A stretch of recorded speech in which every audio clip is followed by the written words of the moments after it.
To be here today. My name is Leonard Hobbs. I'm the General Manager of MIDAS Ireland, and really thrilled to be back in an in-person event here at Dunboyne at Castle in County Meath.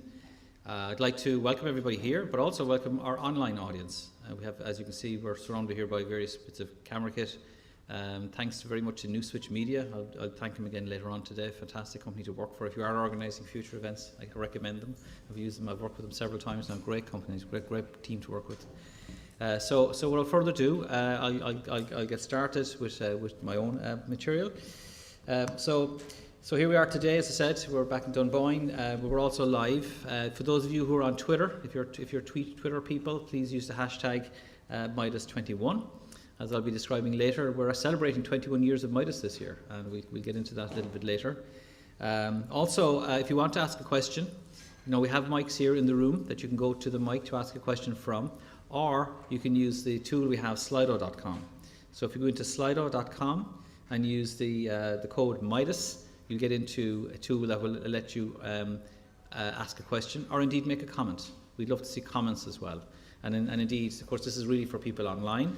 So if you are online, please do use the slido.com to comment, even say hello, tell us where you're watching. We'd love to hear that as well. And of course, we'd love to get some questions for our speakers. So it seems like a lifetime ago, but just back in 2019, we were in Limerick for our last face-to-face event. And then last year, we had a virtual event. You may remember it. This was a slide that I pulled from Pat Falvey, who was our guest speaker that day. And he was telling us all to slow down and keep calm and be positive. And seems again a bit strange talking about it now as we're heading into wave number 4. We're in the middle of wave number 4 of this dreadful pandemic. But anyway, it's good to be back in the room here today with everybody.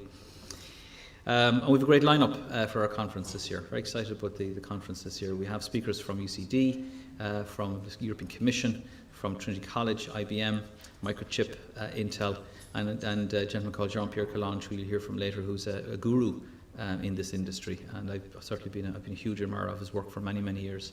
So he'll be joining us later. Our theme is digital transformation enabling a sustainable world. Very current theme, of course. I think everybody's aware of all the news in the last number of weeks with COP26 and everything that came out of there. Some scary stuff, but great, at the same time, some great opportunities there, certainly for this industry. And indeed, we'll get into that today in various different presentations. Also, we've added some new features to the conference this year. Just last night, we were delighted to be joined by Leo Clancy, who's the CEO of Enterprise Ireland, recently appointed. I'm sure many of you know Leo from his days in Enterprise, in IDA, but he's now the head of Enterprise Ireland. He joined us last night for the leadership team from our companies, and we had some great conversations in what we call our CEO forum. So that was a very enjoyable event. And today we've got a very nice panel as well, and we're going to take on the easy topic of women in technology as we look out in the room today and we see the tiny percentage of females who participate in our industry. We're going to take that on, and Siobhan Dolan Clancy is going to take us through that conversation again with a very strong panel. And also, as I mentioned, we're celebrating 21 years of MIDAS this year, and we'll celebrate that at our gala dinner tonight, so we look forward to that. This is the agenda. Obviously, I won't go through this. It's a very detailed slide. It's on your cards there, on your agenda cards. Those of you online obviously can read it easily. All our speakers will actually be in the room today, except for 2. Colette Maloney will be joining us from the European Commission in Brussels. Jean-Pierre Collonge, as I mentioned, is calling in from California. So we'll be looking forward to them joining us during the day. I would also like to take this opportunity to thank our sponsors, very generous sponsors, as we get every year actually from member companies, and really do want to thank our gold sponsors, Analog Devices, ID Ireland, Qualcomm and the MIDAS Electronics Systems Skillnet, and our silver sponsors in Microchip, Xilinx, Cadence, Enterprise Ireland, onsemi, Intel and Infineon. So thanks very much, folks. It really helps us put together this event, and your support is of huge value to us. So again, just I'll be haunting you with this today. Please do engage. This is an interactive event. Please do engage in the questions. I know I can see people already engaging with each other. It's like there's been a hunger for people to network, and that's fantastic. And we'll have lots of breaks during the day to enable that to happen. But please do engage with us online as well. We'd love to see you get your comments from online, and also and your questions. So this is the team that started MIDAS over 21 years ago, and there was we actually struggled to find one person. I think it was put together but by a coalition, so to speak, and kept going then for many years. So we want to take the time today to recognise those folks who are, many of us are here today. You'll recognise them from their blue badge. We've given a special colour, so if you do meet one of the founders today, please do stop and say thank you. James Reardon will be here. Well, James will be joining us for dinner tonight. James is with S3. Tom is here. Tom O'Dwyer from formerly Analog Devices. Now Tom's got his own startup company. Brendan Kremen, who was with Xilinx, he was with UCD, he was with UCC. He's now with Atlantic Bridge. Noel Murphy, formerly of Intel. It's just recently left Intel actually, and now is enjoying life in Galway. Noel will be hopefully joining us later. Michael Grufferty was with Tyndall at the time when this whole concept was put together. And John Blake on SEMI. John was the chairman of this organisation for many years. And Ted O'Shea, again, I don't know if Ted has arrived yet, but Ted again has been a great supporter of MIDAS for many years and kept it legal, I guess. Did all the legally stuff behind the scenes and had a real passion for that. And also, we won't be joined by the next four, but they do send our best wishes, and we send our best wishes to them. As Professor Peter Kennedy from UCD, former UCC, Colin Lighton of Analog Devices, Catherine Barry, who's with Tyndall, and John Jennings of Xilinx. So do want to again congratulate them today and thank them for all the work they did. Here's a picture to frighten you. This came back. This is from the year 2000 when it was launched. This is Brendan Kremen with the then Minister for Enterprise, Mary Harney, and Sean Dorgan, who was the then CEO of IDA. It was launched at a breakfast event in the Shelburne Hotel, so they certainly were very posh back in those days. I must slag Brendan later when we meet him, but he looks like he was auditioning for a part in one of those South American drug cartel movies. And here's another group, so Tom is here today. So please do slag Tom about his wonderful moustache in this picture when you meet him later, and also recognised Donal Travers here as well on the right, a very young-looking Donal Travers from IDA, who's still actually supporting the industry. So it's great to see people still working in the industry. In fact, it struck me when I was putting this together that this is over 20 years and still people are still in the industry, still connected with the industry, and what a great career people can have in this industry and continue to have. So it really is something to admire, I think. So just changing gears slightly then, just reflect a bit, I suppose, on the last number of months that we've all kind of gone through. I think there's kind of three mega things, I guess, that really that have occupied us: climate and sustainability. I think, again, as I've mentioned, during COP26 information that came out really sort of brought home just the challenges that this planet is encountering right now. And while everybody's very distracted by COVID, and rightly so, this problem isn't going away, and there's no vaccine for climate and for sustainability issues. I was at a talk yesterday, and some of you might have seen it. It was the IUA did a webinar, really good actually. It was chaired actually by Orla Feely, who's going to be with us later. But there was a gentleman called John Bell that was speaking. John Bell is the Director of Research in one of the DGs in the European Commission, an Irish guy. And he had a lovely quote which I captured. He said the future of Ireland is more geographically based than historically based. So it's about being an island. And he said we're very good at the peace process here. He said, why don't we make peace on climate, or peace for climate? That was a really nice quote. But also, of course, COVID-19 has occupied us and has been very impactful for this industry. And so there's been lots of focus about supply chains and what it's doing for this industry, and very much in the news.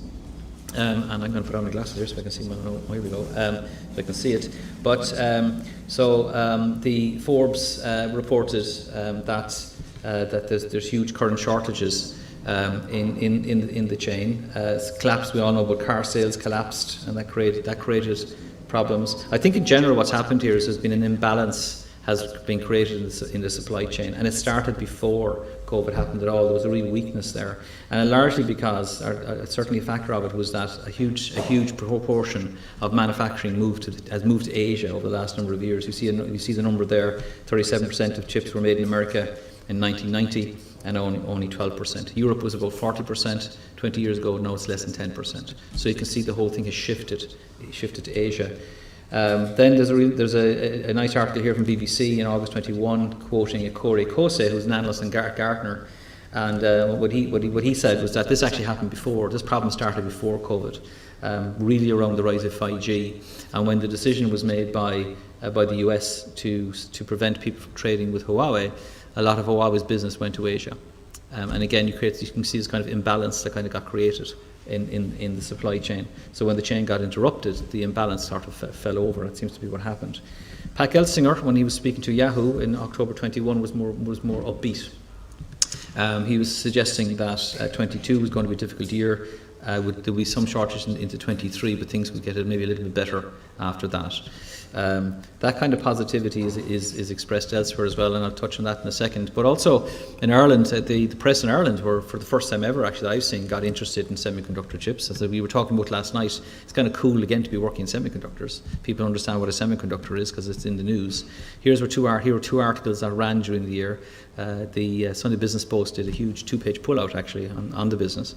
And I was very interested to learn from them, which kind of was an amazing fact that this sector is the 4th largest exporter in Ireland as a sector. So that's when you think that's quite an incredible statistic when you consider there's things like farming, ahead of software services in there as well. That this is the 4th largest, so quite a significant sector. And then RT ran an article as well on the slowdown and the processor shortage as well. So it's certainly in the news and will probably remain so for some time. Again, I think everybody can probably share a story of not being able to buy something. As I was sharing with some friends last night, I had a colleague who was buying a car recently, and he was all excited because he reckoned he could buy a new one, and he was told, well, he can have any new one as long as it's silver. So such was the difficulty in the car market. However, the future looks very bright. This is some data from the Semiconductor Industry Association, SIA, and they've projected an increase of 20% in revenue in this year and 10% in 22. So 10% is pretty strong. 10% is a very good year. 20%, as you can see there on the curve, is an exceptional year. So certainly the things look very rosy in the industry. Again, IDC, another a body that looks at this, particularly again a very similar number, 20%, 70% growth, 21, 10% in 2020, and they actually predict an overcapacity, and that's something that often happens in this industry. Those of you who've been in it long enough will know that there's a problem, there's a gap. People build capacity, and now there's an oversupply. It's often what happens. That's why this thing gets out of balance. They're predicting something like that in 23, but right now things are pretty tight. I know my brother Darren was sharing with me recently about how difficult the business was just now in trying to book capacity in foundries, but because the foundries are full, and that's the current situation. Driven by 5G again. 5G is a big driver. Predicted 30% growth there. Automotive, very big driver of sales as well, 20%, and then semiconductor revenues in the laptop or notebook and server. Server doing strong at 24, laptop about 10%. So all very strong growth projections. Here's an interesting one that I pulled recently. This was a survey that was done with KPMG, and they go out and they survey about 150 executives worldwide in the industry and ask them various things. And a couple of interesting facts here that kind of struck me. First off, we're not good at drinking our own champagne, and that only 50% of this industry have adapted the transformation, that is the digital transformation. Only 50%, or 50% saying they're going to adapt it. Now that could be because we already have it, but it was really low when you compare to other industries. Other industries have really grasped the nettle of the digital transformation, up to about 90-80% kind of numbers, but this industry is quite low. I thought that was very interesting. Again, they predicted wireless, 5G, automotive as being the growth vectors. But then the one that I thought was curious is that they also said that the thing that concerned them was territorialism. It was concerned leaders. And the one that really struck me was only less than 5% ranked diversity and worrying about carbon footprint as an issue. Less than 5%. That's really small. That this industry is concerned about these things. So we've a lot to do. So Europe is mobilising. This is a piece from the President Ursula von der Leyen. I'm sure everybody's familiar with the President in her recent address to the State of the European Union. And I'll read it out there. Sorry, there's a lot of text on the slide. But she said, while the global demand has exploded, Europe's share across the entire value chain from design to manufacturing has shrunk. We depend on the state-of-the-art chips manufactured in Asia. So this is not just a matter of competitiveness. This is a matter of technical sovereignty. it's put all of our focus on it. So the European Commission are really focusing on this challenge, and they've announced 3 things that they're going to focus on. One is really identifying, which we all know, that the best R&D in semiconductors happens in Europe. Letty, IMEC, Fraunhofer, people like that, Tyndall indeed. Some of the world's best semiconductor research happens in Europe, and yet we don't seem to translate that into production and manufacturing and so forth. So there's a big focus on how to do that. Supply chain as well, looking at the supply chain in Europe is something that is going to be an area of focus, and mega fabs have been mentioned. That Europe has this ambition now to build these large fabs to supply the local market, to create the ecosystem, to get back from the 9% where it's at and get it up past 20%. And finally, the one that, in fact, those 2 items are not new. If you may recall, about 10 years ago, there was a similar initiative by Nelly Kroes, who was the commissioner at the time, and she called it the Airbus of chips. Similar ambition, build a European fab, and nothing ever came of it. Apart from actually one thing that come out of it, for those of you who follow that European space, is a thing called the IPCES, the European Project of Common European Interest. That came from that initiative. But that was an attempt to try to get European companies working together, and also to address the state aid issue that was kind of slowing things down. But they really didn't. There was no fab was built by the initiative. But this time, what struck me was the third of the things she said was to welcome foreign direct investment as a way of solving the question. That was never said before, and certainly my interactions in the previous programme, I was involved in a few working groups and the likes on it. It was very, I wouldn't say it was unfriendly to foreign direct investment, but it wasn't interested. It wanted to try to solve the problem for itself, Europe, and it really didn't have the companies that could do that. Didn't have the big dollars, the deep pockets to build the fabs. So it's good to see that is now being that is opening up. Or else Intel are doing a really good job lobbying to get it opened up. But anyway, it's quite impressive to see it. America's getting on the act as well, though. The US have the same concerns. In the US, again, I quoted this earlier, but 37% of the world's manufacturing was done in the US in 1990. It's dropped right down to about the low digits, 12% kind of number. So it's been dropping off a cliff there. So the CHIPS Act was enacted in the financial year of 2021. And one of the first outcomes of that is to announce a $52 billion federal investment in R&D. And also they're looking at doing what's called, they're calling a FABS Act, and that's looking at investment through tax credits, or in using the tax credit tool to encourage investment. So I think the US are opening up to the fact as well that they're in the same position as Europe. They're losing their technical sovereignty and they're trying to address it. But that's all good, right? If governments are really focusing on that, then it's good for this industry. And then we're closer to home, Intel, which is very close to us here. If you're driving from here anyway back towards Maynooth direction, and tonight or tomorrow when you're leaving, you'll probably see the cranes in the distance. They're building an enormous new factory over there. Pat Gelsinger, the CEO of Intel, when he was here recently, committed capacity for foundry capacity into the Ireland facility. And again, identified the same statistics I'm talking about here, that 37% of semiconductors were in Europe. 37% of the demand of semiconductors in Europe is automotive. So Intel's focusing on automotive in Europe because it's a huge demand here versus the 10% elsewhere.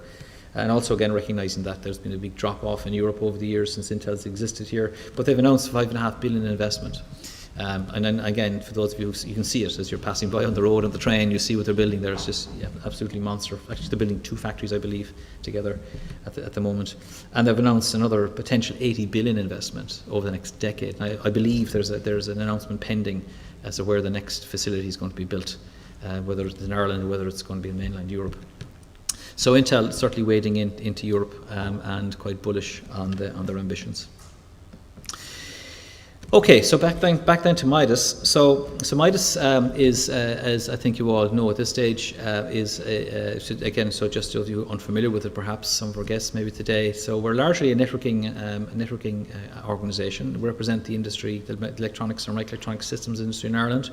Our activities include networking, which of course is what we're doing today, and it's a very important feature. And I really missed actually the ability to do that networking, during COVID. We had the Zoom meetings, as I show later. They went very well. The feedback was very strong, but it's not the same as having people, bumping into each other over coffee and having the conversation. Even just watching it last night and this morning, it's great to see people doing that again. Advocacy and publicity is something we also do on behalf of our industry. I'll touch on that, show you what we've been doing during the year. Skills and education, big feature. We've got a SkillNet associated with this organisation that's very successful. And European engagement, we also look at European engagement. We're going to have a talk on that today as well. Jorgis is going to join us for that.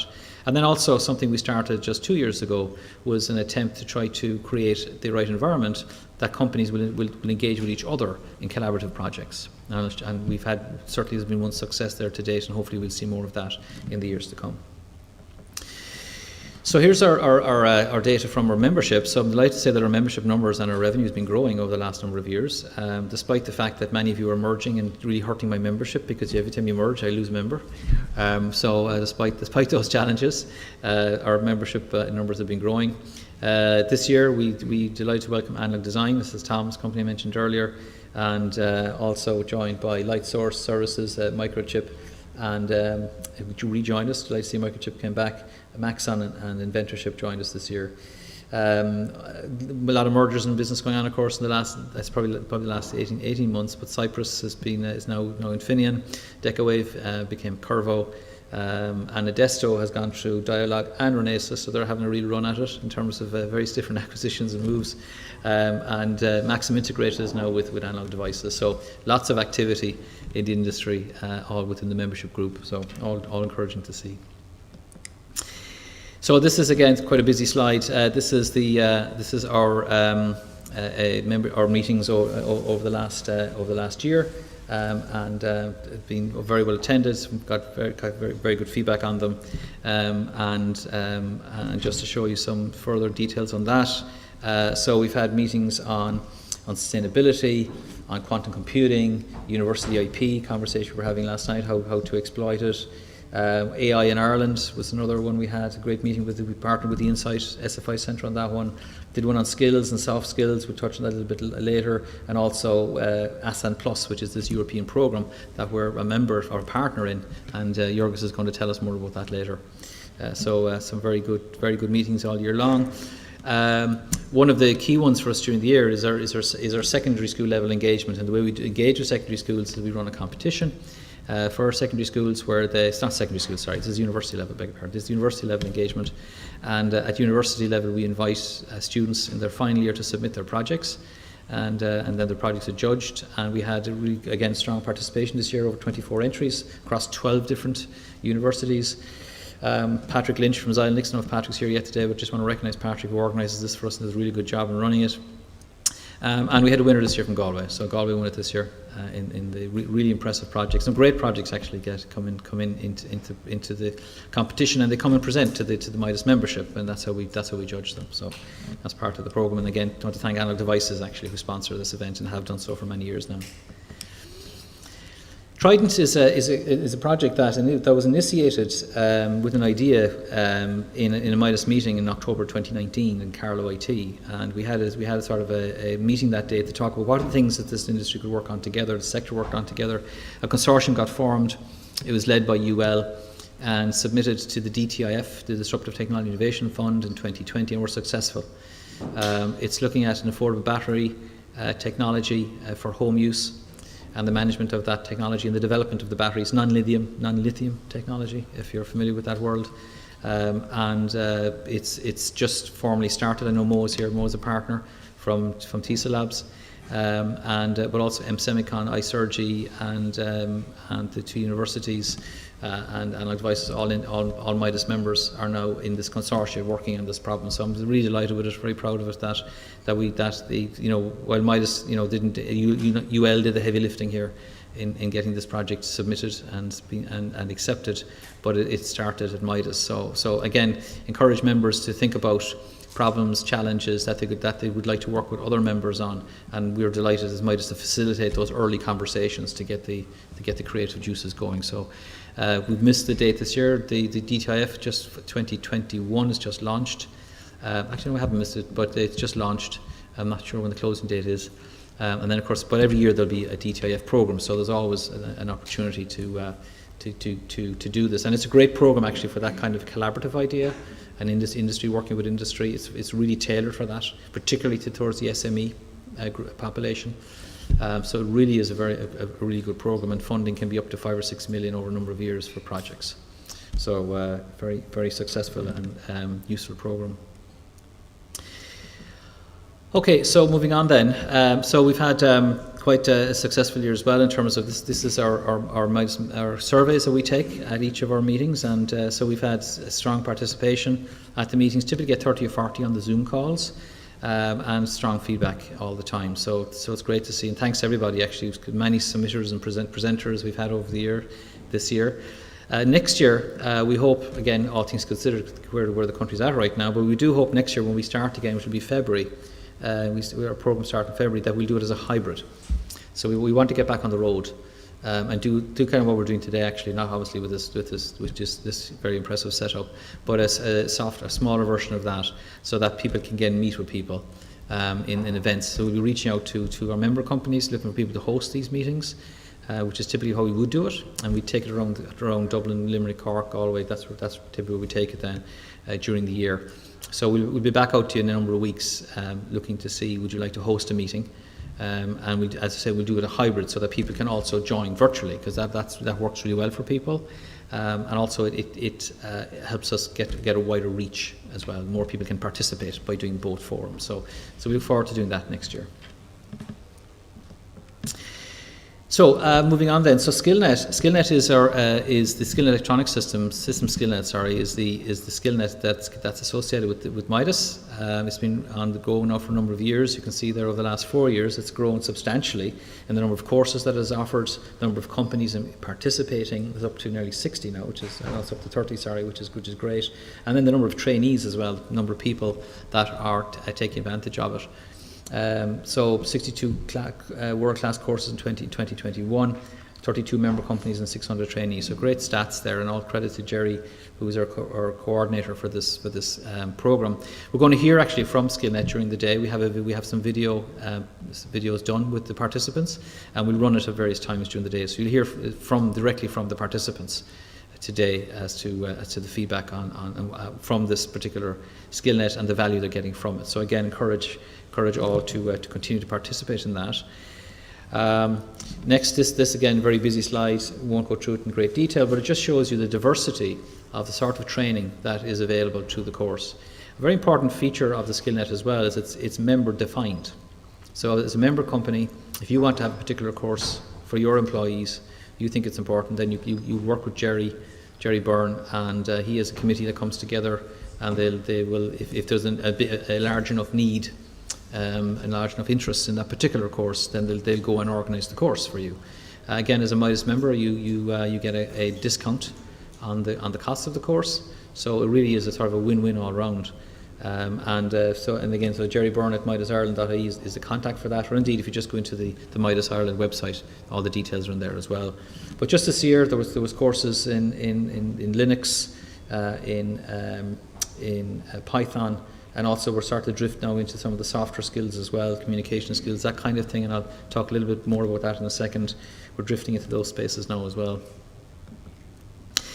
And then finally, also they're very active doing CPDs. There's a CPD arm now in it as well, so that's also something that we're very proud of, that they have the CPD program that they're running. There's 3 CPDs now on the go and a 4th one starting, so doing great work there. So I'm actually realised we're just running a little over time, so I'll speed up a bit. We also this year got involved, took on the report that John Blake had prepared for the organisation late previous year, with various recommendations. In those recommendations, there were things like the development of soft skills. We looked at apprenticeships, but it really couldn't get enough interest in the organisation in doing apprenticeships. Also looked at work placements. That was one of the recommendations, that we should be doing more work placements with students, and also doing more to attract engineers to this sector. So quickly looking at the activities, we put together a group of people during the year to look at the soft skills, what soft skills we believe would be important for this industry, and we came up with this list here, including effective communications, presentation skills, critical thinking, management time, and also more advanced courses on coaching for effective delegation, building high-performance teams, negotiation skills. And right now what we're doing, where we're at with this, is that we're talking to the member companies, the L&D groups, the HR groups in those companies, getting further feedback to see what interest do you have in these courses, and we'll convert that into SkillNet courses next year. That's what we're going to do with the soft skill activity. We also started internships. We started a pilot this year in internships, and so what we did was we gathered 4 universities that were interested in working with us, who have very strong internship programs. UCD and UCC in particular were very strong internship programs, and also Waterford and Waterford and Maynooth have got involved with the pilot. 4 companies stepped up to be part of our pilot: Qualcomm, Cadence, Excelis, and Embryonics. And so they put forward positions. We share the positions with the universities, and right now the students are going through, should be at the stage where they're being interviewed by the various companies. So we'll see how it works out. It certainly, the response was very strong from the students, from the universities, and the companies as well shared some really interesting opportunities. So if it works out well, we'll make it bigger next year, and we'll essentially act as kind of a junction box in MIDAS. We're just bringing universities together, companies together, and connecting them, as opposed to people having to go off and speak to lots of universities. But so far so good on that particular pilot. And we're also doing some work on preparing a video, but I'll just move on there in the interest of time. And I'm going to skip because I'm behind time, folks, but I'll just stop on this one here. This is a very exciting initiative that we started with Engineers Ireland, and we've had a meeting with them. As you know, Professor Orla Feely, who's going to join us later today for the panel discussion, is now the current president of our Engineers Ireland. She approached us. We had some very good conversations. We're looking at their Chartered Engineering certificate, or their Chartered Engineering qualification. We're trying to see can we get a MIDAS version of that for the various different things we're doing. We're looking at the soft skill needs. They have lots of offerings there, and they've also got a very interesting program on global engineers, where they reach out to engineers around the world with the view of bringing them to Ireland to work here. So we're going to dip into that as well, so you can MIDAS again to use that to try to attract talent to this country. So that's all to do next year. I'll finish up then just by thanking the various people that have helped us this year. MIDAS isn't a one person job; it's a multiple person job. And I really do want to thank everybody here on the screen here just for their contributions, for their work this year. It's on top of their day job, so I really do appreciate all their effort and contributions. Also, we have an advisory board, which is very important, certainly important to me in my role here. I get great guidance from the board.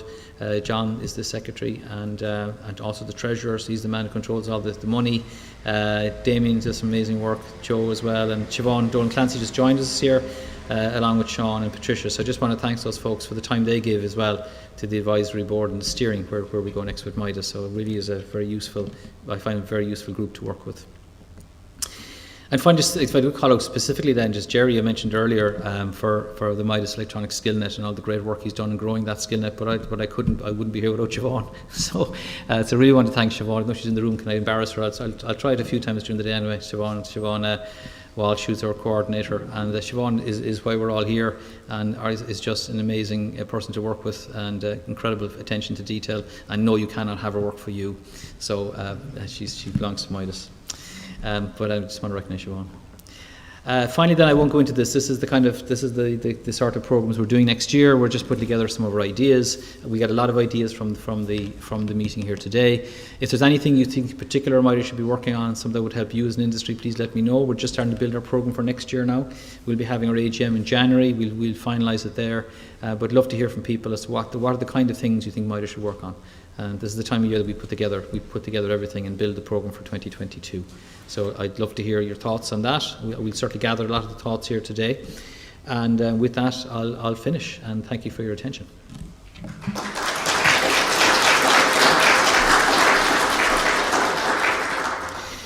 I should thank our sponsors as well. I think I've thanked them earlier, but again, just to say we have gold sponsors: Analog Devices, IDA, Qualcomm, and MIDAS, and MIDAS, the SkillNet, and Infineon, Intel, Onsemi, Enterprise Ireland, Cadence, Xilinx, and Microchip. Thank you very much again, guys, for your support in this conference.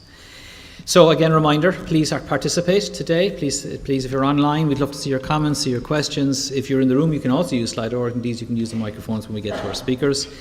And with further ado then, I'd like to move on to our first speaker today. And our first speaker is Cara Augustenborg. Cara comes to us from University College Dublin. She's she'll tell you all about what she does, but she brought an educator and a broadcaster. So we're delighted to be joined by Cara today in an amazing topic, building a better focus on sustainability, which of course is key to what this conference is about today. So please, Cara.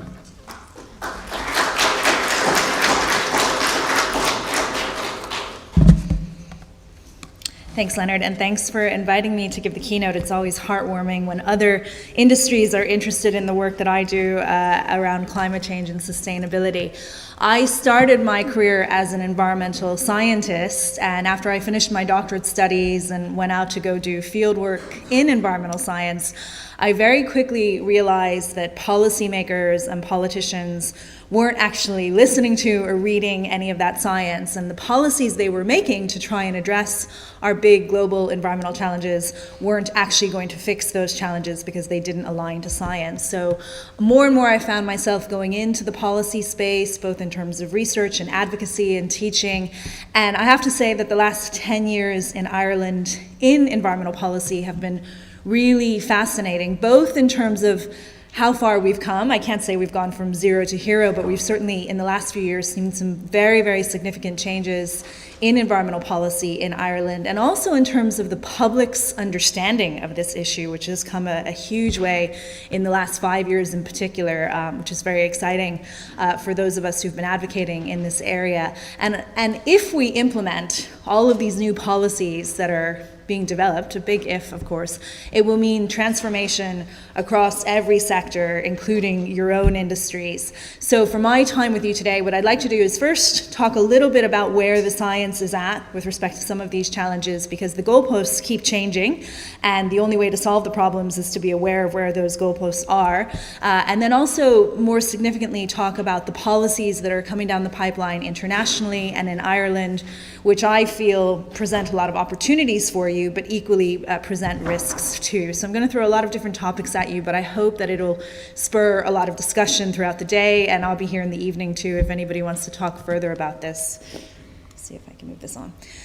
So I want to start by bringing you back before the COVID pandemic, the last general election when we really didn't see this COVID coming our way. And at the time, a lot of political pundits were talking about the fact that climate issues were coming up on the doorsteps for every single political party. And in fact, research showed that it was topping interests in health and in housing, and particularly in women, a little more than men, and definitely people with younger families. So this was probably driven by the Fridays for Future movement and also in the way that the media was framing it. But not surprisingly, as a result, every political party had a climate and environment section in their manifesto and committed to tackling this issue. And when finally the program for government came out, it was said that it had green fingers all over it. In fact, it had over 300 environmental or climate-related commitments in it, and therefore a lot of civil society organizations welcomed it as the most ambitious plan for climate action that had ever come from a program for government. That's not necessarily saying it was enough, but it was certainly more than we'd ever seen before. Unfortunately, the climate problem didn't go away in spite of all this wonderful talk, and so we have seen record extreme weather. This is just images from last summer alone. The Pacific Northwest of the United States was experiencing record drought and fires, and just this week they're now experiencing record floods and rainfall. So, these are the things that scientists expect will happen more and more as a result of climate change. And if I could summarize where we're at in the climate challenge, I think it's best done with this spirograph. So the Paris Climate Agreement said that we would aim to keep the world's average temperature well below 2 degrees of warming, and ideally below 1.5 degrees of warming to protect the most vulnerable low-lying countries from things like sea level rise. And if you just look at how the time ticked on in that spirograph there, you can see that we're already pushing toward that 1.5 degree boundary. In fact, fact, today we've warmed the world about 1.1 degrees on average. So we're very quickly running out of time to stay below that 1.5 degree mark. And I have 35 hours of content on the impacts of climate change that I won't inundate you with now, but I think that this graphic actually sums it up very nicely, that for every degree that we warm the Earth, the impacts get worse. So already we've warmed the Earth by 1 degree. We're seeing a lot of those kind of impacts on the right there with respect to changes in coral reefs like the Great Barrier Reef, more droughts, changes in how species are able to migrate to northern latitudes. But as we get warmer and warmer, those impacts get worse. And if we continue down business as usual and continue to increase greenhouse gas emissions as we have, we're headed toward a world that's 3 or 4 degrees warmer than today. If we implement everything that countries said they would do in the Paris Climate Agreement, we stay closer to 2.5 degrees to 3 degrees. So all of that makes civilization as we know it quite different in the future. And if we look at what the true definition of sustainability means, it's about allowing future generations to enjoy the same resources that we have today and the same quality of life. And any of those scenarios above 1.5 or 2 degrees simply aren't sustainable in terms of looking at this from a future generation's lens. So if we just look at the kind of impacts we expect in Ireland, Climate Central has a mapping tool called the Surging Seas Project, where you can go anywhere in the world and you can see what might happen under different scenarios with respect to sea level rise. This is Cork, which I know many of you have come from, projected sea level rise in the year 2100, and you can see most of the area along the river there is underwater. And, we have talked a lot in Ireland about the need to reduce greenhouse gas emissions and to mitigate against climate change. But one thing we don't talk about enough is the need to adapt to climate change. And a lot of this sea level rise is already locked in based on our actions to date.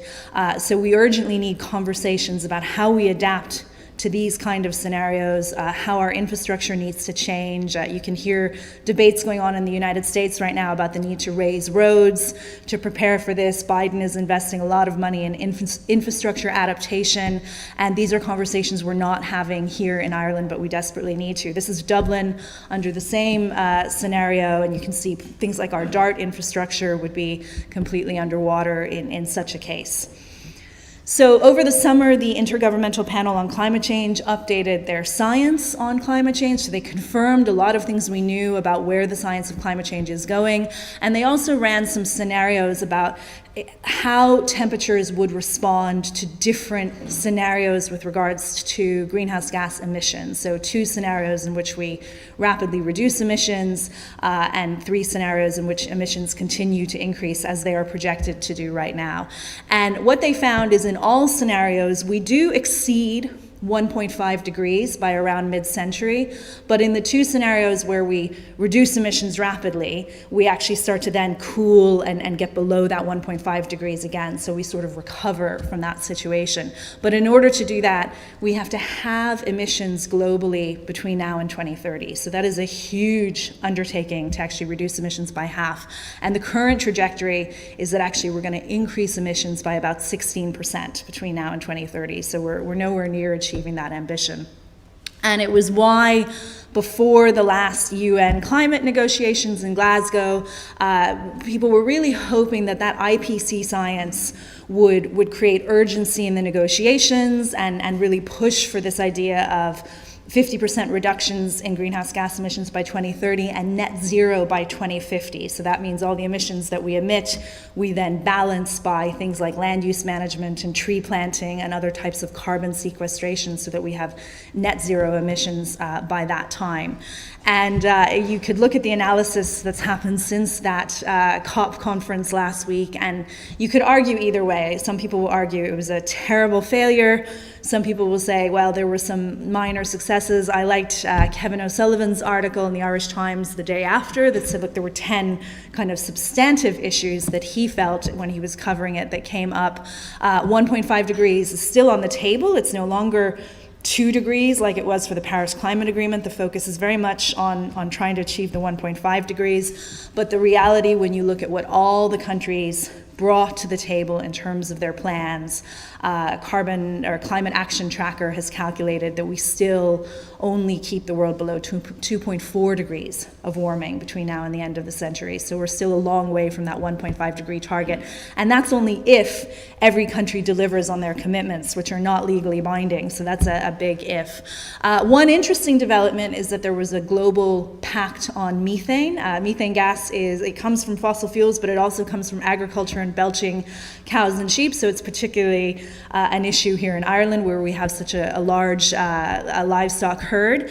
And so there was a global pact driven largely by the United States and China, but it said that we would aim to reduce emissions in methane by 30% between now and 2030. And Ireland signed on to that, but said that they would only commit to reducing emissions by 10%. So good that we signed on, not so good that we're not meeting the level of ambition of other places like the EU. So lots of other analysis. I think one of the things that was interesting about this is that if you look at the Paris negotiations, the French ambassador, the French embassy has really worked hard in the year leading up to it to go around to all the different countries and make sure that they were on board and that they were coming to the Paris Agreement prepared to agree on an ambitious deal. Unfortunately, the UK has been bogged down by Brexit, so the president of the COP was only working part-time on this issue for the last year. It wasn't a priority for them, and I think that showed in the level of negotiation. So it really goes to show that who's hosting the COP and how much they prioritize this issue has a large bearing on how successful the negotiations were, to the point that the president of the COP actually burst out in tears at the end with the frustration of not being able to get a strong deal. So next year it's in Egypt, and it'll be interesting to see how well that negotiation process goes as we continue to try and ramp up that ambition. But the EU is leading on this issue and has been for a really long time, and a lot of that is coming from this idea of a Green New Deal, so the idea that as we recover from the economic impacts of COVID, that we do so in a sustainable way, and it kind of is modeled off the whole idea of Roosevelt's New Deal, which was about investing in jobs and creating trails and national parks in the United States and everything, which have continued to show a legacy today. So that is the focus of a lot of policies coming from Europe, and I think the one that's most interesting in your sector is probably around the idea of circular economy. So I've worked on the Horizon 2020 innovation funding with the EU as an evaluator in that area of circular economy, and there seems to be a lot of supports from the EU in this area, but from my limited experience, I would say nobody really knows what we need to do. So the idea is we're supposed to move away from this linear economic model of take, make, and throw away to a circular model where the waste from one industry becomes the fuel for the next. And this is really exciting to me because when I think of this in Ireland, I think of new innovation, new jobs, opportunities for young people to create new businesses, looking at waste products from other industries and turning them into something useful. But I think we still don't have answers for how we're going to do this, and there's real opportunities there to be first movers in this area. And those EU policies have really trickled down into Irish policy now. So we now have a waste action plan which focuses on circular economy. We have a director of circular economy in the government now, and now in the EPA. So I think we'll start to see changes in that area. We'll have things like a deposit and return system for plastic bottles, which exists in 38 other countries in the world, but we still don't have here. So we're starting to see little signs of this, but not at a big system-wide way that we want to see it. We're seeing climate integrated into the National Development Plan, a lot more money going into things like infrastructure and sustainable transport. And probably the biggest change in the last year has been that we have new amended climate legislation, which will really put us in a stronger position with respect to emissions reductions. So before this legislation, we had climate legislation and we had targets for reducing emissions, but we didn't have any sector-based requirements. So everybody kind of got away with saying this is somebody else's responsibility. Now what we have in legislation is a commitment to reduce emissions by 51% between now and 2030, so relatively in line with our agreements under Paris. And we also have a legislative requirement that we will create 5-year carbon budgets. So we will say this is how much carbon can be burned in the next 5 years between now and 2026, and again between now and 2030. And then the government will then slice that pie between sectors. So sectors will now be required to reduce emissions by a certain amount to stay within that carbon budget. And I'm very hopeful, because this is now in law, that we will start to see that emissions curve bend downward as a result. As I said before, we have this program for government too, which contains 300 commitments around environment and climate, and I was very happy this summer to take part in the first ever report card evaluation of that program for government. So this was work commissioned by Friends of the Earth Ireland that I chaired with Diarmuid Tormey from DCU and Paul Dean from UCC Mare, and we looked at all 300 of those commitments and how far the government has come in their first year in office in actually achieving those. So we recognize it's only been a year, and so it's hard to get a lot of this done, but it was a good opportunity to evaluate where they were. And you can kind of see roughly there's much deeper analysis. There's about 80 pages of analysis that goes behind this infographic. But I think what's valuable in this is that we will do it every year, and we will be able to measure progress against their promises in these areas over time to see if they're actually meeting the commitments that they said they would. So how do we rank globally?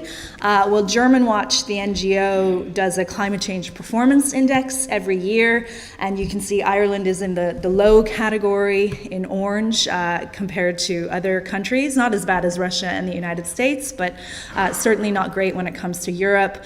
And if you look in more detail at that list, they look at about 50 or 55 of the big countries, and we're down near the bottom, much lower than some of our other European counterparts like Denmark, Sweden, even the UK. And a lot of that is just because we haven't reduced emissions, because our policies haven't been strong. We have bumped up that list a couple points in the last couple of years, and none of this, of course, takes account of our new legislation and our new climate commitments. So I would expect us to keep bumping up a little bit more, but we're certainly nowhere near the top of that in terms of our response to the climate challenge. The EPA over the summer looked at our previous climate action plan. We've just had a new one released in the last couple weeks, but our 2019 climate action plan, which you may remember, Richard Bruton launched it, and he said we would have 1 million electric vehicles on the road by 2030, and there were lots of really ambitious promises with no real implementation plans. But even if we were to achieve all those, we would only reduce emissions by less than 2% a year. So that's not enough. In order to hit that 51% target, we need to be reducing by about 7% a year. So we have a lot of work to do now to try and ramp up that ambition and actually implement things to sort of hit those much more significant targets. So the carbon budgets are now out. I was involved with the Climate Change Advisory Council in creating those budgets, and they've now been sent to government. So they propose an average emissions reduction of about 4.8% for the first 5 years, because we recognize that there is a lag between when you create policy and when it's actually implemented, or when you plant a tree and when it actually begins to take in carbon. And then in the subsequent 5-year budget, it would have to be an emissions reduction of 8.3% per year to reach that 51% target by the end of the decade. So now it's going to be a very tense 3 or 4 months as the government decides how much each sector has to contribute to that. We know that energy and transport will have to contribute more. Agriculture, because it's important for lots of other reasons, and food production and economic reasons, will have to contribute less, but every sector will still have to do their part in achieving those targets. I always get asked, though, what can you as an individual do? People are really interested in what they can do at home. And I think this graphic, which was published in the journal Environmental Research in 2017, kind of summarizes what an individual can do. Obviously, having one less child creates one less carbon footprint, so that's a clear one where you can save a lot of money. Though I have a child, so I'm not advocating for not having children. They're great. But even if you look at the other things we need to do, if you think about the fact that the average carbon footprint in Ireland is about 12 tons of carbon dioxide per year, carbon dioxide equivalent per year, for all of us to do our fair share, we'd have to get our carbon footprints down to about 4 tons per year. And you could look, even just giving up your car would save about 2 tons. but it's still nowhere near getting you to that 4. So none of those things really individually are enough for us to do our fair share on climate. And what that always brings me to is that is why we need these big government-led system changes to actually make it possible for us to do our fair share. So the really obvious one is that we have to decarbonize our energy system. And I'm a big fan of Professor David Conley's work. When he was a professor at Aarhus University, he published a piece of peer-reviewed research called Green Plan Ireland, which is available online. And it shows how Ireland could become fully fossil fuel free in our energy system through a variety of different technologies and create 100,000 new jobs in the process. And I interviewed David about this work last year for News Talk, and I said, does it still hold? You know, it's a bit dated now, does it still hold? And he said, yeah, it all still works, and his only regret was that he didn't incorporate electrified roads as a means of charging EVs, which is something that's actually starting to be done in other countries that he wished he had considered. But otherwise, it's a great piece of work to show how this is technologically possible and the co-benefits of it.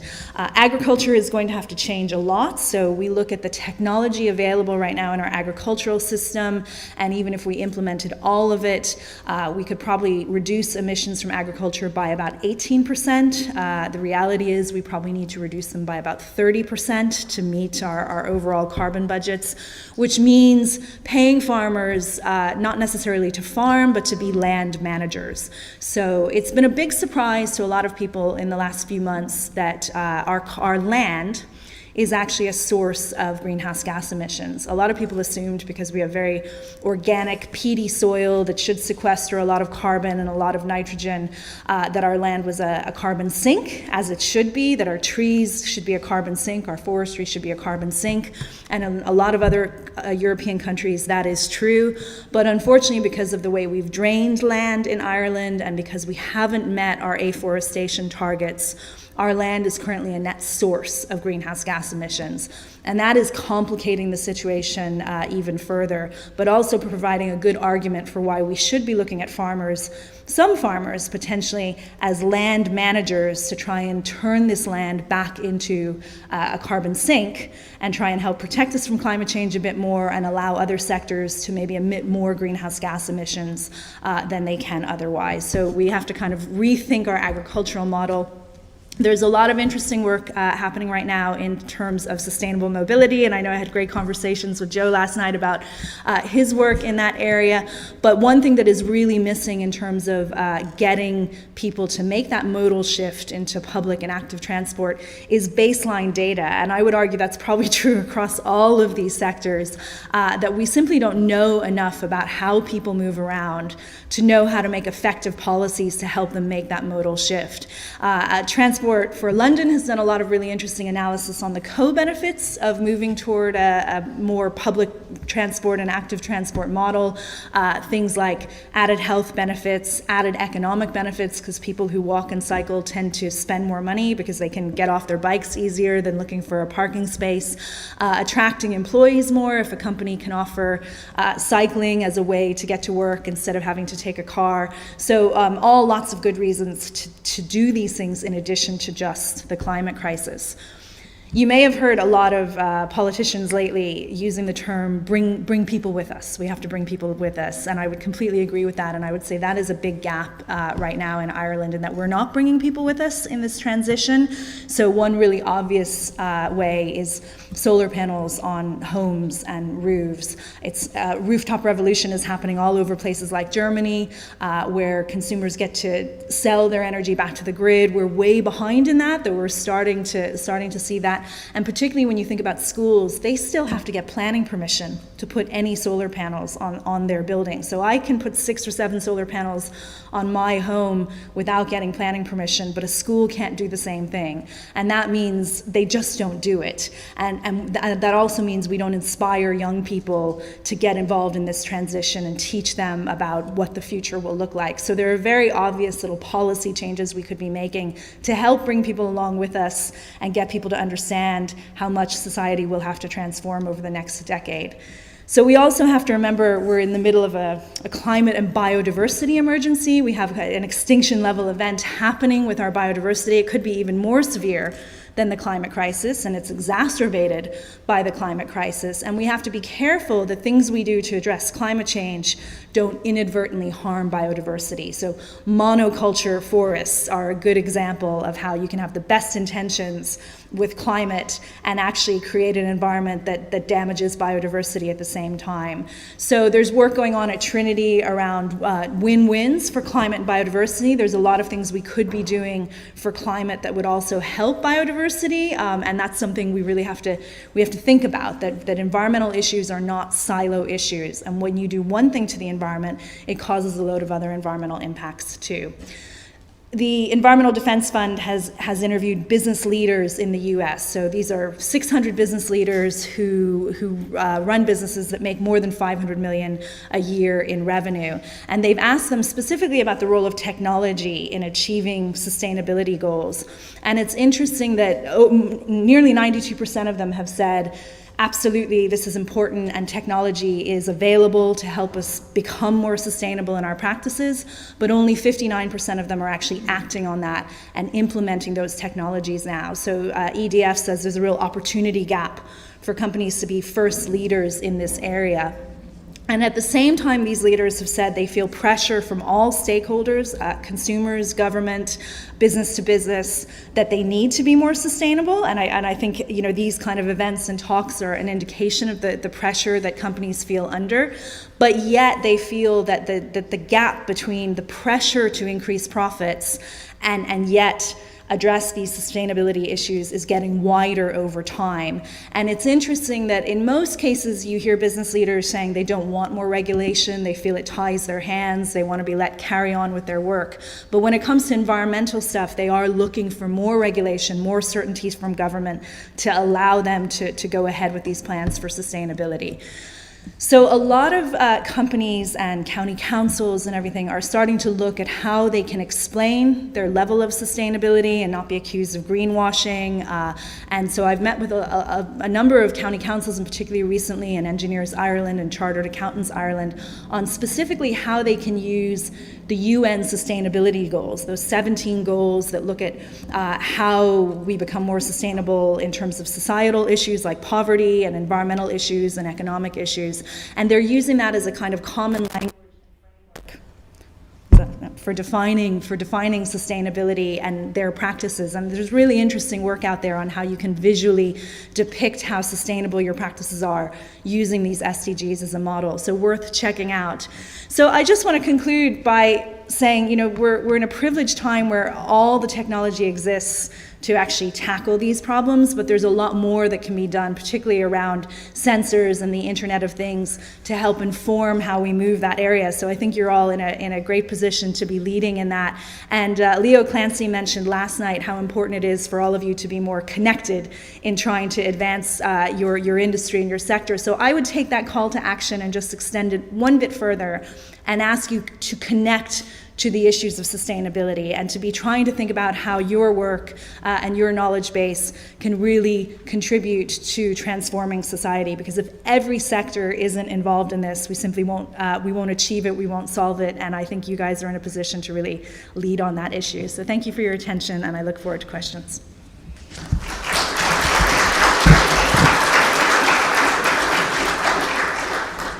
Stay here? Yeah.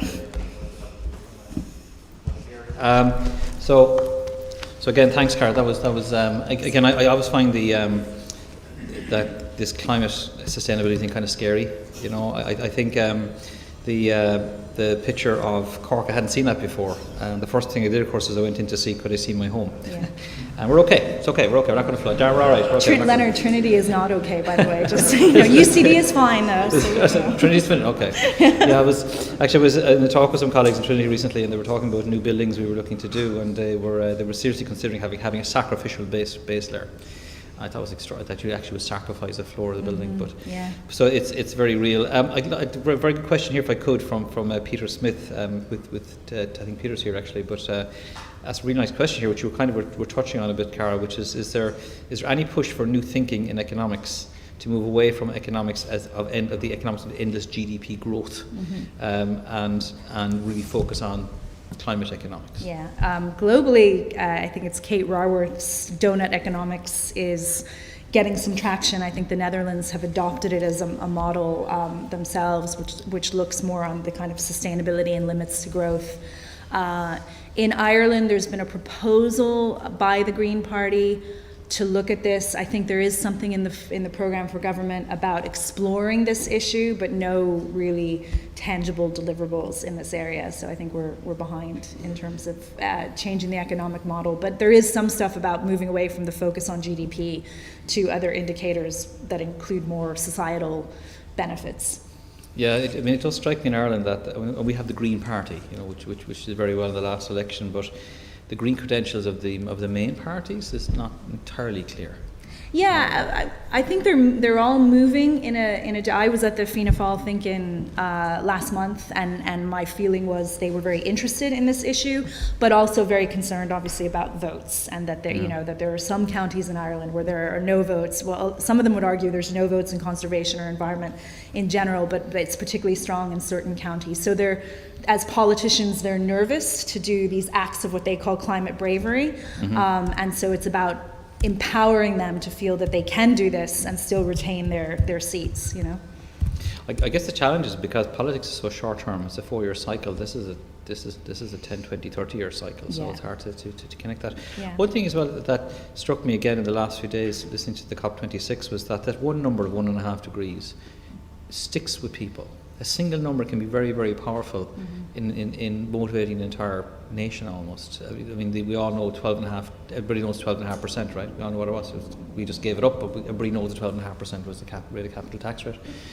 So the 1.5 degrees, I don't know how you could reflect that into Ireland as to, if you can have a target that people know and they can see often and they can see how far south or north of it they are of that, then people can see on a very regular basis. Is there any kind of think that Ireland could have that kind of single indicator? Yeah, I think the 51% emissions reduction by 2030 is now our number. But in terms of, it has been really interesting in the Climate Change Advisory Council, there was a lot of talk about what is Ireland's fair share of that 1.5 degree target. And there's so many different ways you can argue that. You can look at historic emissions over time, or you can look at emissions per capita, or different things. And so nobody wanted to kind of make that decision on what is our temperature target. So I think focusing on an emissions reduction target is probably more sensible on a countrywide basis. Okay. And you also touched on the agricultural thing. That's the real emotive thing in Ireland, that you cannot, because it's such a huge part of our economy. Yeah. I think it might be the second biggest, might even be the biggest sector actually. Yeah.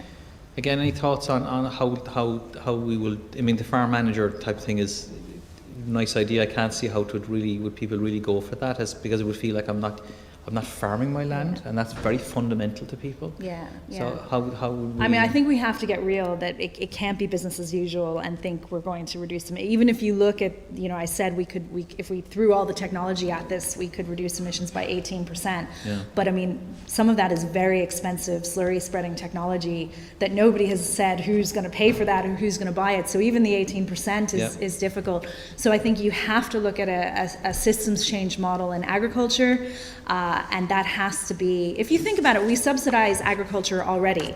So instead of subsidizing for more production of product, why not subsidize for some land management? It could be tree planting along rivers or in areas of the farm that aren't particularly conducive to rearing livestock. It could be offering better retirement schemes for farmers who maybe want to get out of this anyway, but aren't for some reason. So I think there are solutions to this, and the problem has been we've spent so much time saying no, agriculture shouldn't have to do anything, that time has been wasted when we could have been talking about ways to do this constructively in a way where farmers make better money. And KPMG did analysis on this and showed that actually up to 18% emissions reductions, farmers profit from these measures. So why we haven't done them sooner and increased farmers' profits is another interesting question that nobody's asking. So there are kind of win-win opportunities too. How are the farming community responding to that sort of? I haven't read much from them. But that's a very interesting. That particular one is an interesting statistic. How are they responding to the challenge? They are, I think, upset, understandably, that they were told less than 10 years ago by the Fine Gael government at the time, the money is in dairy and it's all about sustainable intensification, and now less than 10 years later they're being told do the exact opposite, and nobody's providing them a roadmap on how to do that. So I can completely empathize with that frustration. due to that lack of leadership. But now we're going to have to start to see that kind of leadership. Okay. All right. That's Cara. That was great. So I guess what I took from your talk is that buy electric cars and don't have children. So we'll be okay. So, Cara, thank you very much.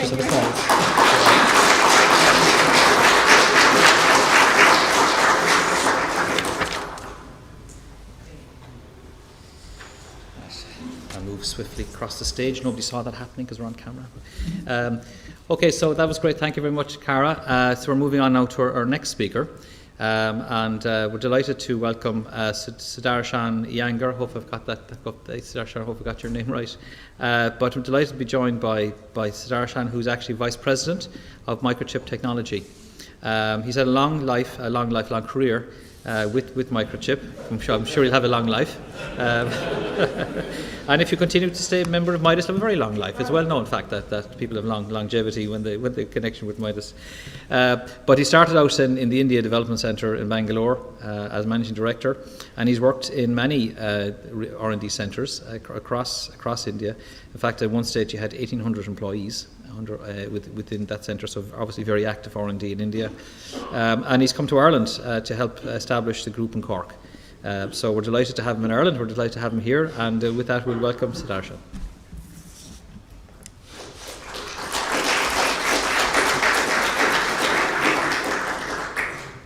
I'm just checking we got the wrong presentation up here, I think, Richard.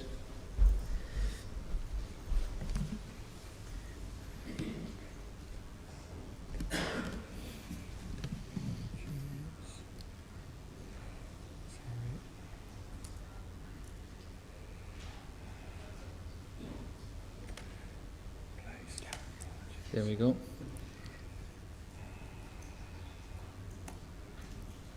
Full screen. Almost there. There we go. Okay, we're all set. There's it. Thank you, Leonard, for that interesting introduction. Good morning, everybody. How are you feeling today? Can't hear you. Not enough coffee, I guess. So thank you all for coming here today. Very nice to see everybody here after a long time. I came to Ireland in December of 2019, and very soon after that, the world went into an unprecedented situation, and it's unfortunate. But I think, fortunately, through these times, I think we have been able to pull along and contribute to establishing Microchip's Corporate Development Centre in Cork in Ireland. All right. So we heard from Dr. Cara very eloquently how bad the situation is, and I think pretty much we can all agree that the planet is hurting pretty badly. And but it never hurts to remind ourselves that we are in the midst of a devastating pandemic which doesn't seem to end. We are seeing unprecedented effects of global warming. We talked about the 1.5C, 2C issue. We are seeing new lows of ecological degradation. Oceans are choking with plastic waste. We see that all across on our TVs, splashed all the time. Biodiversity is collapsing, as Dr. Cara pointed out. Ecosystems are disappearing right before our eyes. And so what needs to be done? Obviously, the various COPs have been addressing this issue over the years. And as Dr. Cara said, it's debatable, whether COP26 was successful or not. But I think at least we are working together. I think that's a good sign. And carbon neutrality has to be achieved in the next 3 decades. As Dr. Cara again pointed out, I think 1.5 degrees C, I think, is still within reach. Global finance has to be aligned behind the world's blueprint for climate action. Adaptation to protect communities and natural habitats, that's a very important action item. Work together, I think that's increasingly becoming important. With the globalization that we have, we realize how connected we are. Anything that we do in one part of the world has serious consequences not only locally, but also globally. Every individual, every company has to do their part. So technology is definitely on our side. How effectively we use it, and with what urgency we do so is very important. Artificial intelligence, machine learning, Internet of Things, cloud computing, electric vehicles, obviously. And we can see that each of these technologies can have a very, very lasting impact. These are very powerful technologies. When used correctly, can have a very lasting impact on the current situation the planet is facing. So if you look at artificial intelligence, what are the key things that we can see, right? It interconnects smart cities with intelligent control, which means we can decongest, we can have energy conservation or even energy savings. It enhances our emergency response. It helps reduce pollution, protects resources and endangered species, makes renewable energy more accessible, helps to make green and sustainable dwellings. If you look at data analysis, big data and machine learning, it improves agriculture and irrigation facilities. It contributes to improving carbon leakage detection. It also helps with renewable energy predictions. And Internet of Things. It's a buzzword, but it encompasses a whole array of technologies. And this can obviously help with smart cities and smart energy management, e-waste processing, enabling manufacturers to extract benefit from recycling. And the obvious one is electric vehicles, eliminating tailpipe emissions, but also lowering noise pollution and being cheaper to fuel and cheaper to repair. So clearly, the world needs efficient, reliable technology to support solutions to our biggest global challenges. And microchip is an essential part of these solutions. I'm proud to say that. The purpose of microchip is to empower innovation which enhances the human experience by delivering smart, connected, and secure technology solutions. So the key word here is enhancing the human experience. Our vision is to be the very best embedded control solutions company ever. And more importantly, the commitment from our top management, which is very important. Not only do we want to be the leading supplier of smart, connected, and secure embedded control solutions, but we would like to make a corporate commitment to acting in an ethical and responsible way. Our focus on environmental and social responsibility, transparency, and engagement guides our decision-making process, which means that sustainability is part of our business decision-making process. And we believe that doing so is actually helping the business, because sustainability becoming part of the business decision-making process actually helps drive innovation. That's what we have found. And of course, it helps us keep us accountable as we continuously improve all aspects of our business. So this is built into our commitment statement. So what does this involve? Sustainable and responsible growth. I mean, the obvious things are waste reduction and reuse, water management, energy consumption, and greenhouse gas emissions. So there is a two-part approach that Microchip has taken. In our own internal operations, because Microchip has its own factories, which has got chemicals, which could potentially lead to hazardous situations. So on the one part, Microchip is committed to minimizing the environmental impact of our operations and products within the global communities in which we operate and where our products are used. So that's part one. And part two is we also contribute to reducing the environmental impact by offering a wide array of intelligent, smart products that help make our customers, which means the designers, reduce power consumption and make the end products much more energy efficient. Just recently, in fact, a couple of weeks, maybe last week, I think, at an investor conference in New York, our top management has made the announcement that we will strive to achieve net zero by 2040. And this obviously is a tall order. And what are we doing in this regard? So it involves investment in R&D, looking at science-based targets, educating our employees, upskilling, reskilling where it is required, and making changes to our business and manufacturing processes that can actually help reduce some of these harmful things that we talked about on the last slide, but to do so in a very conscious and innovative manner, in a way that if there is some impact to business in one area, we somehow recoup that in another area. And that's the balance that we are trying to do. It's a tall order, but it's a commitment that we, the management and the entire employee population has made. So Microchip is a company that primarily works in the microcontroller, digital controller, which is basically microcontroller and DSP combined, and the microprocessor solution space. We also have mixed signal and analog, which is standalone integrated circuits, clock and timing solutions, which are very important for 5G and networking infrastructure, wireless and wired connectivity, which is pretty obvious, FPGA solutions, which are becoming now very important in terms of smart vision, in terms of artificial intelligence, flash memory solutions, and of course, flash IP solutions. We license our IP as well. That's just a brief overview on Microchip. So we operate in a very wide spectrum of markets.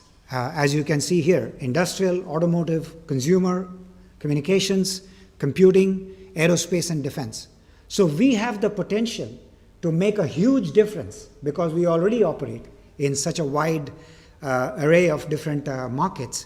So imagine if we can make changes to our microcontrollers, if we can make changes to our power modules, if we can make changes to our wireless devices, we can have a massive impact across all these various market spaces.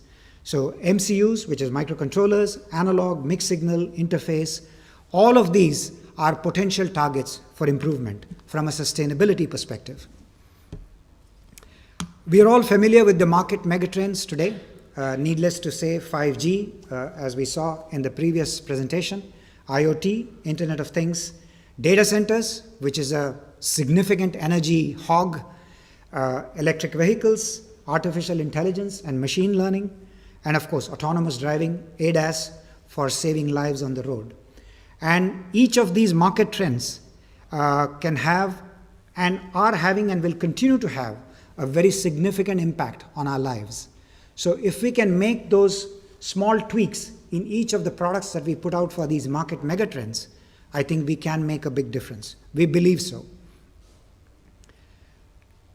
This is just to show that Microchip has a total solution, total system solution philosophy, in the sense that apart from the central microprocessor, the CPU, the brain of the entire system, we also design and manufacture these various, peripherals, right? So we have signal chain elements like sensors, amplifiers, filters, A to D converters. We have got digital peripherals like storage, optical networking, USB, industrial communication, and so on. And then on the other side, we have got high voltage and power drivers. So the point I'm trying to make here is that Microchip is a one-stop solution for embedded control systems worldwide.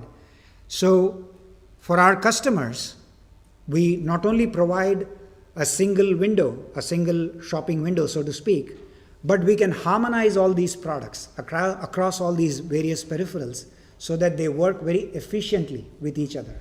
Again, energy efficiency, reduction of power, reduction of waste, all of these have very important connotations here.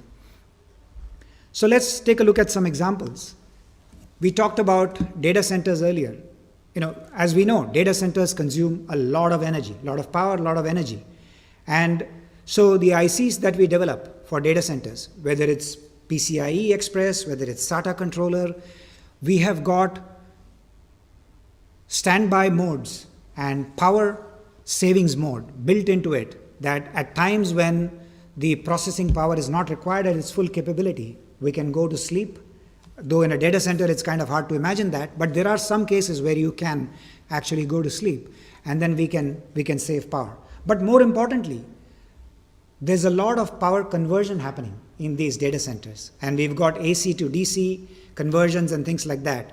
And traditionally, the olden day analog AC to DC conversion has been very inefficient, as we know. The efficiency of those analog power conversions have been typically in the range of 70 to 80%, probably 75%. And then now today, with the digital transformation, with the digital products that we bring in, which can actually use algorithms to tune these power supplies, we can take the efficiency from 70-80% to about 95%. So there is a significant improvement in efficiency that can be done by moving into the digital domain. And we are all familiar with utility metering, smart meters, and not only smart meters, but more importantly, telling the consumer that when is the peak demand, and therefore try to reduce your electricity consumption during these peak demands by incentivizing them by giving them a lower tariff, right? So we enable that by developing smart utility meters. And of course, renewable energy, which is solar, wind. We have got converters, inverters, which can basically take the solar energy and convert it into electrical energy. And then some of the solutions include, high accuracy measurement. It's very important to measure power consumption, energy consumption accurately. It is very important to communicate. We talked about smart meters, so it's very important to communicate. Not only is wireless technology helping us to read meters remotely, but it is also helping us to push information back into the consumers, to educate them so that they can make intelligent decisions. And then, of course, we talked about the AC/DC reference designs where the efficiency is being improved on a daily basis.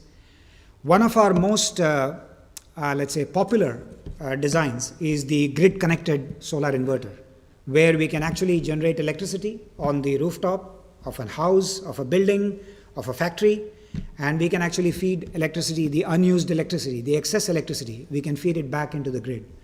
And this is a very popular design. We do the complete reference design so that we make it easy for our customers. So many of our customers just basically take this design and go for manufacturing, and it's actually royalty free.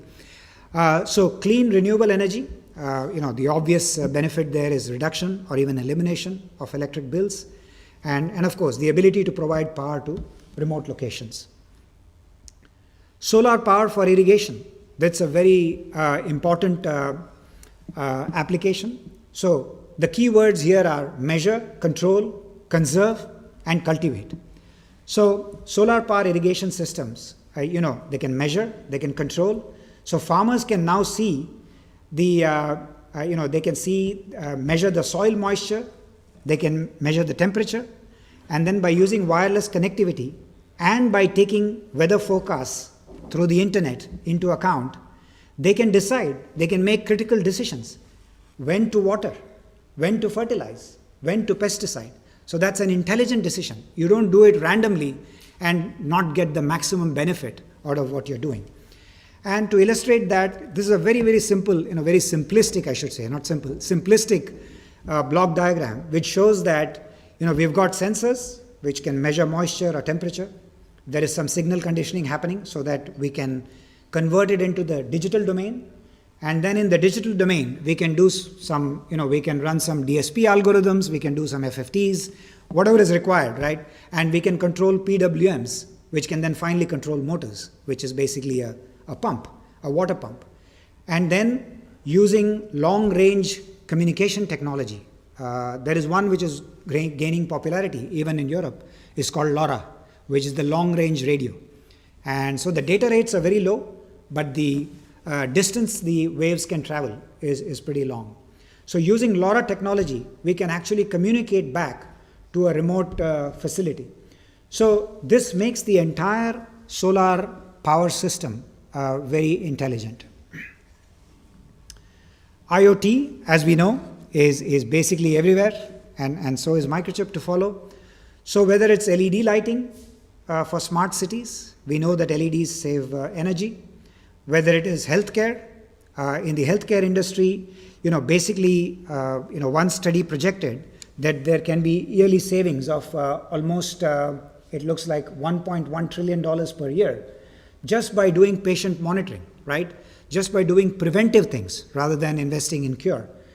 And then, smart homes, of course, smart cities, we talked about that, which is basically interconnecting all the various systems that a city needs to function. We can make it much more intelligent by observing and then by making intelligent decisions and then controlling back. So observability and controllability in a very intelligent and smart manner can have a huge impact on the energy savings, reducing accidents, and therefore, the entire chain of events, the domino effect after that, can actually be avoided. So microchip does not just bring the smart, which is basically these microcontrollers and microprocessors and FPGAs, but we also connect the smart. And connect the smart means that these are not in isolation, but they are connected to either a central system or to a cloud-based system. So various technologies like Zigbee, Bluetooth, USB, Wi-Fi, power over Ethernet, regular Ethernet. And then secure the smart. So bring the smart, connect the smart, secure the smart. Without security, connectivity is meaningless. We all know that, right?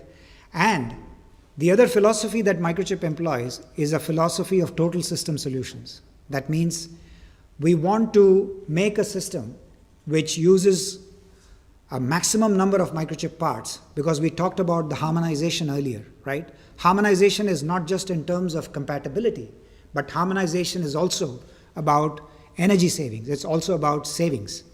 And so hardware, software, silicon, all of these as a total system solution is provided by Microchip to our customers. And then smartness in machine learning. So predictive maintenance, for example. We all know that if maintenance is not done properly on equipment, not only can it be hazardous, but there could be significant loss of energy. And so if we can do predictive maintenance using the intelligence, which is machine learning, you learn and then you adapt and then you take actions which are different from what you were doing earlier. That can make a huge impact. Smart human-machine interface, especially in the automotive area, can save lives. Smart vision, especially where FPGAs are being used today in the medical industry. And we know that smart vision can help with early cancer detection, for example, right? So those are some of the examples. Microchip has a big exposure to automotive. We pretty much are in every single subsystem of an automobile. For safety and convenience, obviously there is a sensor network, including cameras, including front sensors, rear sensors, side sensors, and so on. Autonomous and secure, which is basically having a data center on wheels so that you can make intelligent decisions while you're on the road. And then, of course, electrification. And electrification is not about just using electrical energy, but also it's about energy conservation on wheels. So if you look at this graphic, so pretty much Microchip is present in most of these subsystems, whether it's an electric motor, whether it's infotainment, whether it's the compressor, when it comes to EV, whether it's a charging subsystem, battery management subsystem, then DC-DC converters, regenerative braking system, which captures energy. So Microchip makes a huge difference by making each of these subsystems more energy efficient. So by having intelligent algorithms, as I mentioned earlier, to fine-tune when energy is used, when energy is conserved, we can make a huge difference. And of course, the number of cars on the road, we all know how many they are. So it's not just about the electric vehicle, but then also saving energy in every single subsystem of the automobile. Electric vehicles, the adoption has been slow, and understandably so, because people are worried, how far can my car go? What is the range? How fast can I charge my battery? How long is it going to take? Overnight is okay, but in the middle of the road, if I'm running out of charge, how fast can I recharge? That's where silicon carbide comes in. And Microchip is invested heavily in silicon carbide technologies because we can produce faster chargers. That's one of the important reasons. And of course, highly efficient power conversion. That's the other benefit of silicon carbide. And I'm happy to say that we are investing in silicon carbide technology here in Ireland in our Ennis facility. So as you can see, the fast charger has got various components, right? Temperature sensor, charging management, metering, touchscreen controller, fan motor control, communication interfaces. So as we saw earlier, Microchip is producing pretty much all of these components. Again, a total system solution for a harmonized product for our customers. And I'm proud to say that these are some of the Microchip products we've been working on and put out in the fight against COVID. Whether it's a fast result producing PCR device, whether it's a ventilator or a syringe pump or a pulse oximeter, Microchip products are very much there in the fight against our current challenge that we are facing. So I'm very excited to say that Microchip Ireland is going to participate in the development of all these state-of-the-art solutions that I showed you earlier. It's a fantastic time for us here at Microchip Ireland. We are really proud to be part of this global effort to make whatever small difference we can make. I think we are ready for it, and we are pretty excited. So in this endeavor, to supplement the global R&D centers that we have decided to start a corporate development center here, which we have already started. And the role model for this is the large centers in the US, in India, and in Romania. And when I say corporate development center, what I mean is that we would like to attract as many business units in Microchip as possible to come develop in Ireland. And that's where the role modeling of India and Romania come in. Microchip has roughly about 27 business units across the corporation. And in India, about 23 of these business units are already present.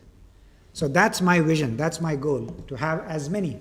Today, we have about 5 or 6 business units who are committed to Ireland, but the goal is to go beyond that and try to have as many business units from Microchip Corporate as possible.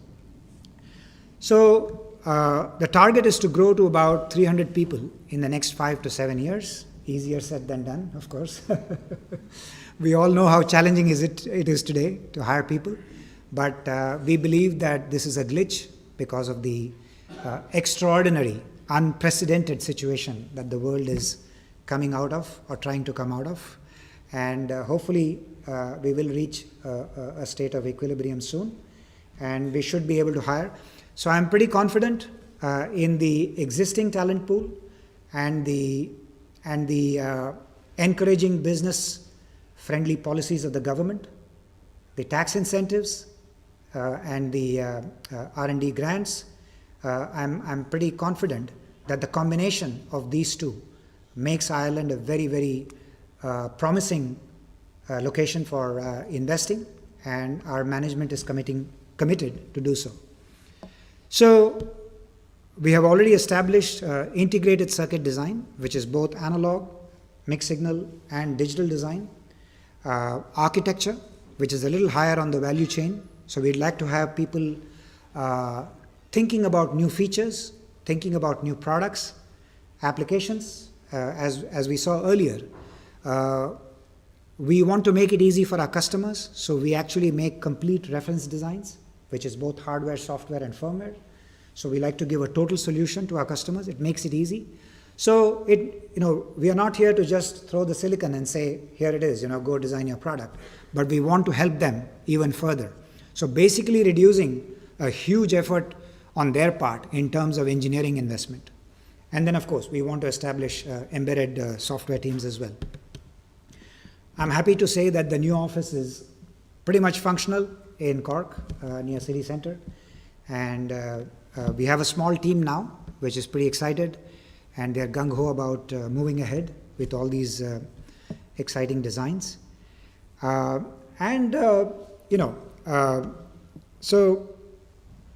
These are only the areas that we start with. We don't stop here. Automotive, as I said earlier, we have a huge exposure to automotive. So it could be electric vehicles, it could be in connectivity, timing and communication. We talked about 5G and we talked about IoT. So definitely that's going to be part of the team's charter here. Intelligent power management and conversion, which is already happening at our Ennis facility. We are going to extend that at Cork. And then the FPGA team, which is working on artificial intelligence. And it could be smart vision, it could be predictive maintenance, and many, many more. So I'm proud to say that in our own small way, and of course with the help of many other great companies, we would like to contribute to humanity. We would like to contribute, of course, to our customers and then to humanity, so that we can enhance the human experience and hopefully do so in a very, very sustainable world in the future. Thank you.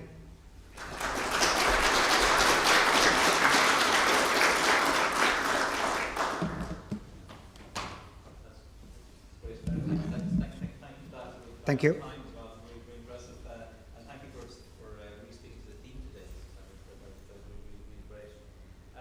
If we can take a few questions, again, on Slido here, which I have in front of me, or indeed if anybody in the room would like to step up and use the microphone. How about myself, just to get us started, if I could, Sarashan. The net zero by 2040 is very, very ambitious, and lots of companies, I can hear that now, are stepping up to saying net zero by a certain amount of time. How real is that from are your shareholders demanding that? Are your customers demanding that? Or is it more of a self-declaration? Because it's much more powerful if your customer, your shareholders are saying, I want you to be at net zero. So where's it coming from? I think it's both. As you can see, we are pretty much spread across many, many, many diverse markets. And there are people who are making products which are directly impacting the environment and in a positive way. And those are the people that are asking us, when do you think that microchip can achieve net zero? Our shareholders have made it also very clear that we would like to see a corporate commitment coming from top management. So the answer is both. Both. Okay. Well, that's very powerful. Then I liked your comment about data centers, because I think it's one of the sort of the unsaid things in this industry, and it reminded me of I think it was last year, maybe the years previously. There was a big march in Dublin by school kids who all had their day off and went to protest climate. And they marched along by right where my office is in Trinity and Weston Row there. So we were watching them going by. It was thousands of them. It was very impressive, actually. Right. But they were all on their mobile phones. Yes. And I wanted to shout out the window saying, do you realise that you're actually burning? I didn't mobile phones. So I don't think people understand that they're using that. So we'll leave it there. So thank you very much, Susan. That was very enjoyable. And best of luck with the centre in Cork. I think the Cork Limerick axis is a fantastic axis of technology in Ireland. And so I think you're definitely in the right place, and hopefully it's not in Cara's map, and you'll be dry in. Or certainly the technology solutions you have will help prevent that. I think our office is just beyond that blue boundary, so we are okay for now. But certainly if your solutions work, then there will be no need for a map like that. Of course, that's the hope. So that's the hope. So again, thank you very much. Thank you very much. Lovely to have you. Thank you very much.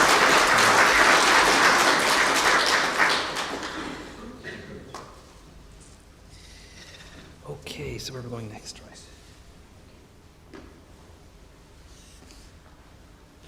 Yeah, that's it. That's great. Thank you, Richard. Okay, folks, so we're moving on now. So the next topic is about Aslan Plus. So this is a European program that we got involved in about 2 years back now, all down to actually to Jörgis, who's going to come and talk to us about it. His energy enthusiasm. I really want to recognise Jörgis for his his energy, his enthusiasm, his knowledge about Europe. I mean, if you do decide as a company to get involved in Europe, I'd encourage you to do so. We saw this morning from what I was talking about, that it really looks like there's going to be some great opportunities in Europe in the next number of years as they address the European shortage in semiconductors. And there's no better man that has the expertise on Europe than Jorgis Fagas. He's a real black belt when it comes to that kind of topic. So, Jorgis, we're delighted to have you present today.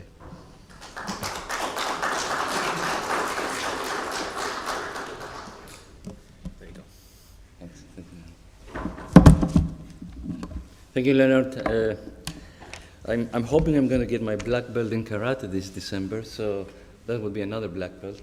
Anyway, I'll start with introducing Ascend Plus, but I'll give you a motivation first. So Ascend Plus is actually a 10 million euro program funded by the European Union to provide offer access to key infrastructure in Europe, in nanoelectronics infrastructure in Europe. And the thing is that I'm interested in that, right? Not only because it talks to the EU programs or the European HAD or the Airbus of chips that you mentioned in your opening talk, Leonard. It also motivates internal research, or it motivates me because the last couple of years at Tyndall we've been working on what we call the CMOS++ research cluster, which is about looking at new emerging materials, emerging devices and architectures that interface with CMOS, and they take us also beyond CMOS. So Ascend Plus talks directly in this particular domain. And the reason for that is, because we have to look or think about life beyond Moore's law. And here I'm using beyond Moore's law in a different context, right? It's not about the end of the Moore's law, because depending on which camp you are, it has been dying in the last 2 decades, or was dead already in the 2000s, right? Or it's going to die in the next decade, or it has already reached the status of immortality. And I think also my former colleague and friend, J.B. Collins, is going to be talking to us a little bit later about, what's the next stage to that. Here I'm thinking of life beyond Moore's law more like a means to an end rather than the end of a means. And what life beyond Moore's law has introduced in terms of transformational challenges. We have to solve really impactful problems, and we heard Cara a little bit earlier, right? And these impactful problems are actually really hard optimization problems. Whether this is drug discovery or materials discovery or new drugs to be introduced also for personalized medicine. We heard about the optimization problems that we have to solve in the climate, in the agriculture, circular economy actually was mentioned.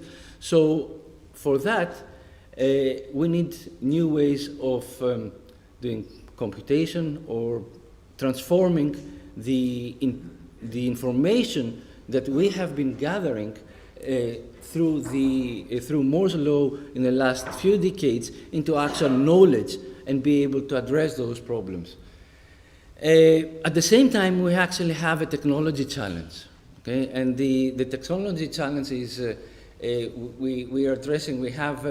We still need to have high performance in a data-driven world where we have spread billions or trillions of these fantastic Internet of Things devices around that give us the information, but okay, the intelligence, not yet perhaps, and also solve the energy consumption issue associated with the larger use of information and communication technologies. Actually, it is projected that by 2030, the carbon footprint of ICT is going to double or even triple, depending on which model you're looking at.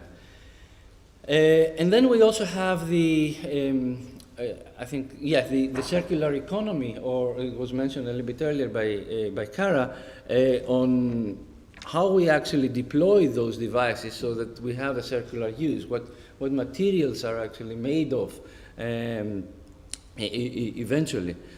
And to do that, we need to think about new solutions, which could be in the materials domain, like two-dimensional materials, energy-friendly materials on recyclable, compostable.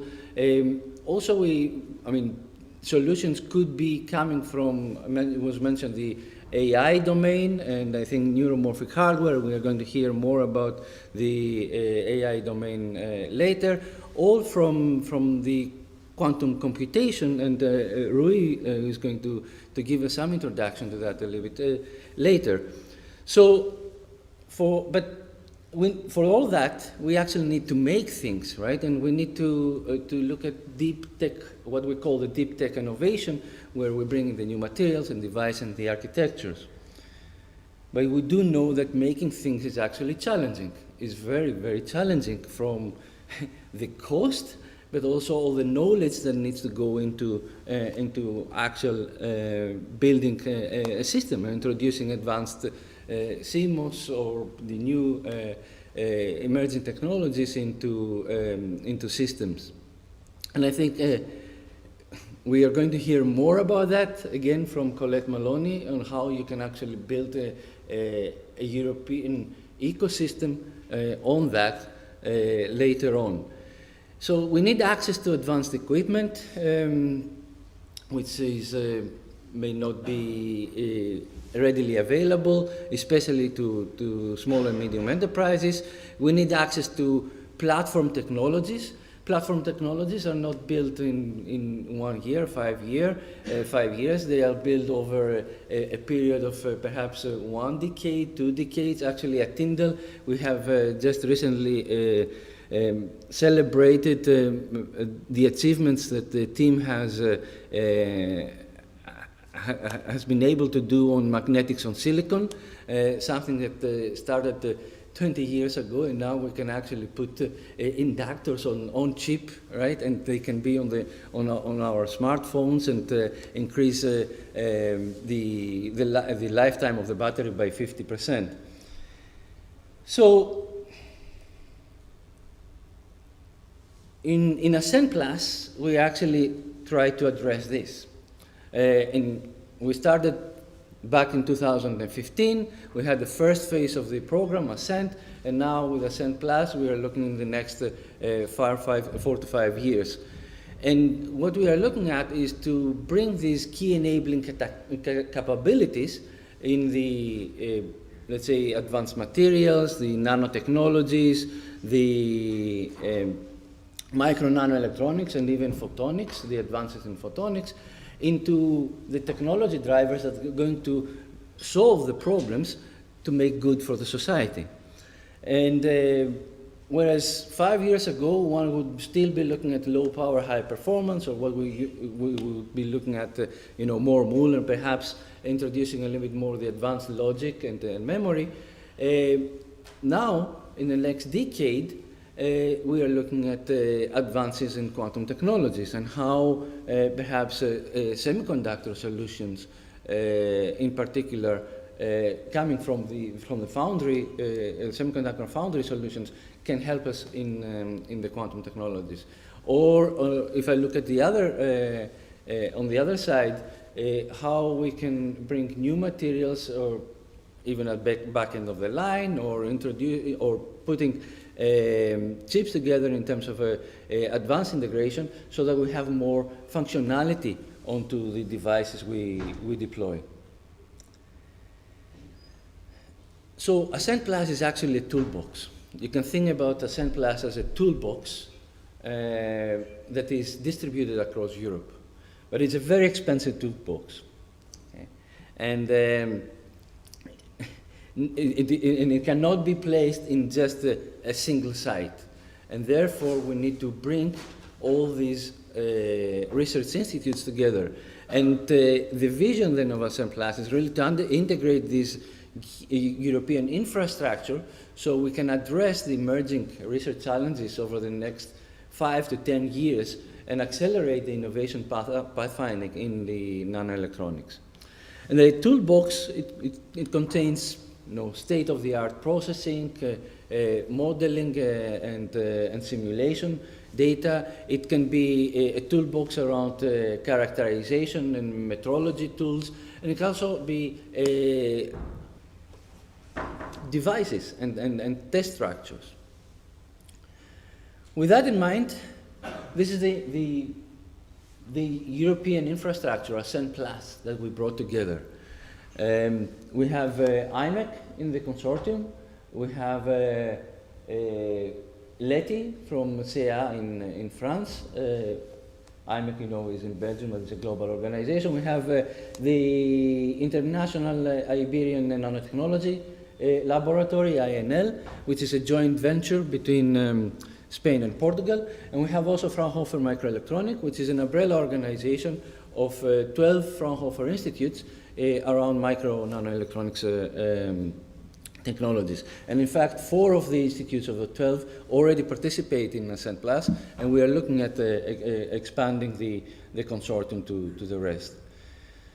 So why this could be of interest to members of MIDAS? Because the point of ASEM+ is to provide a single entry point to academic and industry researchers to the infrastructure that is provided by these key European organizations.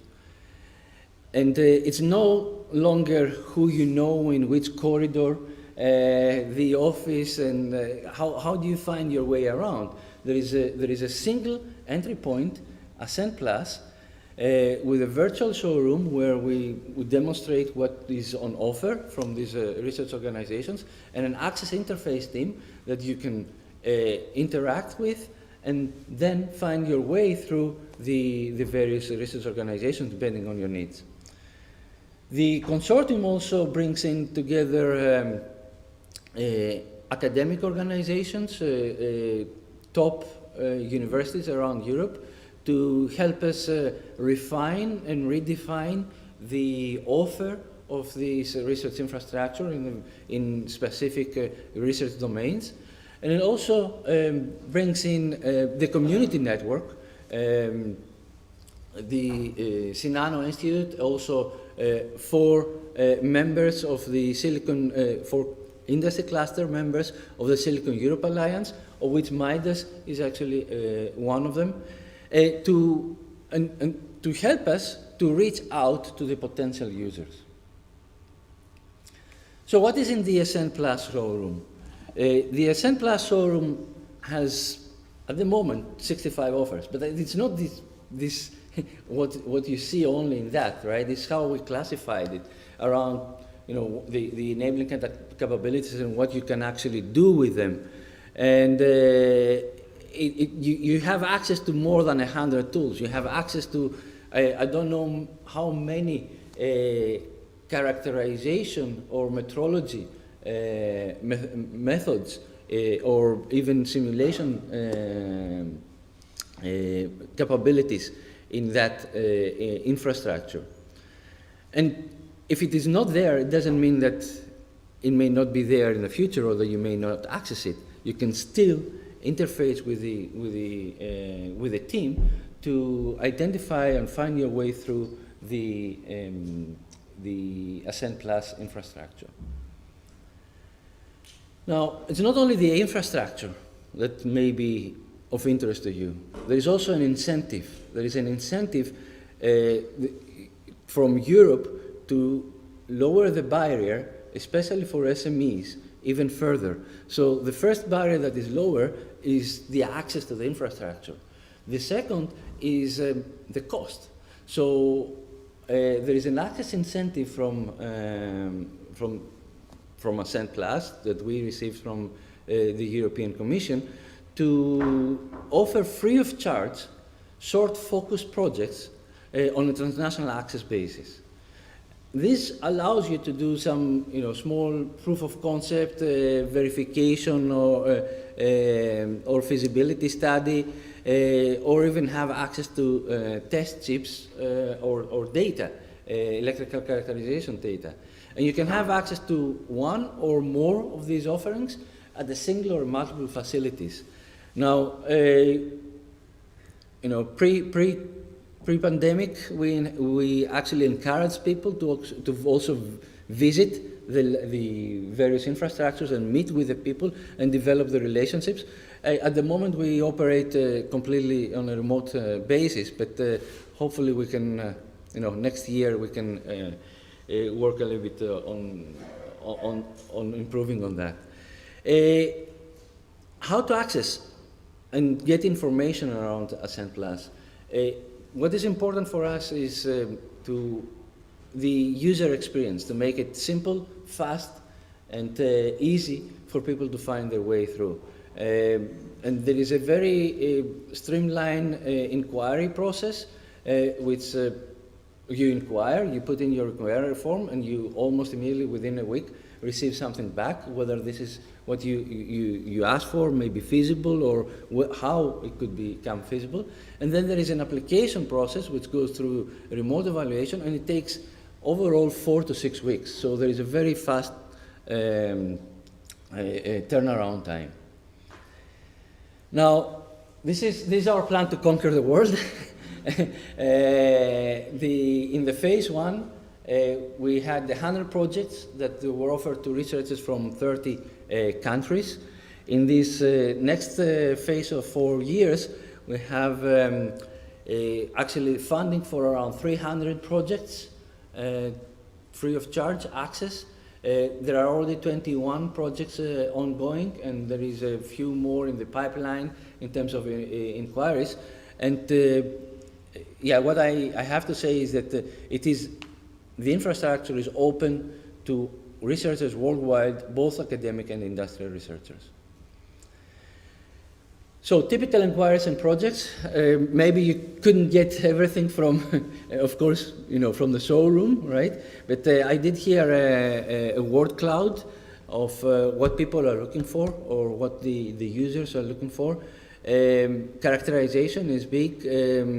Processing steps.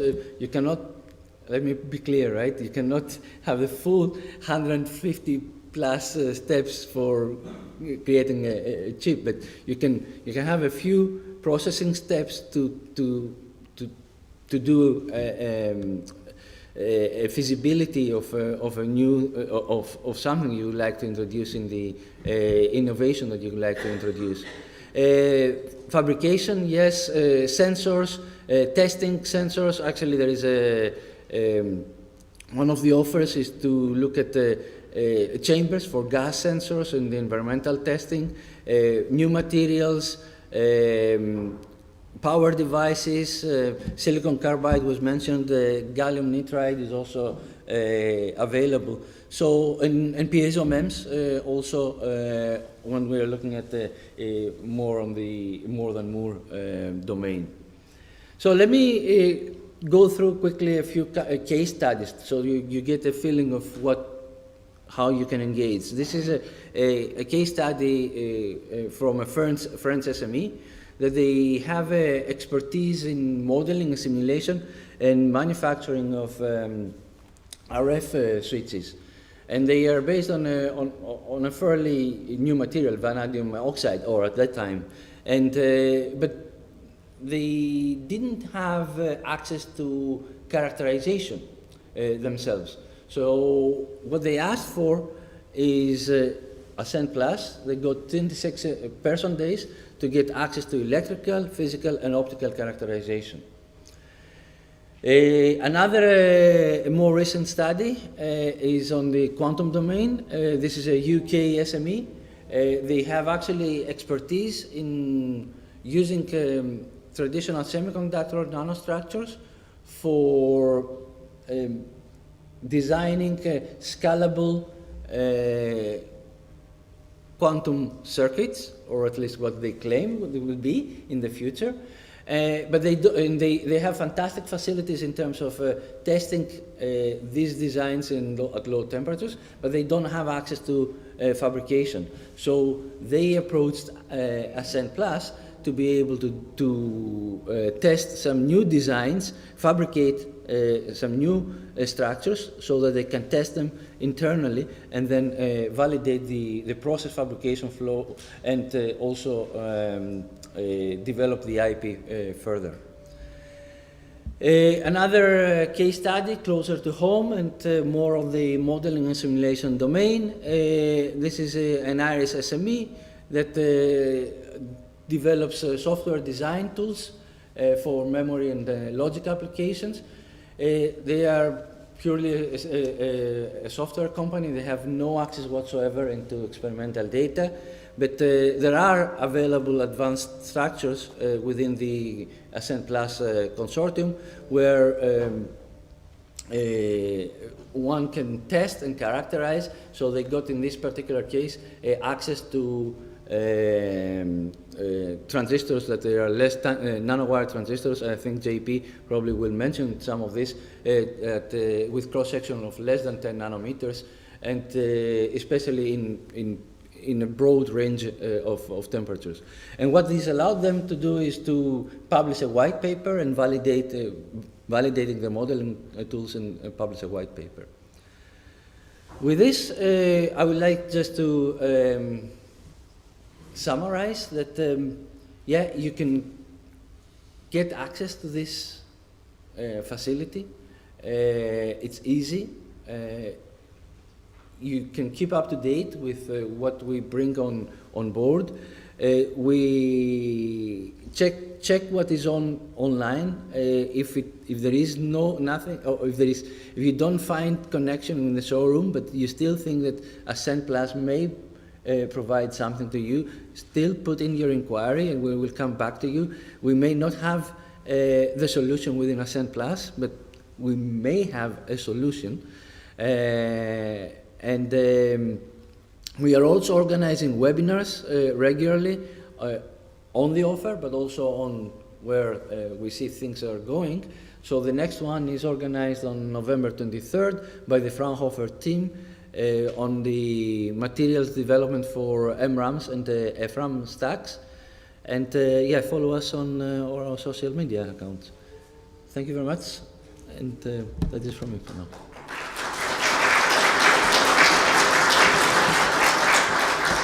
So once again, thanks, Jorgis.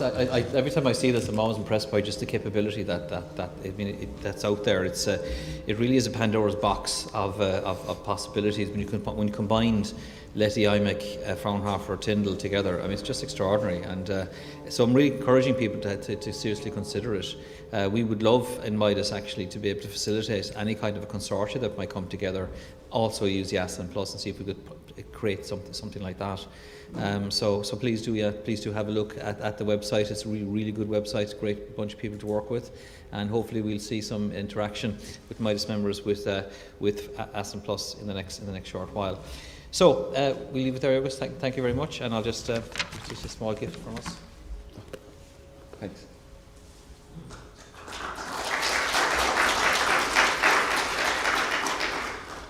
Okay, so we're onto a break now. Just before we go to the break, there's just two short things. We're going to the last thing we'll do this morning actually is we're going to run a video of the MIDAS SkillNet, the MIDAS SkillNet.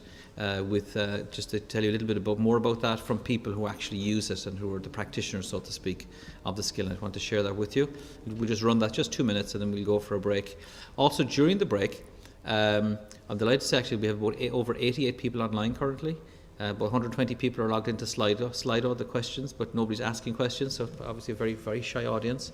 So please do use that function, particularly now in the afternoon, and after the break we get into other talks as well.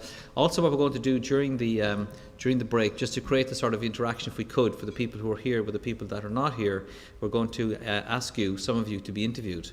And we're going to broadcast that live, the interview during the network, during the coffee to the people online. So we'll create some kind of at least a one-way interaction for people who are not here with the people who are actually on the coffee break to try to create this virtual networking thing. We're going to try that. So please do, I think Fergal and Nicola will be out there. They'll be looking to corral some people. So if you're grabbed, please do go do this. Very short, couple of questions. Nothing hard. No honours level questions. They're all quite easy. So please do engage in that. So with that, I'll ask Richard, could we run the video, and when the video is finished, we'll break for coffee. So we'll talk to you all after at 12 o'clock then. Thank you. My name is Jerry Byrne. I'm the network manager for the MIDAS Skillnet, and I'd like to introduce you to 3 managers from member companies who have agreed to share with us how the MIDAS Skillnet has benefited their organisations. My name is Owen O'Brien. I'm an engineering director in Engineering. We found the Skillnet very useful over the few years it's been in place. It's given us access to courses that simply wouldn't have happened because maybe we didn't have the number of participants that would have allowed us to run those courses. Furthermore, it's given us those, because of the funding that's available under the Skillnet, it's given us these courses at a very competitive price. And it's given us access to talent that maybe we wouldn't have had access to as trainer. For example, Cummings recently gave us training in RTL design, advanced RTL design. The training provided by the MIDAS Skillnet has benefited ADI Ireland in numerous ways. As a manager myself, I see it as beneficial in introducing graduates to their function. Then there is the retraining of experienced engineers. An example we see are engineers moving into verification and having to learn System Verilog or UVM methodology. And also in ADI, we are seeing more software development coming into our work, such as embedded firmware and online tool development. One of the great aspects about the MIDAS Skillnet is that the training it delivers is industry-led. So that allows On Semiconductor to identify the requirements to upskill and train and develop our engineers, and then the Skillnet helps provide and procure that training. The training is of exceptional quality, and we have world-class trainers like Tim Corcoran and Pavan Hanamolu delivering courses. It's got a great range of courses. So we've had, personal development type things like communicating effectively. We've had skills development like UVM design and so on. In particular, the Skillnet has developed a number of CPD modules. One of those, RTL design by Dick Gann, enables our engineers to continuously upskill and has provided career transition opportunities for some of our engineers to change role and remain very relevant in the industry today. The broadening of the courses provided by the MIDAS Skillnet has helped to enhance the skill set of the ADI Ireland engineering community.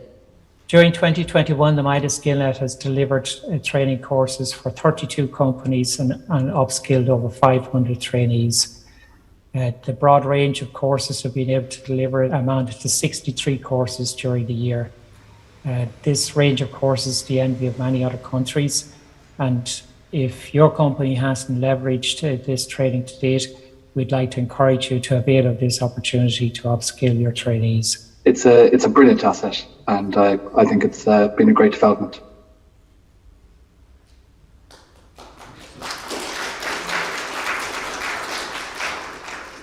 So that's it, folks. We're on break, so we'll see you all back here in 12.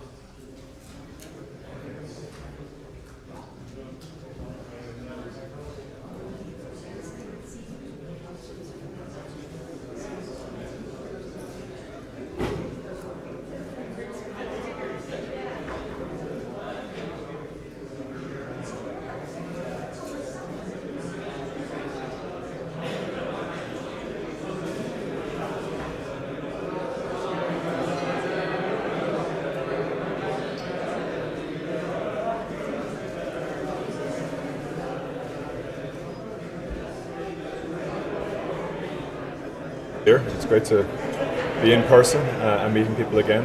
MIDAS conferences are always a great networking event, and I'm enjoying the conference so far.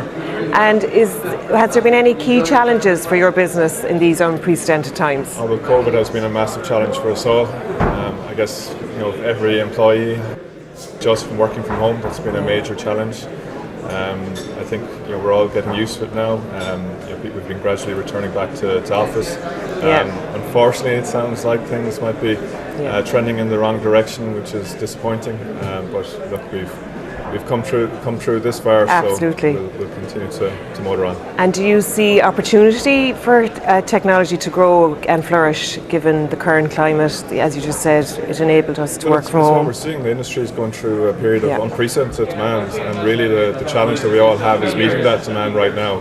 As we heard this morning, technology has a huge role to play, and the industry has a huge role to play in terms of making a difference to society, to the climate, and all of the challenges that we have at the moment. And our customers are developing solutions, and we're partnering with our customers to develop solutions to those challenges.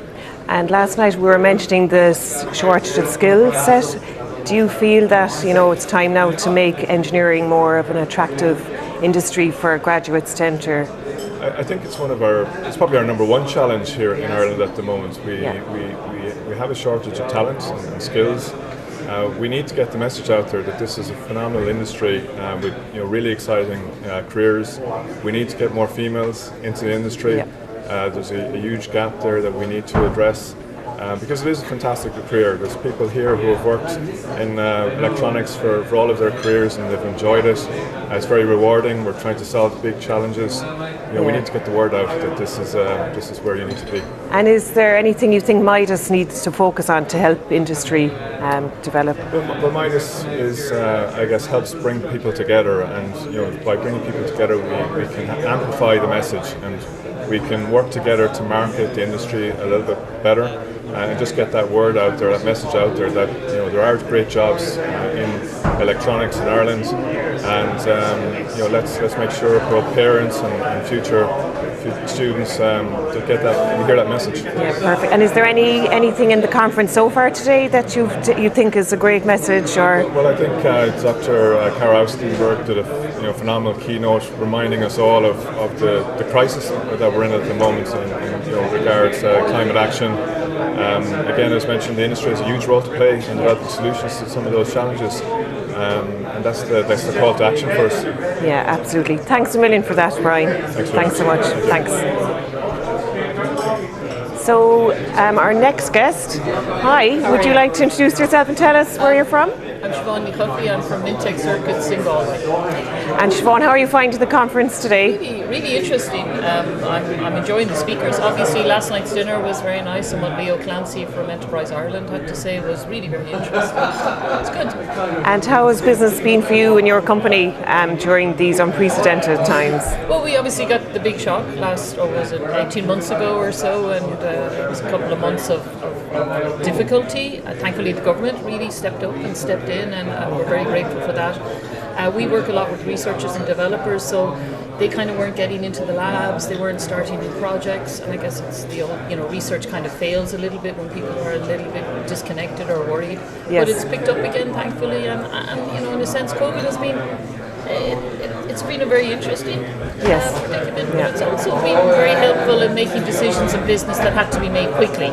Yes. And maybe cleaning the system a little bit. So. Yeah, and companies had to be agile, I guess, as well, and move with the times. Thankfully, we're small enough to be agile. Great, okay.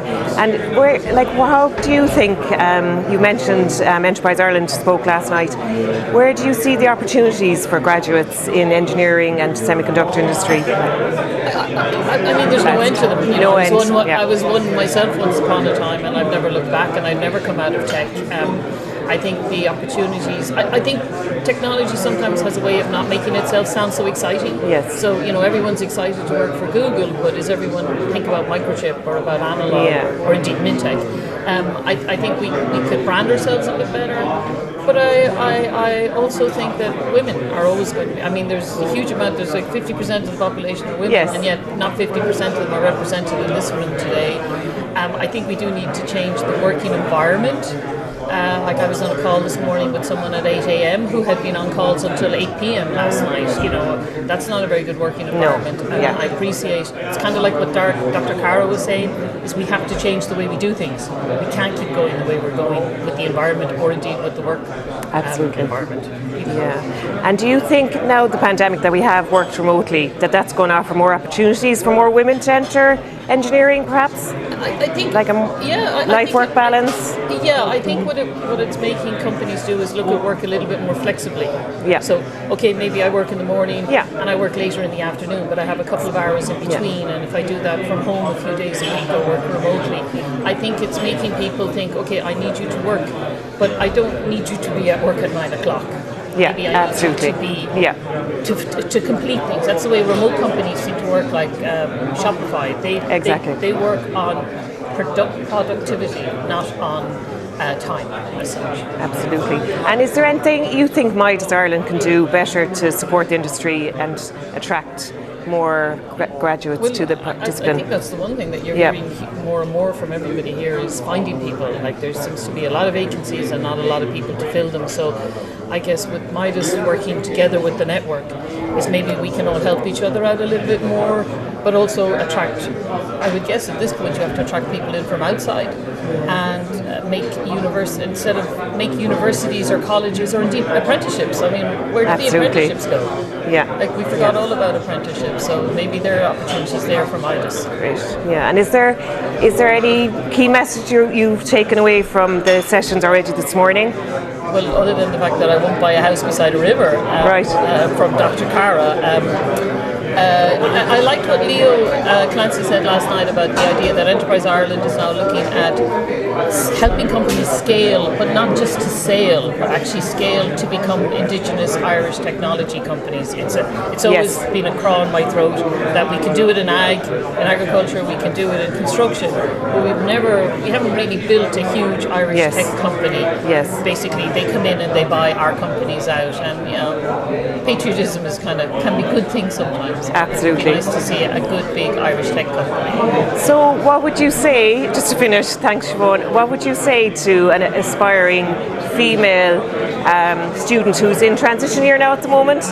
How would you convince that girl to do engineering and continue on her path doing honours maths, for example, and physics? Well, I mean, one of the things I always say about what we do, so we don't develop things, we help people make prototypes, is what we do isn't necessarily sexy, but what our customers do is really sexy. And what's happening in technology, I mean, even the microchip Studentian put up, where they are in the electric vehicle, where they are helping the environment. Yes. I mean, what is every 17-year-old woman mad about at the moment is the environment. Exactly, exactly. And that's the application, the end product, not necessarily the sitting down looking at schematics. Absolutely, and that's, I suppose, where I work at MCCI, that's what we're trying to do, is focus on the end application, not the IC design, but the application. Because it's more inspiring. It's more inspiring, it is. Absolutely. What do we do with it, as opposed to how you do it? And how it impacts your everyday life. Yeah, absolutely. And how it helps people and helps things. And I think that's lacking in engineering sometimes, it's the inspirational piece.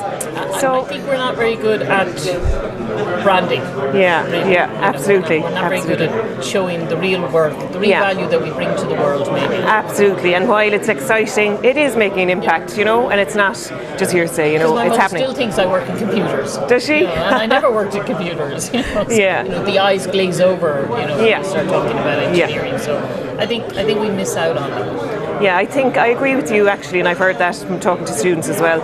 And I know, we need to attract students when they're younger, like in primary stage as well. I feel anyway from doing some outreach activities. So Siobhan, I'll let you have a well-deserved coffee after that. Thanks so much for your time. Thanks a mil.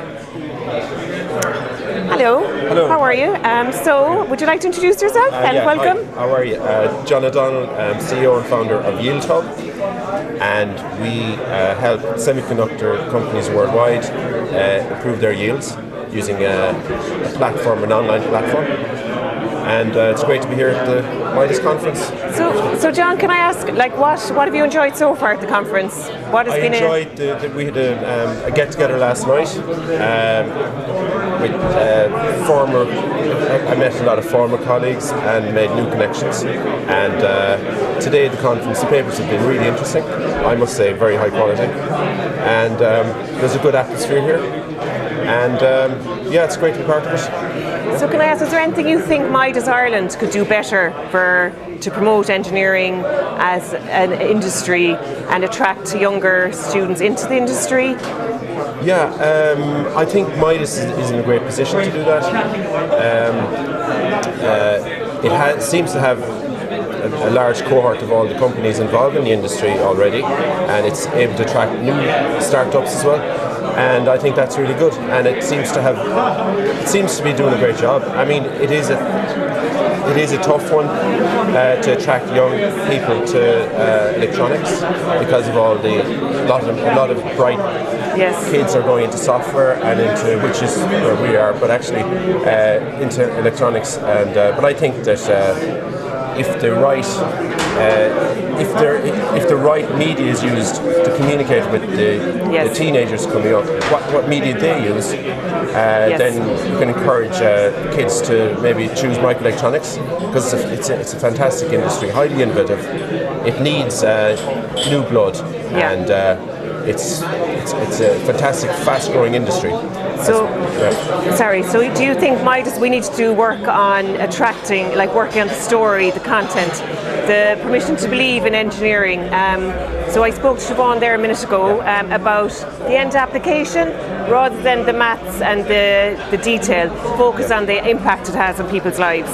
For example, autonomous driving, AI. Just focus on that type of thing. Would you think that would work? To a degree, they take it for granted. They take technology for granted. They use phones. They do. And I think that there is no shortage of work ethic in youngsters, and it is a lot of hard work working in the industry of microelectronics. A lot of difficult, hard stuff, but they're well up to it. And I think MIDAS can help promote it in schools. I think you need to go to the schools. I agree with you. Yeah, I think so. And I think it's an ideal cohort of companies, and that can help in that. You know. So I think kids. I remember when I started. What attracted me to the industry originally was there was a BBC programme in the late 70s, 79-80, called The Mighty Micro. Okay. And that actually accelerated the adoption of computers into schools at the time in the UK. And it definitely attracted me to think about the industry when I was 14 or 15. Right. So maybe if MIDAS could encourage something like that, maybe something that will get the attention of and get really good communicators to communicate the message to the teenagers, then I think that would help. Yes, and what do you think industry can do, like as in the likes of the larger semiconductor companies? You know, what can they do to attract young engineers into their companies, as well? I think the whole green movement is a very interesting topic, and youngsters really want to make sure there's a sustainable future. Yes. So companies, if they emphasise that message, they're helping with a sustainable future, then I think that would attract the attention of young kids. Completely. So thank you for that, John. Enjoy the rest of the conference. You've deserved your coffee. Thank you. Bye-bye.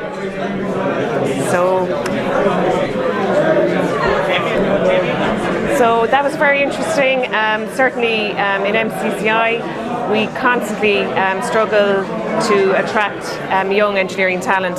And I think to sell really a career in engineering, that there are ample opportunities. So I suppose that's a challenge for the sector ongoing. So I'm just going to see now, can we find another willing speaker? So bear with me. Unfortunately, I have been... Fergal, would you like to join me for a quick question? So Fergal, apologies for pouncing on you there. I did a Miriam O'Callaghan on it. So Fergal, I've interviewed a few people here today about what MIDAS can do to attract more engineering students into the industry. Right. So I think there's a challenge for the industry to focus on the end applications and make it kind of sexy and exciting. So do you think it's as simple as that? Or I think it's very important. I think young people are very interested in the environment and what's going on. I think that's a great opportunity to get them interested in it, because in all technology, semiconductors are the basis of so much is going on, and so much of enabling technology. So I think it's very important for to actually promote the environment and what's going on there. Yeah, and what other issues? Like I know we're hearing a lot about the environment, right? But what do you think is another key driver for innovation within semiconductors? Is it security?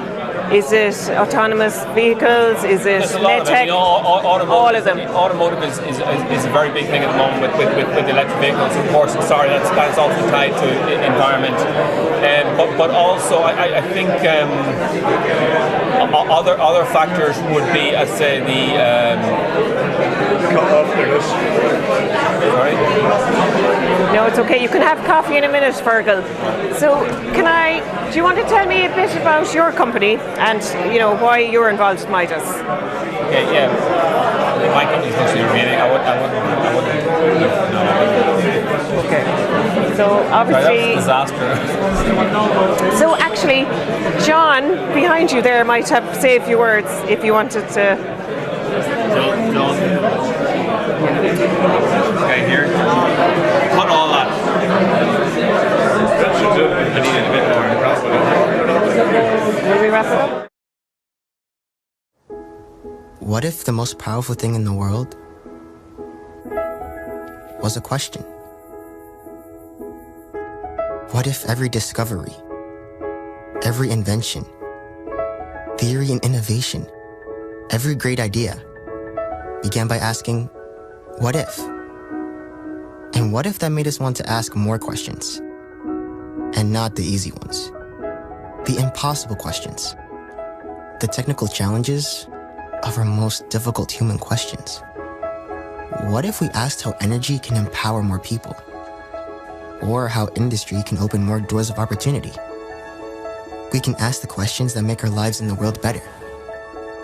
Because the true power of asking a question is in believing that there is an answer. All we need to do is find it. Analog Devices, where what if becomes what is. This is a land where resilience grows, where companies who have put their faith in us know they're on firm ground, know that the roots they've put down here are growing stronger again. This is a land where confidence grows, as we continue to open doors for existing and new investors to our shores, though we open them to a changed world. This is a land ready for the future. This is Ireland. This is the age of intelligent transportation, where vehicles communicate with infrastructure to help deliver safer, more efficient driving.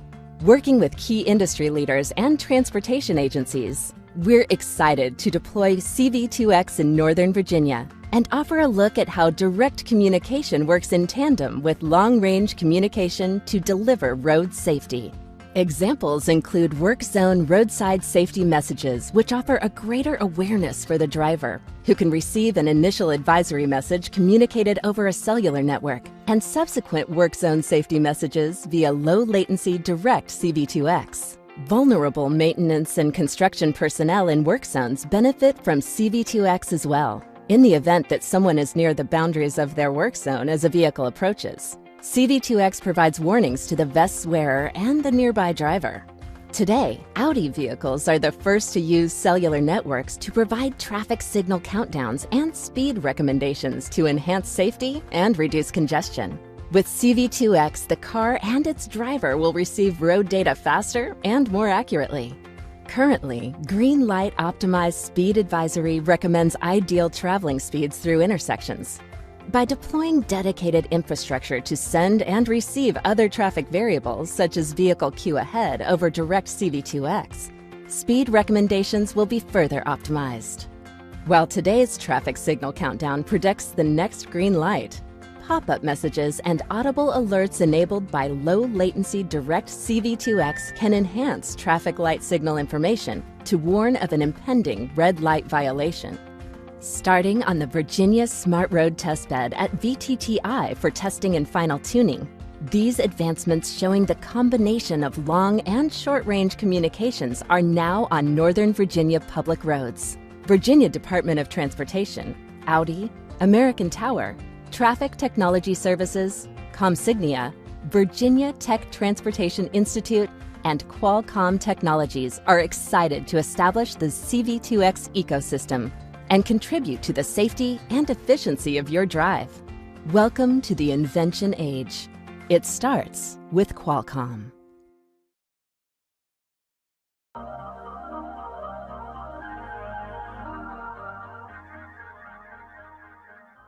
Presenting the Xilinx Real-Time Video Server Appliance Reference Architectures.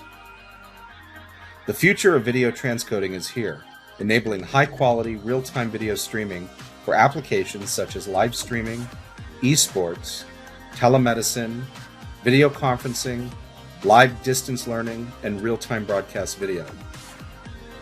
Harnessing the power of Xilinx FPGAs and programmable SoCs, these new real-time video server appliances are optimized for video quality and bitrate at the lowest cost per channel, offering significant TCO savings over fixed architecture approaches. Scale your existing video infrastructure while delivering the lowest cost per channel with the high channel density edition. Streaming up to 7 Full HD 1080p 60 channels, the ultra-low bitrate optimized video edition reduces bandwidth cost while lowering your total cost of delivery. Deploy on-prem or in the cloud. The future of real-time video transcoding is here.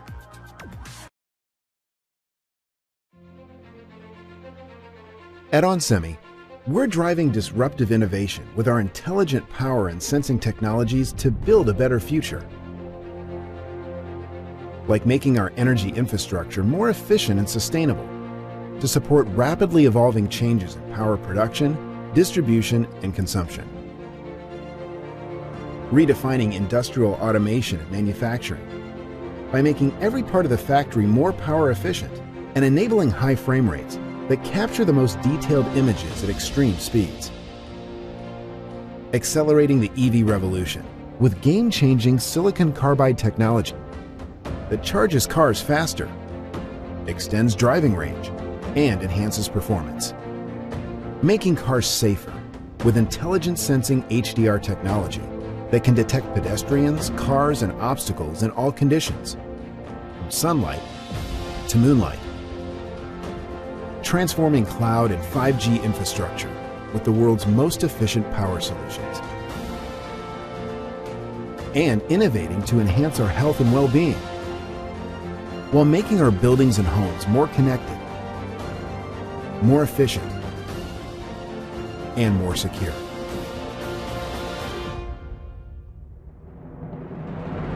By combining our manufacturing excellence and the industry's most advanced packaging technology with our innovative solutions, our teams are not only striving to make our world a better place, we are exploring other worlds as well. onsemi, intelligent technology, better future.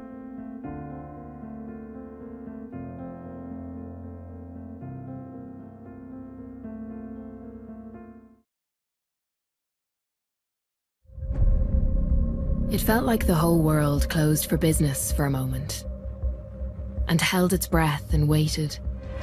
But now, the world is open again. Open for those who are open to new ideas, new opportunities, new possibilities, open to new markets, new ways to connect, new ways to predict and problem solve, new ways to protect our planet. And Irish companies are the proof. When the world felt closed, we stayed open. Open to new thinking, new ways of working, new ways to succeed. Around the world, Enterprise Ireland is opening new doors for Irish companies, connecting them with global leaders and giving them the insights and the edge they need to compete. It's a brand new day with brand new opportunities, because the world is open and we are too.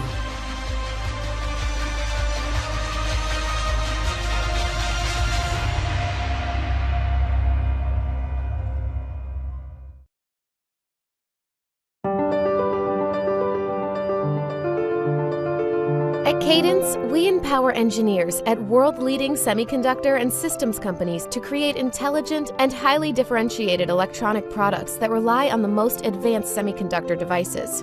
From consumer products like mobile devices and autonomous driving to next-generation hyperscale computing, the technologies of the future will be integral in our lives and intelligently connected.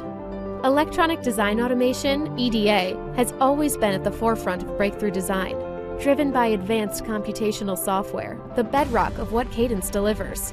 With the explosion of big data and massive computational workloads, it's more important than ever to leverage proven software, computational in nature, that includes best-in-class design, verification, IP, and system analysis capabilities. Recent advancements in silicon design and computational software address these design challenges head-on with an intelligent dimension. The difference centers on select key innovations. Integration and co-mingling of previously independent design, analysis, and implementation to achieve optimal results. Partitioning and scaling of computation to thousands of CPU cores and servers, and the introduction of machine learning to improve and harness design heuristics for system optimization. Today, most large system-on-chips are designed at the RTL level, using System C, C, or C++ as the programming language, with high-level synthesis and various forms of verification, from simulation to emulation and formal. These enable designers to create and debug designs and automate the process of transforming the high-level descriptions to low-level implementation required for manufacturing. To counter the growth in design size, complexity, and computational scope, algorithms now utilize multiple CPU cores. This approach enables early software development and system debugging, analysis, and modeling before the chip is manufactured. Another key facet of computational software is at the system level. The complexity of systems requires co-design and co-optimization of the semiconductor with its IC package, PCBs, connectors, and cables. Multiphysics simulation is now a necessity for system design. One example is high-speed data communications, which have data rates up to 112 gigabits per second that require analysis tools connected to those environments to deliver automated selection of optimal system implementation decisions. Design tools and designers often apply recipes or ordered sets of steps when applying computational algorithms to their design challenge. Machine learning is particularly good at large-scale, pattern-based algorithms and is implemented with the same matrix analysis technology found in EDA and system analysis. By evaluating and learning from successful prior designs, Cadence tools can evaluate thousands of possibilities, and the best outcome can be selected. By focusing on the system-level requirements and employing machine learning to optimize decision-making, Cadence's computational software know-how gives engineers the ability to create the intelligent electronic technologies of tomorrow. Cadence, computational software for intelligent system design.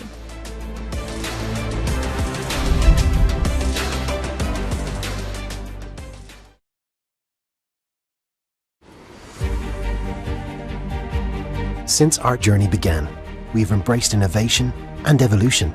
We are here today because of our culture of innovation, our people, our collaborative nature, our ability to deliver, and our location in Europe. Building on our reputation as a centre of excellence for precision converters, we have expanded our world-class facilities and our capabilities so we can navigate the complexity of what's next. We have used our strengths to move the needle beyond manufacturing and chip design to also become experts in systems, software, and new business models, so we can get to the market faster, generate revenue more efficiently, and strengthen and evolve the ecosystem. As an innovation hub for Industry 4.0, electrification, and next-gen communications customers in Europe, we are now driving Industry 4.0 in manufacturing by creating next-gen sensors for robots and cobots, condition-based monitoring systems, real-time deterministic Ethernet and smart mesh networking system solutions, with artificial intelligence and machine learning for cloud analytics. We are addressing the challenges and opportunities of 5G by developing an advanced 5G technology platform. And we are providing greener transportation through our wireless battery management systems and sustainable energy efforts.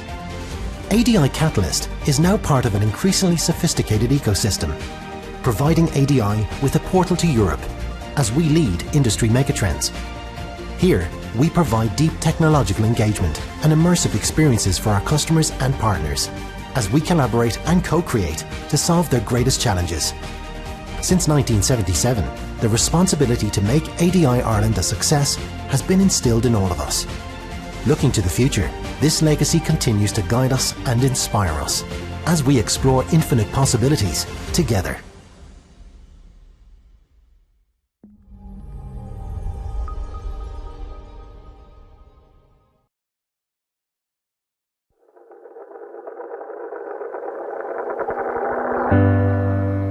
The story of Intel's investment in advanced manufacturing in Europe is a remarkable, sometimes untold story of tremendous success and excitement over the past 30 years.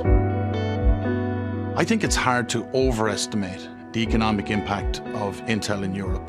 We have over 10,000 employees in the region, and in the last 2 years alone, we have spent over 10 billion euro with European suppliers. The advanced ecosystems that need to build up around our advanced manufacturing need to be world-class.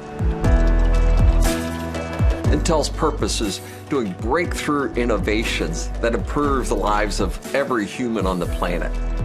And as the world is becoming more digital, semiconductors are underlying every aspect to it, but we're seeing that industries are paused because they don't have enough semiconductors. Also, Europe has many critical aspects of the semiconductor industry already, with IMEC and companies that are truly at the leading edge of the world.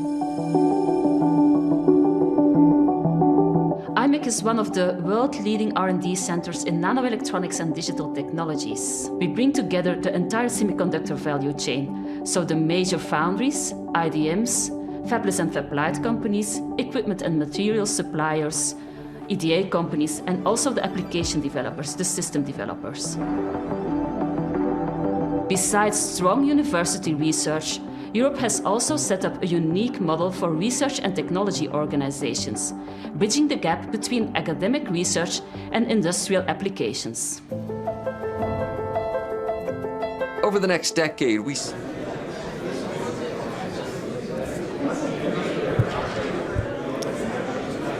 Okay, folks, we'll get going again.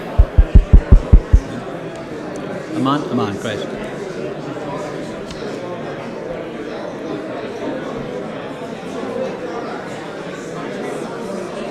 I didn't know there was donuts. Okay, guys, can we, ladies and gentlemen, can we get going? We were. Shh.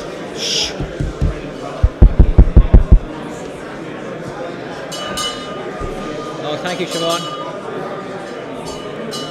Siobhan is going to come and hit you over the head with the bell if you don't be quiet.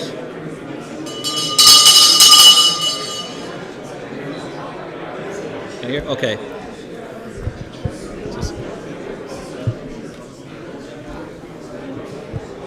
There we go.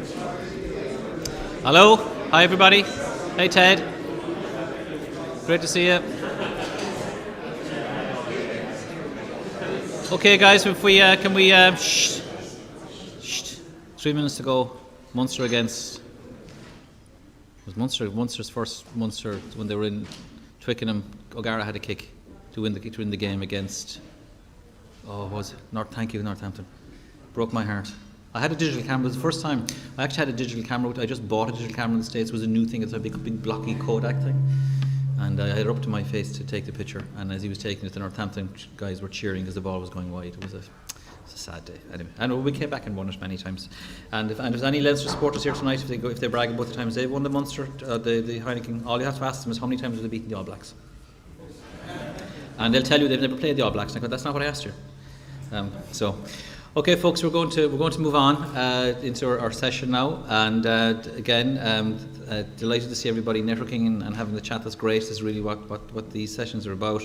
Again, welcome back to our audience online. I hope you enjoyed the bit of the Vox Pop work we did. Thanks to Nicola for doing that during the break, and we'll do it again during the break this afternoon, just to again try to connect people online with people who are here. But anyway, without further ado, I'm going to move on to, just a quick reminder again, please use the Slido. I see a lot of people are logged into it. Please use that. It's a very interactive tool, and we'll pick up the questions there and share them with people online. If you're online, please do use it, or if you want to comment, please do that as well, not just ask a question. But I'm delighted now to go to our next speaker, and that's Dr. Roy Zhu, who's Director of IBM Research Europe, where she leads a very active and engaged organisation in AI, quantum computing, security, privacy, hybrid cloud, and other cutting-edge science and technology. She was previously Director of IBM Accessibility Research, which looked at AI-powered assistive technology for people with disabilities. And she's got a PhD from Rutgers University, where she did material science. So she's armed and dangerous. She knows what we do. So with that, I'll invite Roy. Looking forward to your presentation.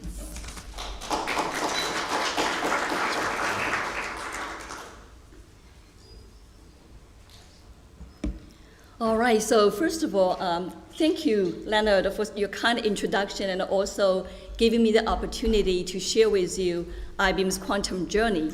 And so the title of my talk is Quantum Computing, Cutting Through the Hype. So in my talk, I'd like to cover 3 sections. The first section will give you a little brief history about quantum computing. And second section, I will cover the latest research and technology development in quantum. And also in order to embrace the quantum era, we need to create an ecosystem. So I also will spend a few minutes in talking about the ecosystem development. So before we get into quantum, I'd like to spend a few minutes to introduce IBM Research. Some of you may not be familiar with it. And so IBM Research, I would say, is the most prominent industry research organization. We started back in 1945 in New York as a small team. 76 years later, today, we are an organization with 3,000 researchers in 14 locations across 5 continents. And so in the US, our headquarters in upstate New York, in Yorktown, and nearby we have a facility called in Albany. That's a semiconductor facility. I think in May we announced the 2 nanometer technology. I'm sure you probably are aware of that, came out of Albany. And on the East Coast, in Cambridge, Massachusetts, we also have a location that's a co-lab with MIT. Now, on the West Coast, it is strategically important for IBM to present ourselves in Silicon Valley, so we also have a lab there called Almaden Research Center. I was based out of Almaden before I moved to Dublin 2.5 years ago. So in South America, we also have a lab in Brazil. Now, move to Europe. We have 3 locations. One, the only one in EU, is in Dublin. And so we just celebrated our 10-year anniversary on November 3rd. So I still have people asking me, hey, you do smarter cities, right? And my answer is yes. 10 years ago, our lab was inaugurated as a smarter cities tech center. Now, a decade later, we have flourished into a research organization where our scientists and engineers are working on the latest cutting-edge technology, including AI, quantum computing, AI for healthcare, security, privacy, and, very important, the future of computing, which will look at how the convergence of bits, qubits, neurons gonna change the world. So that's our lab. In Europe, we also have Zurich and the UK. Now, in Middle East, we have our lab in Haifa, and in Africa, we have 2 locations in Nairobi and also Johannesburg. In Asia, we have 4 different locations, 2 in India, 1 in Singapore, and 1 in Japan. So as a research organization, we are not only the innovation engine for the IBM Corporation, we also made significant contributions to the advancement of science and technology. And so these are demonstrated by the recognition. So over the years, we have 6 researchers received Nobel Prizes, and 6 researchers received Turing Awards. Every time I talk about Turing Awards, I always want to mention the very first woman to receive Turing Award came from IBM. It's our dear Frances Allen. And over the years, we also received 10 National Medals of Technology and 10 National Medals of Science. Those are presented by US presidents. And also, for the last 28 consecutive years, IBM is ranked number 1 in terms of patents issued by US Patent Office. So I'm very proud to say, as a research organization, we truly pioneered in many frontiers in different fields, including back in 1955, we started artificial intelligence with many other bright minds. And then in 1981, IBM and MIT, we co-hosted a conference called Physics of Computation. You don't see quantum computing in this here, but this very conference actually kick-started the quantum computing era. And so according to Charles Bennett, who is an IBM fellow, he was among attendees, and he recalled, the historical moment and said, if you had said quantum computing, nobody would have understood what you were talking about, right? And so in his keynote, in his closing keynote, Nobel laureate Richard Feynman famously said, I'm not happy with all the analysis that go with just the classical theory, because nature isn't classical. Damn it. If you want to make a simulation of nature, you better make it quantum mechanical. So Feynman, he basically electrified the gathering by calling for creation of a quantum computer. That's how the journey started. Now, fast forward to today. Let's take a look at it. Last 40 years, the classical computers also made a significant advancement. What I'm showing here is IBM's supercomputer, Summit. It was the most powerful supercomputer as of last November, but unfortunately now Fujitsu has the most power. They took over since last year, but this list always keep changing, right? Keep more powerful system comes up. So let me show you the spec of Summit supercomputer. It has 200 quadrillion calculations per second, 9,216 IBM Power 9 processors, 27,648 NVIDIA GPUs, and 250 petabyte file system. And it runs on IBM's Red Hat Linux. So powerful, right? It's amazing. So it makes you wonder, with such powerful supercomputers, are there still intractable problems? The answer, sadly, is yes. We don't have to look for very complicated problems, say, how do we stop the pandemic? Or how do we reverse the climate change? Let's just pick something ordinary, simple. We just had a coffee break. Some had a coffee, some had a tea. What's in common? They all have caffeine in them, right? It's something, for most of us, part of our life. The molecule is not all that complicated. However, in order to model the energy configuration of a single molecule, single caffeine molecule, in a single instant, we talk about single and single, how much computing power is going to take? It's going to take 10 to 48th power number of bits to do that. Let's put that very large number into perspective. What is that number? It is roughly 1 to 10% of the total number of atoms in Earth. So even with the most powerful supercomputers we have today, it is not possible to model the energy configuration of a caffeine molecule. Relatively simple, right? So the good news is with quantum computers, it is possible using 160 logic qubits, you can model the energy configuration of a single caffeine molecule. So caffeine is not the only problem that we cannot solve with the classical computer. There are many problems is still remain unsolved. So the light blue circle is the problem space. In the middle, you have a white space. Those are the areas where we have the capability of solving those problems, including multiply to very large integers, automatically reading your emails or streamline videos. But there were still many other problems we're not able to solve with classical computer. However, there are spaces we can solve with quantum computer. So the dark blue areas are the potential areas where quantum computer can play a key role. And so another point I like to make here, quantum computers are not here to replace classical computers. They complement each other because they're actually fundamentally very different. So now let's take a look at the differences between the two. This is something you all know. I don't need to teach you, but I just want to make a comparison. In classical computers, a bit is the most fundamental unit, is a unit of information, right? It can be in the state of either 1 or 0, the other one, 0 or 1. And a classic logic circuit is a set of gate operations on bits, is a basic unit of computation.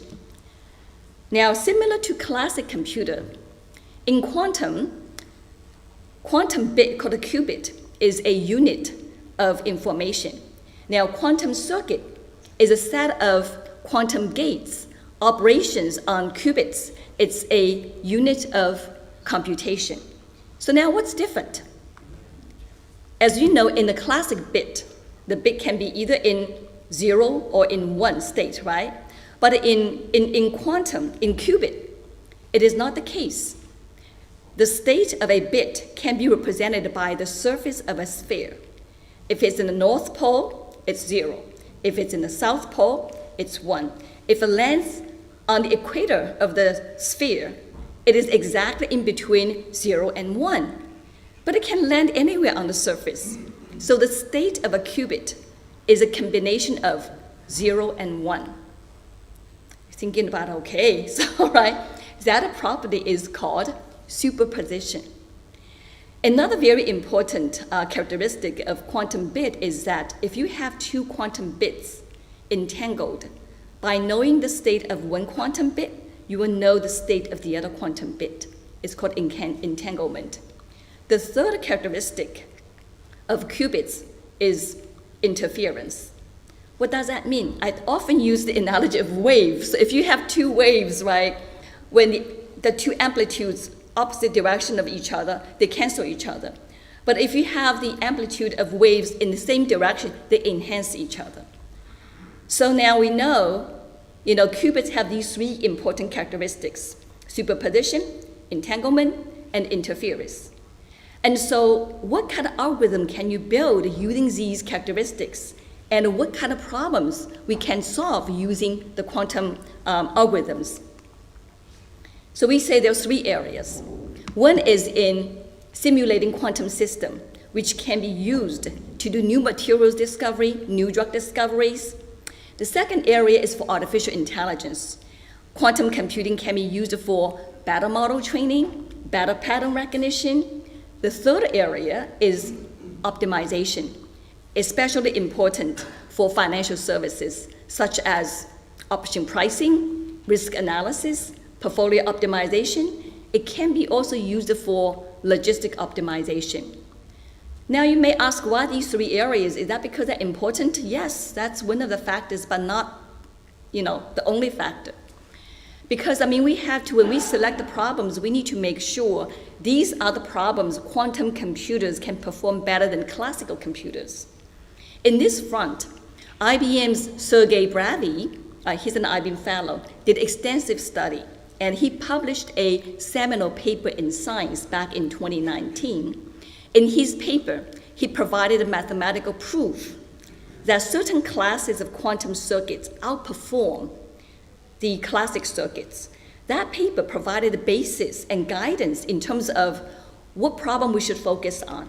Don't waste time on problems that classical computer can solve better than quantum computer, right? So that's essentially, tell you the application area. We do have bases. Based upon that, we know, where to focus. Now, in order to develop applications, we need very advanced systems. So now let's take a look at the pace of the quantum computing technology development. Moore's law, right? I think there were quite a few times already, and Jürgen talked beyond Moore's law. I love that. And so on the left-hand side, I think you all know, left-hand side, right-hand, yeah, left-hand side is a Moore's law, which predicted basically the density of semiconductor chip roughly, doubles every 2 years or so. And the industry have been faithfully following that. And so we now in the quantum era, we come up with a new Moore's law in the quantum computing era. We basically predict the quantum volume would double every single year, not every 2 years or 18 months, it's every single year. Now, what is quantum volume? Quantum volume basically is a metric, very important metric, to measure the performance of quantum computing. It is not just a simply number of qubits. It's a combination of number of qubits and also error rate and other factors. And so this gives you high-level picture where we are heading, and so we need something more concrete, exactly how do we get there, right? And so in February, IBM unveiled our very comprehensive, very ambitious roadmap. And so not only covered the hardware layer, but also kernel layer, algorithms, applications, all the way to services. And I'm extremely excited to tell you that 2 days ago, we announced IBM's Eagle processor, which has 127 qubits. This is a true breakthrough. So we now have more than 100 qubits on a single chip. So our team is working very hard to make sure we stay on this roadmap, we turn this roadmap into a reality. So this roadmap is not just a roadmap for IBM, it's a roadmap for the quantum computing industry. Okay, so for the people, the audience here, I'm sure many of you are going to be quite interested in the chip, what's in there, right? And so I'd like to show you our quantum chip here. As you know, there are many different kind of quantum technology, and some are, photonic chips, photonic qubits, and some are position-based qubits. And so for IBM, we're working on superconducting technology. And so our chip is based upon now-beam aluminum Josephson conjunction. And as you can see, I don't know if I can point this thing here, little thing here, probably not. And so you can see at the bottom picture, it shows the Josephson conjunction. It is about 100 nanometer by 100 nanometer. And then you also can see those wiggly lines. Those are the microwave readout resonators. And those are the ones we use to send instruction to the qubits and also read the state of the qubit to understand what state, quantum state the qubit is in. And then also these bigger wiggly lines on top of the chart you see, those are the microwave quantum bus resonator. Those are the ones we use to couple the qubits together. So that's essentially, you can see at the micro level what the chip look like. Now let's take a look at the macro level. At the macro level, how can we scale the usage of quantum computer? There are two very important factors in scaling. One is frictionless development. Because for the development community, the last thing people want to hear is, I need to learn another new language. Just come on, can I just use my own language, right? So that's very important to allow people use a language they're familiar with. Number two is anywhere access. Because, we have very limited number of quantum computers. Most of them are in New York. We only have 2 outside of US so far, one in Germany and one in Japan. And Tuesday, we announced that we're going to have a third one installed in South Korea, but still very limited.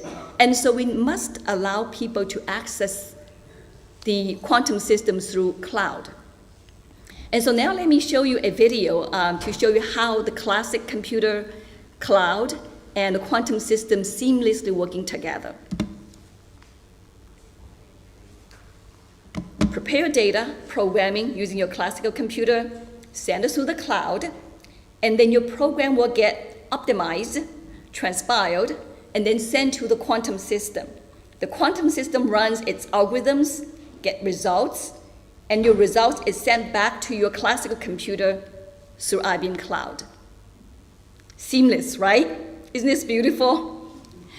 Okay, so now you look at the technology we have today, and you probably will ask, okay, so, what are you using this for? So let me show you a few use cases here. Because I understand, the theme for this conference is about sustainable world, and this is our goal. And there are many use cases. Good news is many use cases in this topic actually are quite good problems for quantum. So one example I'd like to show you is our collaboration with Daimler. Daimler is an industry partner of IBM. We work very closely together. They actually want to use quantum computer to address two problems. One is to use quantum computer to do material discovery for their batteries. How can they find materials for better efficiency, lower cost battery? So that's one use case. The second is for their manufacturing defect analysis. How can they use quantum computer to improve the quality of manufacturing? So that's the use case with Daimler. Now, another use case, which I'm very proud of, is done by our team. So in partnership with Exxon, we use quantum computer to do maritime logistic optimization. As you know, 90% of the world trade relies on maritime shipping. It's a very large industry, right? So if you can optimize the routing, it does not only have tremendous economic impact, but also have tremendous environmental impact. So very happy to explore this space, and our paper, together with Exxon, is published in IEEE, and also, of course, we're going to continue down the path and to see how can we use quantum computing for routing optimization, which is a classic, very classic optimization problem. The third one I'd like to talk about is, as I said, in financial services. There are a lot of application areas for quantum computing. I mentioned option pricing, risk analysis, portfolio optimization. And so JP Morgan is not the only financial institution working with us. We have Mizuho from Japan, we have Goldman Sachs, and other ones. Okay, so with the time limitation, I cannot share more, but if you go to IBM's website, you'll see a lot more use cases with different partners in different areas. So now let's talk about the ecosystem. That's also very important. And so, as I mentioned earlier, to scale, we actually want to make sure that we put IBM Quantum System on the IBM Cloud. That was done 5 years ago. And so in the last 5 years or so, we have now total 360,000 registered users. And these users have run total 1.1 trillion circuits. So on a daily basis, on average, about 2 billion quantum circuits were exercised through the cloud and on the system. So right now, at this very moment, we have 25 systems available for people to access and to do experiment and to their research work. And so not surprising with such an active community, and there's more than 700 scientific papers generated over the last 5 years. Let's take a look at another angle, our network. And so this list actually shows the network members across the world. And every time I show this slide, the text is getting smaller, the numbers are getting larger. So I won't go through the details, but I also want to show, the country by country. The reason I want to show this, I want to show Ireland is on the map. So I'm very proud to say we are on the map. Of course, US is leading the way, followed by Japan and Canada. Now, with a third quantum machine outside of US going to install in South Korea, I'm sure that South Korea is going to, numbers going to increase substantially. Now, we can't talk about an ecosystem without talking about skills. The skills in quantum technology is extremely scarce. And so in this front, IBM is putting tremendous effort to bring the skills. And so we provide open access for people to use our system. And also we embrace open source. IBM's software development toolkit for quantum computing called Qiskit is open source. It is written in Python, something quite popular, and also maintained on GitHub. So if you're interested in becoming a contributor, go do it. You can see it. We also have online textbook about Qiskit as well. We also run a very comprehensive education program, not only for professionals, but also for college students, even high school students. And so in Ireland, early this year, we ran a class, and so it's a 4 months, quite intensive. Every Friday lecture, weekdays you study on your own. At the very end, you have to do a test. So we had more than 200 people signed to take the class that we offered here locally. So before I wrap up, I just want to share with you the exciting activities right here in Ireland. Of course, this is not a exhaustive list. This is just a snapshot activities that we are aware of. I'm sure there are many other activities. So I'd like to point out, thanks to DTIF, and last October, we launched first consortium, quantum consortium in Ireland. And so Tyndall, IBM, MIDAS, and UCD, and also, MasterCard and 2 startup companies, and we formed a consortium. And earlier this year, both Tyndall and UCD announced their quantum centers, right? And also Trinity now launched a master program in quantum science and technology, but with a focus on quantum computing. I also like to thank Professor Jerry Valla. He organized a national advisory forum for quantum technology for Ireland, which is also very, very important. And also like to share with everybody the second European Quantum Technology Virtual Conference is supposed to be in person last November. You can imagine what happened, got postponed to this November, but it's organized and hosted by Ireland. And so, if you have a chance, go take a look at it. And so I do like to share our quantum consortium, right? We're gonna have our first paper to be presented at this conference. So with that, I'd like to thank everybody, and let me know if you have any questions, or if you like, become a member or access information.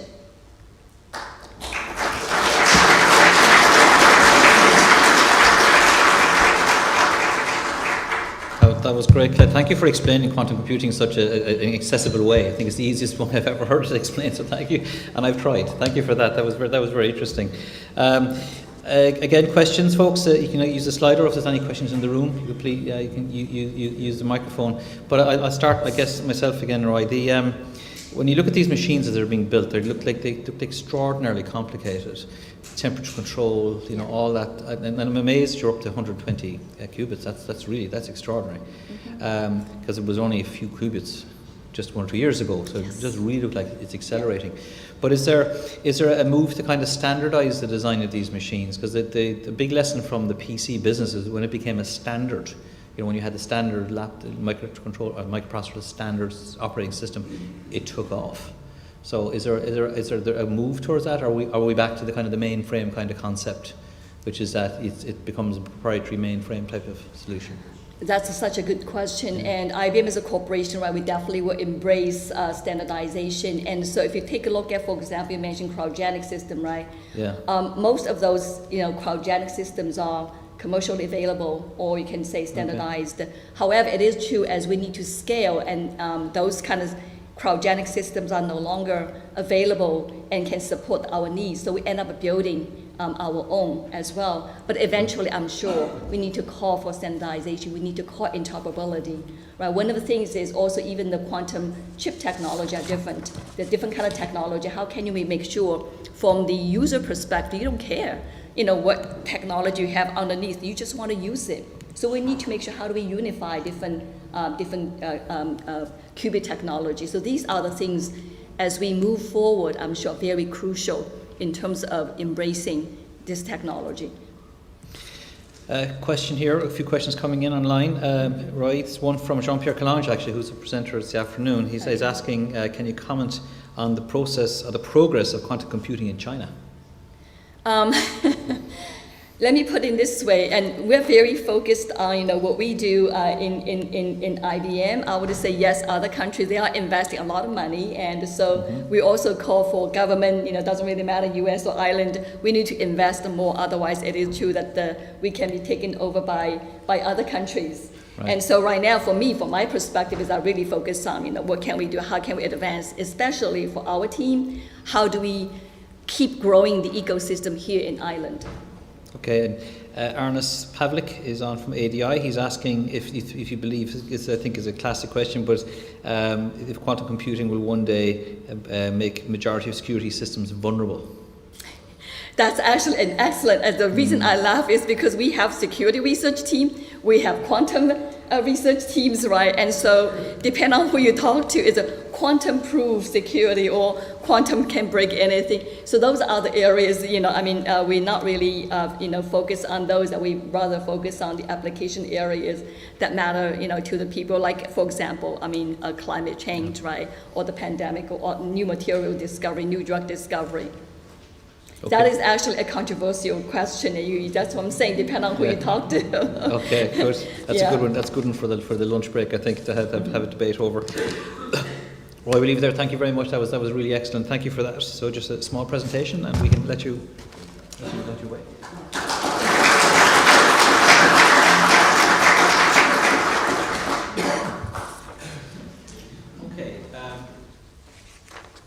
Just running a few minutes behind.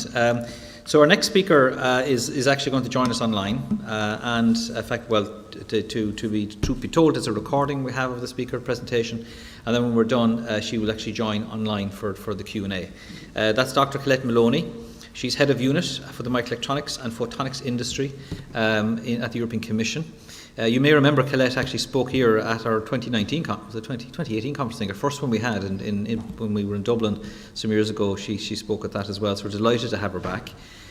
She's actually an Irish graduate. She graduated with an undergrad and a postgrad in physics in Trinity in 1982 and 1986. And has also held positions in SIBA, Switzerland, and Dartmouth College in the USA. So with that, we'll run Colette's presentation, and then she'll join us online, and we'll do the Q&A. So if we could do that, Richard, thank you.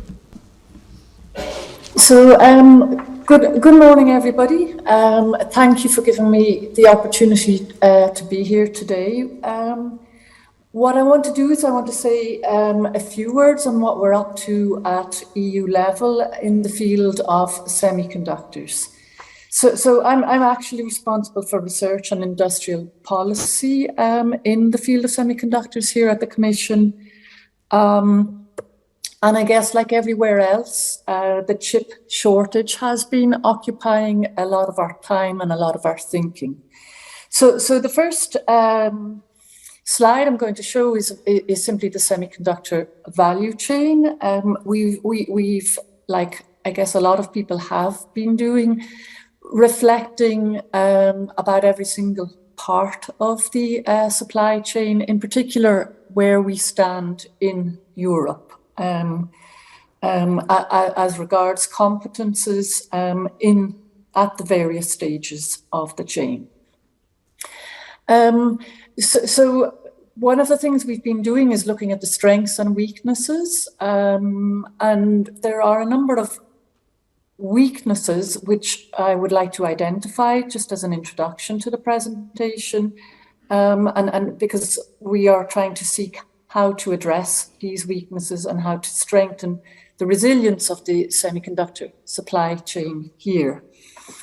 It's safe to say that no one region or no one country masters the whole semiconductor supply chain.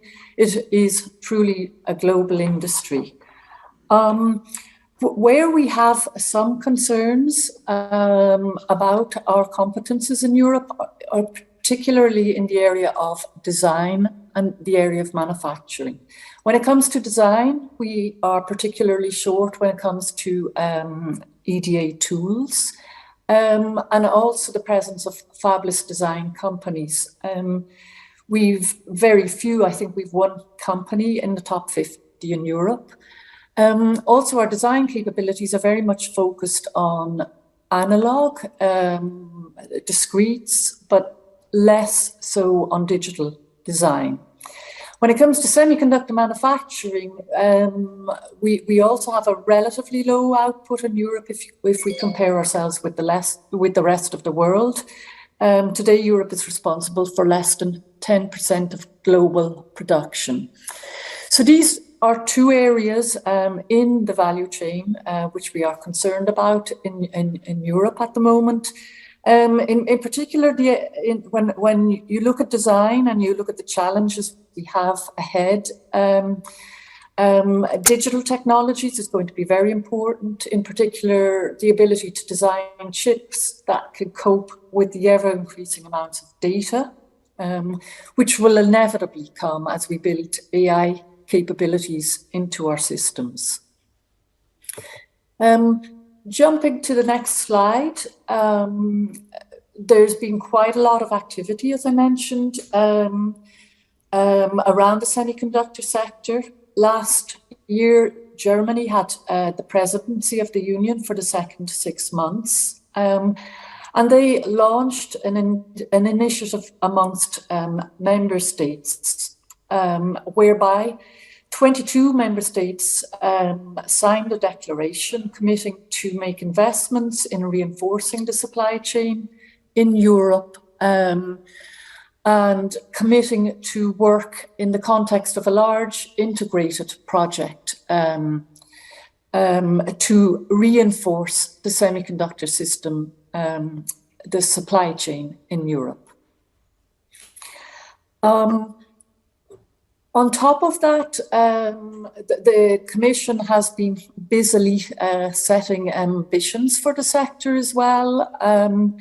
One of the ambitions, and it's the main ambition actually, which is driving developments from our end today, is to double European share of global semiconductor production by 2030.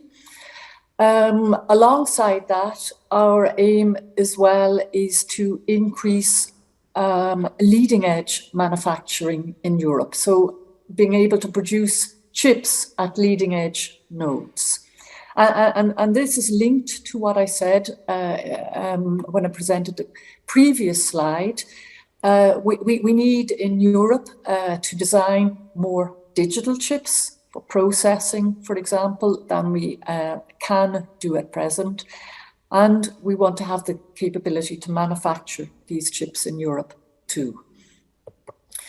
Looking at what we've been able to do in terms of supporting investment in research and investment in deployment of technologies, I'll point to just a couple of examples that we have. First of all, we have an initiative called the Excel Joint Undertaking, and that is our main instrument for supporting industrial research and development in the area of semiconductor technologies. Over the last 7 years, between 2014 and 2020, the Commission, together with member states, has invested roughly 2.4 billion euros in essential hardware and software technologies to support the digital transformation. Ireland has been part of this initiative, and during that time period has participated in a number of projects and has invested a total of about 10 million euros in project participation. The second thing that we can do, or a second type of instrument we have, is state aid. And we have these projects called IPCEI, Important Project of Common European Interest, where we can put larger amounts of funding into both research and development of technology as well as its deployment. We've one project ongoing and coming to an end where 5 countries participated and invested a total of almost 2 billion euros in research, development and setting up manufacturing capability in Europe. And under the Horizon 2020 normal R&D project framework, we can fund a range of projects in microelectronics. I've pointed to one rather large project where we invested 80 million euros under Horizon 2020. And that project was focused on the development of high-performance processors for supercomputing. Moving to the future, the Excel joint undertaking is now being replaced, or it will be succeeded, I should say, by the KDT joint undertaking. The idea is that that will now run for 7 years until the end of 2027. We have put increased money from the European side with 1.8 billion euros over the next 7 years. And that amount of funding will also be matched by national authorities. Industry and, I must say, RTOs, universities have invested and will be investing also in research projects. Essentially, what we're doing is building on the Excel joint undertaking here, as I mentioned. In addition to microelectronics, we will be doing more software development to the extent that software is developed on the microelectronics, on the chips developed in projects. We'll cover more photonics. We want to attract much greater SME participation than we had in the past. And from the side of national European authorities, we want to support top-down research as well as bottom-up research coming straight from industry. And we are all set now to have the first call for proposals in December this year. As I mentioned, as a result of this initiative by Germany last year, we are in the process, or I should say member states are in the process of setting up one of these IPCEI projects. So far, there's 17 member states are engaged in the setup of such a project. There are 3 member states who are still making up their minds whether to participate, and Ireland is one of those member states. As I said, the IPCEI is a state aid project, so it has to be notified to the Commission, and the Commission then will do an evaluation of the project. The pre-notification to the Commission, the target is set for December this year. What will we do inside this IPCEI? What is being proposed? In a nutshell, there's kind of 2 major strands of activity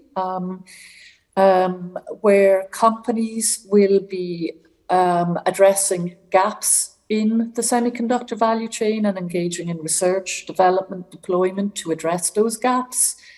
And also what we don't want to do is to forget the strengths that we do have in Europe today. So that, of course, there will also be efforts directed at reinforcing those strengths. As I said, the funding can go beyond research and development to first industrial deployment. That's what makes it different to the run-of-the-mill, if I might call it like that, research activities that we support.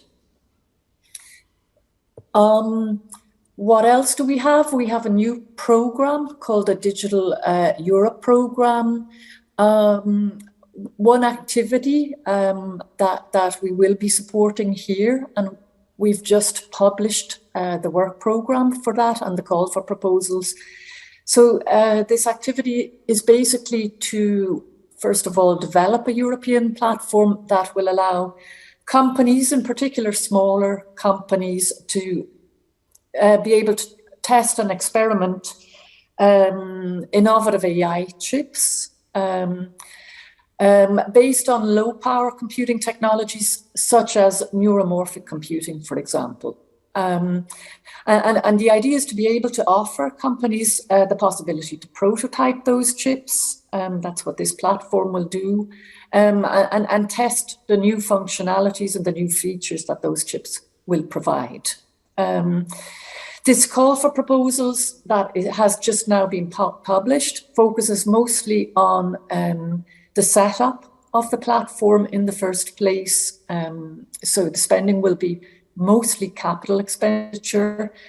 Under the KDT joint undertaking, which I just presented, there will also be the possibility to submit projects that will actually use this platform.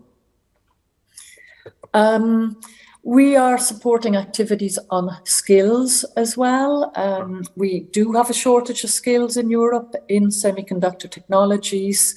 Last year, our Commissioner Thierry Breton, as well as the Commissioner for Jobs and Social Rights, together launched a Pact for Skills in microelectronics. At the moment, the SEMI organization is actually leading efforts to coordinate these activities in Europe, and to that end have engaged quite a lot of companies, universities and research institutes. And what they are doing is working together to seek funding, amongst other activities, to support programs and development of skills in general. And coming towards the end, I want to mention another, I think it's 2 activities which we are supporting. One is the setup of an alliance for processor chips and for semiconductor technologies. Because we want to step up activities in the European Union, and because we want to really put an effort into and invest in maintaining competitiveness in the EU and boosting our competitiveness in processors, semiconductor technologies, we want to set up a forum, which we call an industrial alliance. And that will bring together actors from across the semiconductor value chain, whether they're companies, whether they're research institutes. What we want to do really is to, at European level, have a common understanding of what the gaps, the bottlenecks are in the value chain, where we have dependencies, and to that end, develop a common strategic roadmap. As I mentioned earlier, we want to, we've set ambitious objectives for design and manufacturing, and we want to develop roadmaps to meet those objectives. We will have, we will set up a platform also for member states so that we can have a coherent approach as well to various to research and to development of technologies. We will set up working groups that will look into different aspects like design, like manufacturing, maybe focused on specific application areas as well. And we also now have published the terms of reference for this alliance. We are receiving applications from industries, from universities. There is no actual deadline for applications. We had foreseen a first event, and that's what my slide refers to, before the end of this year. We've just with the multitude of activities, we've got a little bit bogged down, and that event will most likely be delayed until the beginning of, the first quarter of next year. And what we would do is we will launch a general assembly, which would bring all of the applicants together. The last but not least, what we have done is we've launched what we call a European Chips Act, and this was announced by President von der Leyen in her State of the Union address in the middle of September this year. While the Chips Act is very much still under development, there's not a huge amount that we can say about it at this point in time. Our big aim, though, is really to create a state-of-the-art European chip ecosystem in Europe. We want to address production, as I had mentioned earlier in the presentation. Our commissioner has been advertising has been talking about the CHIPS Act and publishing blogs about it as well, which kind of give some insights into our thoughts. One of the things that we want to do is to build on the very strong research capacities, the research capabilities that we have in Europe, and really develop a joined up research strategy. We want to develop a collective plan, so in Europe, to enhance our production capacity, and we want to see how we can best do that in Europe. We realize that we cannot do everything ourselves in Europe.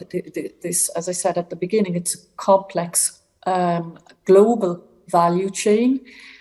So we will need to understand, where we can hope to do things better ourselves on the one hand, but also where we have dependencies on the other hand, and set up international cooperation and partnerships to that end.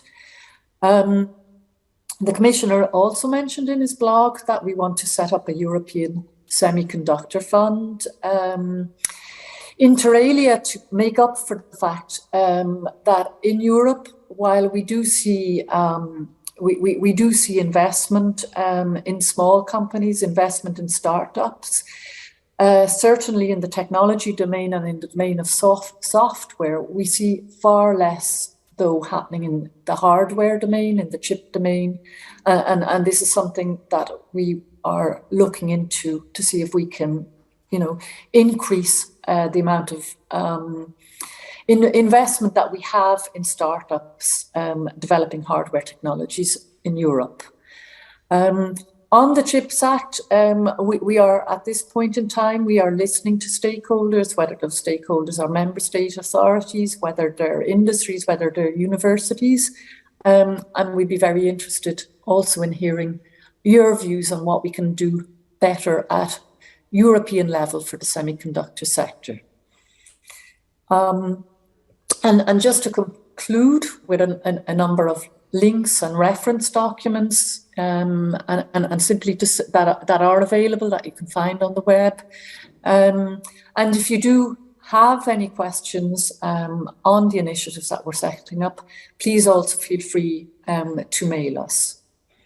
So thank you very much for your attention.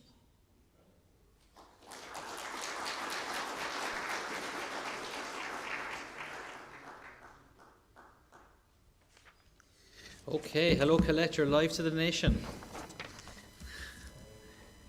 So we've got a sound problem, we're there.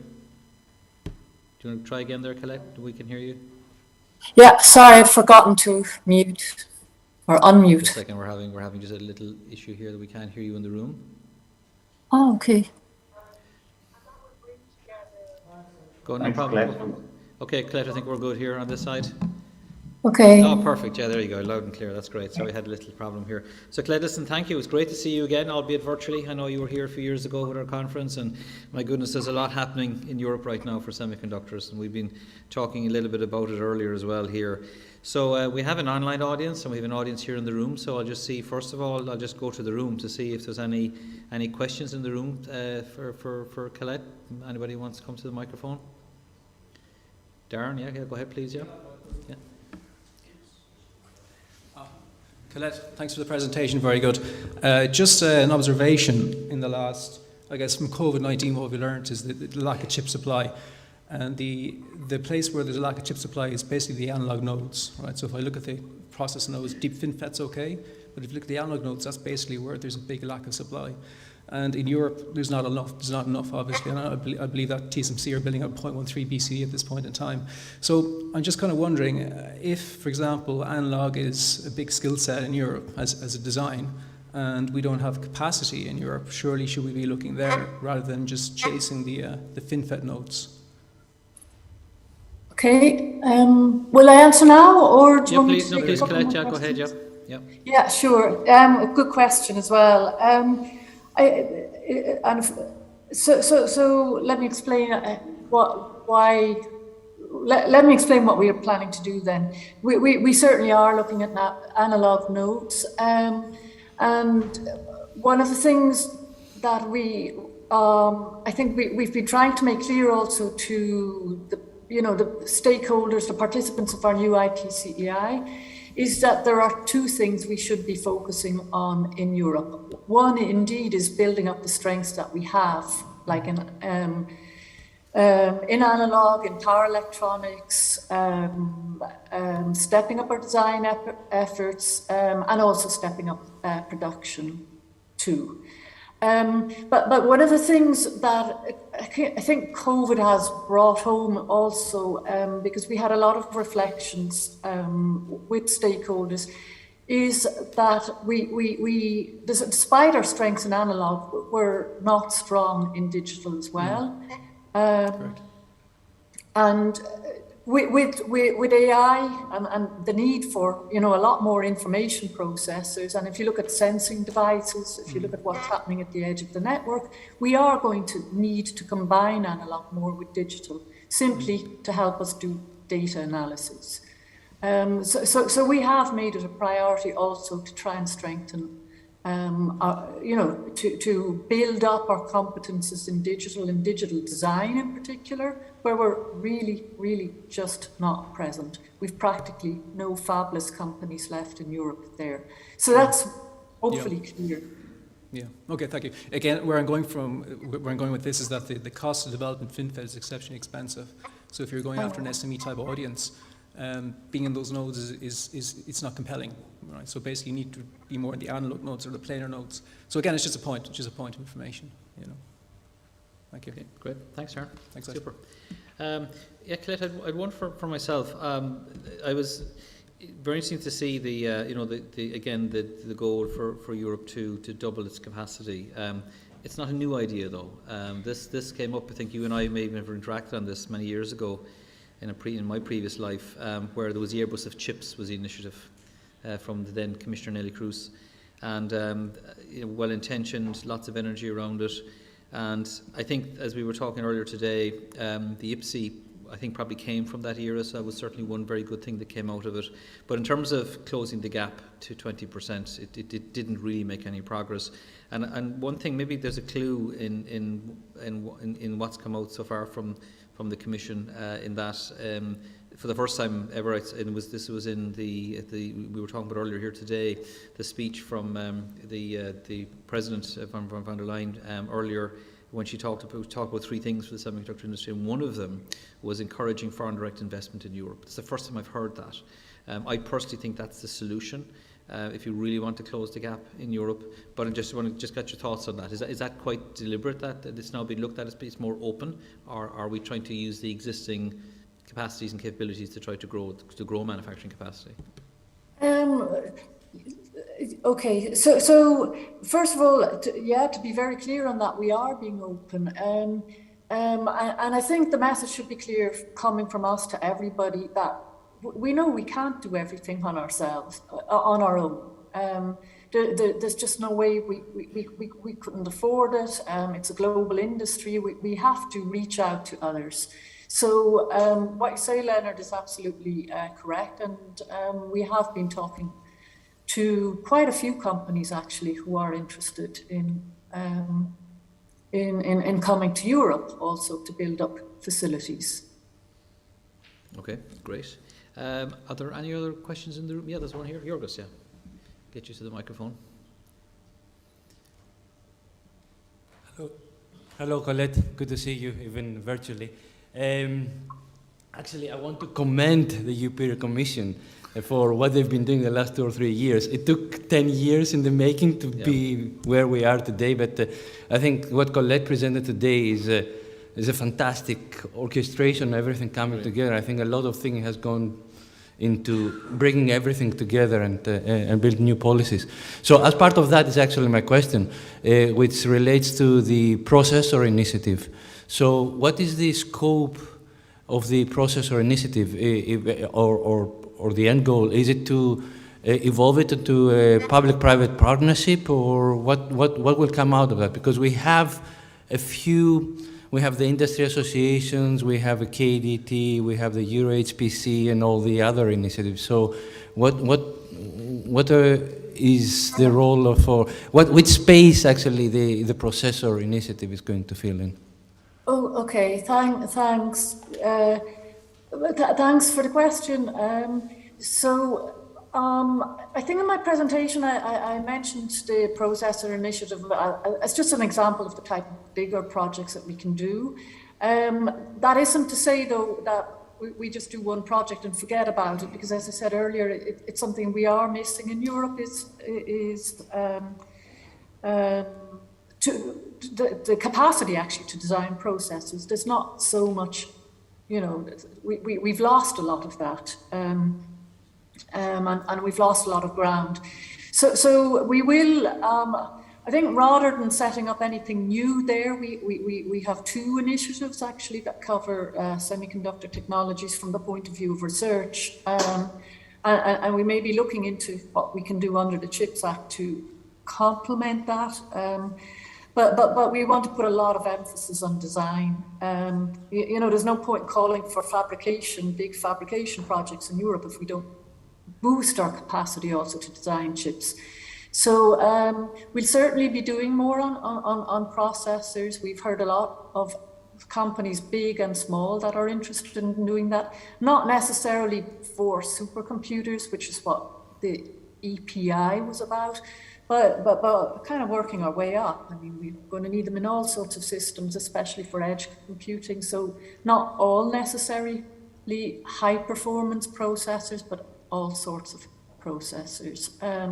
Also for industrial applications, as much as, today there's a lot of them used for consumer applications, but the need in the industry is also growing in automotive, industrial automation, and new stuff that will happen, I guess, as as computing happens more and more at the edge of the network.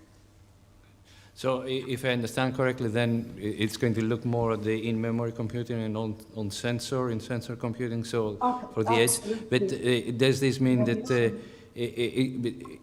but is it going to evolve, or, from the European Commission, how are you going to utilize it? Is it as a PPP, or just more of a consultation forum? No, what I really mean is that we will, within the existing instruments we have, we will just,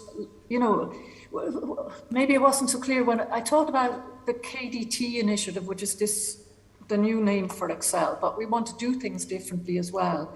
One of the things we want to do differently is to, together with the participating states there, have more specific calls for proposals. Excel, if you remember, is very bottom up. We just get, we have massive research agenda, and companies, universities can submit whatever type of projects they want. This time we want to have a mix of bottom up and top down. So we will be explicitly calling for activities, on say processor, chips for AI, whatever we want at the end of the day, but processors would be one of the things that we will give quite a bit of attention to. Very good. Thank you. Thanks, Colette. Great, thank you, Georgus. Okay, folks, we're going to leave it there. Just say, Colette, thank you very much. I think your call to action, or your opportunity of describing around design, is music to the ears of this audience, because this is largely a design audience. And we were just talking, but we have been talking about that here actually, about the need to now bring life back into that whole industry. This demand for semiconductor chips is focusing the public mind in this area as well, which is really powerful. So yes, we look forward to the opportunity. Oh, sorry, there is one question. Sorry, Mick Morrissey from Analog Devices. The late Mick Morrissey from Analog Devices is going to ask a question. Go ahead, Mick. Colette, hello. Hi. Thank you for that talk. Colette, I was just interested in the IPK process. I know I've attended a few of your working sessions on that. One of the questions I had, one of it is a slight lead on for Leonard's question, and where R&D focus versus the crossover to manufacturing capacity. And I know there's the big countries versus the small countries in Europe, or what I call the big countries, are in a slight disagreement about where that state aid rules change over. I'd love to hear your comment on where you think that's going to lead to. And the second part of it is, we've looked at it as a company ourselves, Analog Devices, the IPK process. It's of huge interest to us, but it's we're trying to do a bit of benchmarking, and you look at the TSTs, the Infineons, and NXPs, Global Foundries. They've been in IPK 1, we call it. How would you feel the impact to the company and to the whole? Would you have any commentary on how you feel it's gone in the last 3 or 4 years that it's been running, and if the mechanism, some guidance on what Irish companies or what multinationals in Ireland could do and how we could best leverage the IPK process? Yes, certainly. So first of all, just to make clear, that it is up to the member states, like, to decide whether they want to join or not, because the funding is, in an IPCAI, it's national funding that comes into play. And there's a huge number, many more member states interested in the IPCAI this time round. That's one thing, and we're moving forward pretty fast. What we want to do there, like I said before, it's not just about manufacturing. We want to encourage design there too. And the first IPCAI had both. It had design and manufacturing, but there was a lot of emphasis on manufacturing. As concrete outcomes, what we've seen is, and it goes back to our goal of, trying to double manufacturing output, which is a pretty tough goal when everybody else is doing the same. But at least at the end of the day, we have seen that the companies that you've mentioned, like Bosch, Infineon, also GF, opening new production capacity. We've seen Bosch has built a brand new fab, actually. The others have more extended the production lines to cover sort of more innovative types of chips and stuff. So those are real things, and we've seen them. I mean, we've seen the fabs, the lines, everything. And we've also seen smaller companies. I can think of one example. It's just a very small company called Cologne Chip, and they've developed new FPGAs. So it's to help smaller companies too. There's a lot of small companies this time round going to be joining the IPCEI. At least that's what we've heard from the member states. So it's in terms of what we can do, what you can do in an IPCEI, there's really a lot of variety, but it is, I have to stress, the member state that takes the decision on what companies to admit, because obviously they do the funding there. What we simply do is the technical assessment on our side, as well as the state aid, compatibility with state aid rules.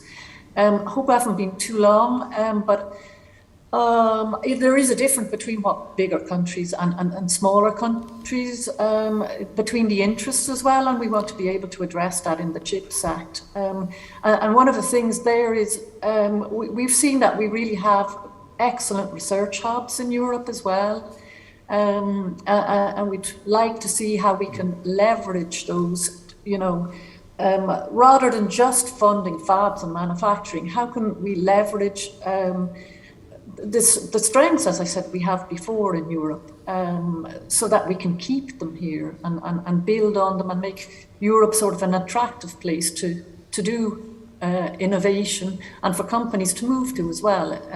As I said earlier, it's not just about closing the doors to Europe. On the contrary, if more companies come here to do inward investment, that's great. That's great for us. We really want to build up the ecosystem here. Great. Thank you, Colette. I probably could talk to you for an hour, but it's thank you for your talk today, and hope we can meet up in the future as well. So thank you. Yeah, as said, happy to follow up with any of you that are interested. Just feel free to give me a shout, whatever. Okay. Thank you, Colette. Thanks for your question, Mick. Okay, folks, we're going to leave it there. Colette, thank you very much. It's a pity you couldn't be here, but we understand all the current conditions, sorry about we'll get you next time. But thank you. It was very interesting. It was great to get an overview picture and to translate it down to this industry. So really do appreciate that. So we'll let you go and hope you have a great day. Thanks a lot, Leonard. Okay. Thanks, everyone. Okay, we just one small matter just to deal with just before we break for lunch. We're running a little bit behind, so we'll take that time in the afternoons. We'll come back at 2:15 for lunch, but please do be prompt because we have a lot of really good material to go through this afternoon as well. And we will come around and annoy with the bell, by the way, if you're not back at that time.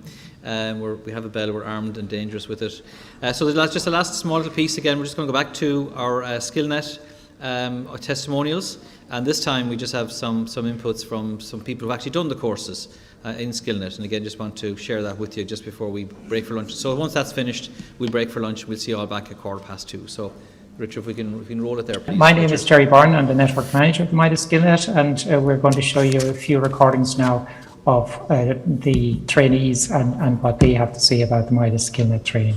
When I switched over to digital design, I was recommended to do the Digital IC Design CPD module, which is a 12-week course, and it's specifically geared towards bringing engineers from different disciplines up to speed in digital design.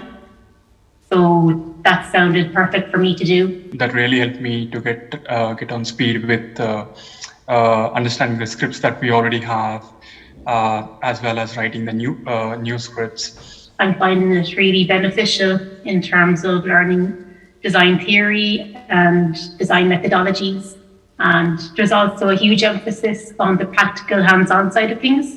The questions other people ask during the course, I could also learn from that. There's coding up your design in Verilog, running test benches, running simulations. And I find that practical side of things to be really useful to me. The MIDAS course helped me to have some hands-on experience, and which I used to write many scripts and as well as debug the existing ones. So even though I'm still only halfway through the course at the moment, I find that it's given me a really strong foundation so far to help ease the transition into digital design and hopefully make it more successful.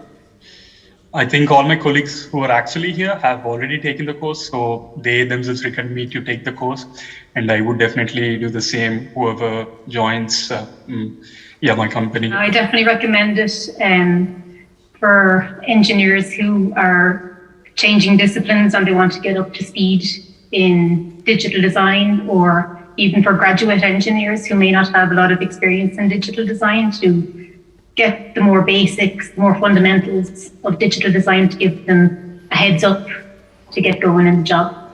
The MIDAS SkillNet makes a wide range of high quality training courses available for the sector. So if your company hasn't used this opportunity to date, then please join us and visit our website, MIDASIreland.ie/SkillNet, to see the upcoming training courses.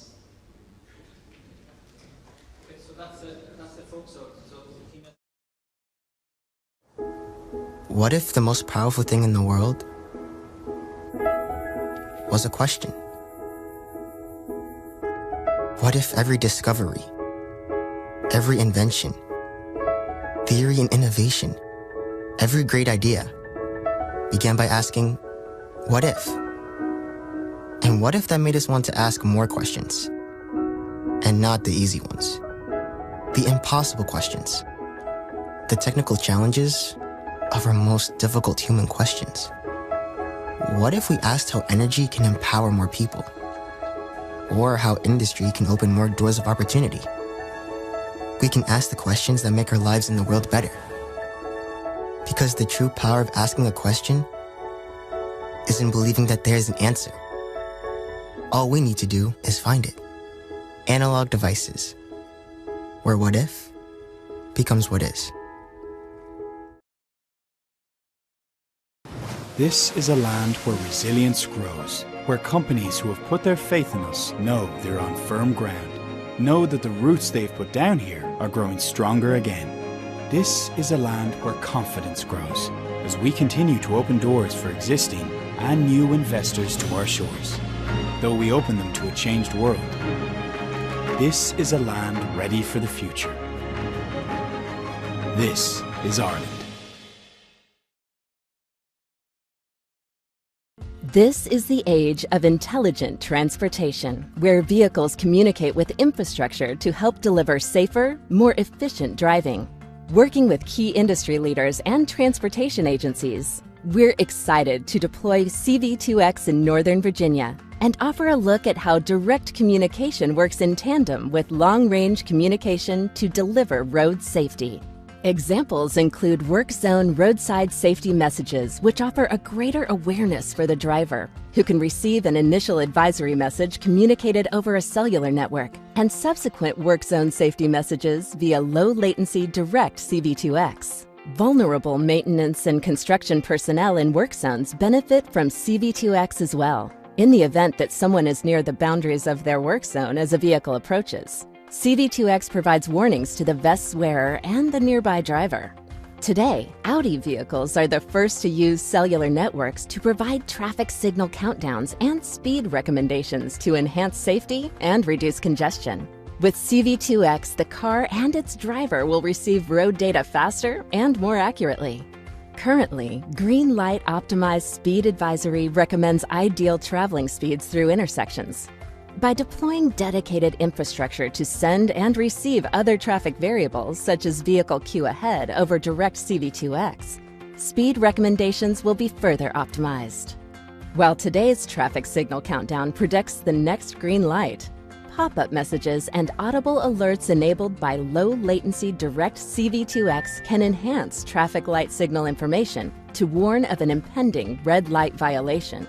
Starting on the Virginia Smart Road Testbed at VTTI for testing and final tuning, these advancements showing the combination of long and short-range communications are now on Northern Virginia public roads. Virginia Department of Transportation, Audi, American Tower, Traffic Technology Services, Comsignia, Virginia Tech Transportation Institute, and Qualcomm Technologies are excited to establish the CV2X ecosystem and contribute to the safety and efficiency of your drive. Welcome to the invention age. It starts with Qualcomm.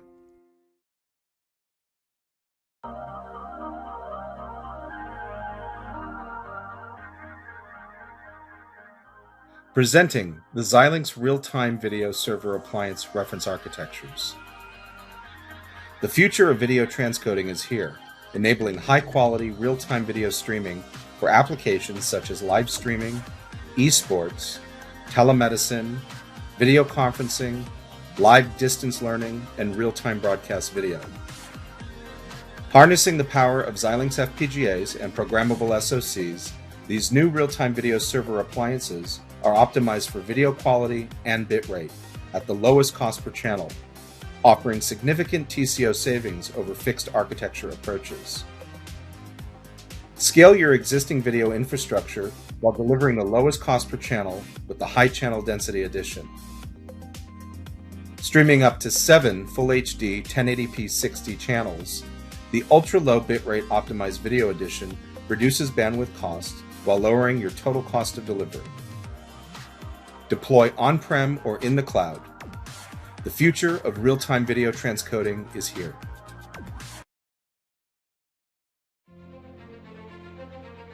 At onsemi, we're driving disruptive innovation with our intelligent power and sensing technologies to build a better future.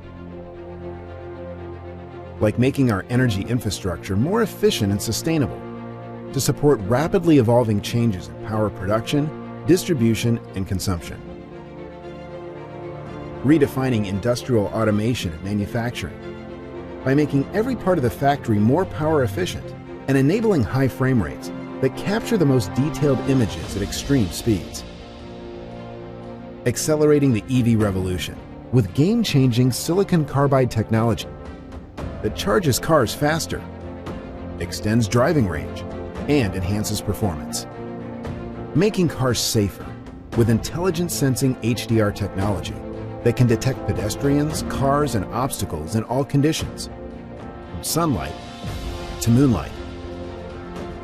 Transforming cloud and 5G infrastructure with the world's most efficient power solutions.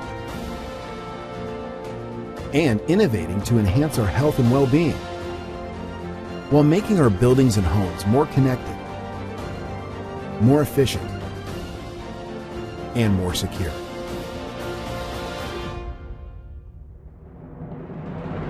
By combining our manufacturing excellence and the industry's most advanced packaging technology with our innovative solutions, our teams are not only striving to make our world a better place, we are exploring other worlds as well. On Semi, intelligent technology, better future.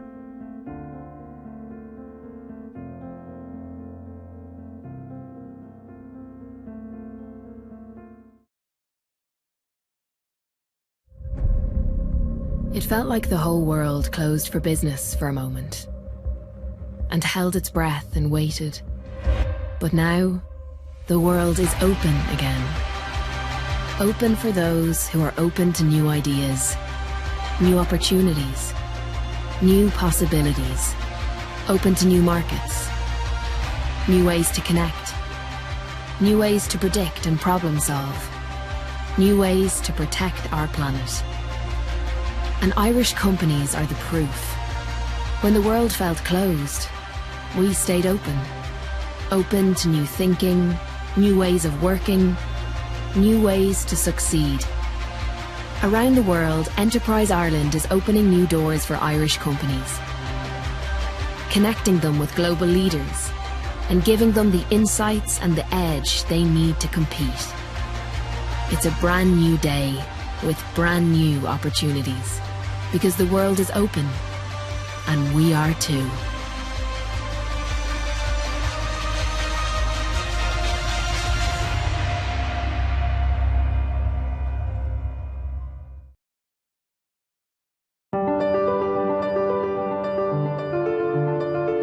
At Cadence, we empower engineers at world-leading semiconductor and systems companies to create intelligent and highly differentiated electronic products that rely on the most advanced semiconductor devices. From consumer products like mobile devices and autonomous driving to next-generation hyperscale computing, the technologies of the future will be integral in our lives and intelligently connected. Electronic design automation, EDA, has always been at the forefront of breakthrough design, driven by advanced computational software, the bedrock of what Cadence delivers. With the explosion of big data and massive computational workloads, it's more important than ever to leverage proven software, computational in nature, that includes best-in-class design, verification, IP, and system analysis capabilities. Recent advancements in silicon design and computational software address these design challenges head-on with an intelligent dimension. The difference centers on select key innovations. Integration and co-mingling of previously independent design, analysis, and implementation to achieve optimal results. Partitioning and scaling of computation to thousands of CPU cores and servers, and the introduction of machine learning to improve and harness design heuristics for system optimization.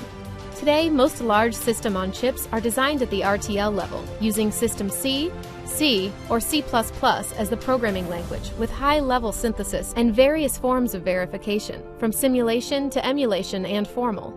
These enable designers to create and debug designs and automate the process of transforming the high-level descriptions to low-level implementation required for manufacturing.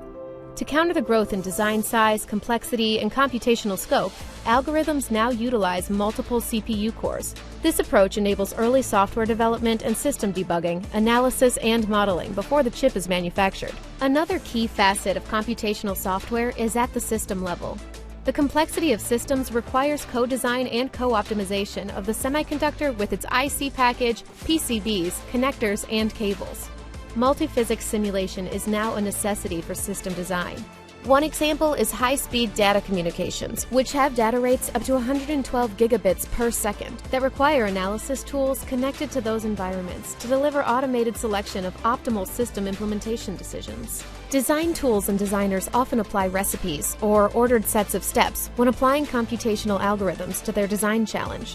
Machine learning is particularly good at large-scale, pattern-based algorithms and is implemented with the same matrix analysis technology found in EDA and system analysis. By evaluating and learning from successful prior designs, Cadence tools can evaluate thousands of possibilities, and the best outcome can be selected. By focusing on the system-level requirements and employing machine learning to optimize decision-making, Cadence's computational software know-how gives engineers the ability to create the intelligent electronic technologies of tomorrow. Cadence, computational software for intelligent system design.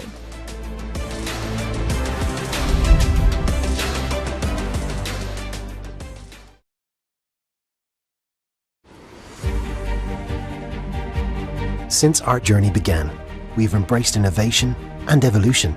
We are here today because of our culture of innovation, our people, our collaborative nature, our ability to deliver, and our location in Europe.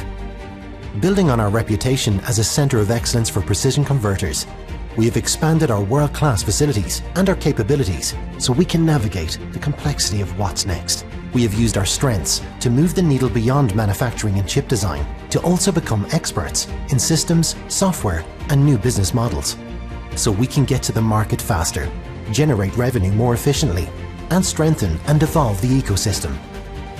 As an innovation hub for Industry 4.0, electrification, and next-gen communications customers in Europe, we are now driving Industry 4.0 in manufacturing by creating next-gen sensors for robots and cobots, condition-based monitoring systems, real-time deterministic Ethernet and smart mesh networking system solutions, with artificial intelligence and machine learning for cloud analytics. We are addressing the challenges and opportunities of 5G by developing an advanced 5G technology platform, and we are providing greener transportation through our wireless battery management systems and sustainable energy efforts. ADI Catalyst is now part of an increasingly sophisticated ecosystem, providing ADI with a portal to Europe as we lead industry megatrends. Here, we provide deep technological engagement and immersive experiences for our customers and partners as we collaborate and co-create to solve their greatest challenges. Since 1977, the responsibility to make ADI Ireland a success has been instilled in all of us. Looking to the future, this legacy continues to guide us and inspire us as we explore infinite possibilities together.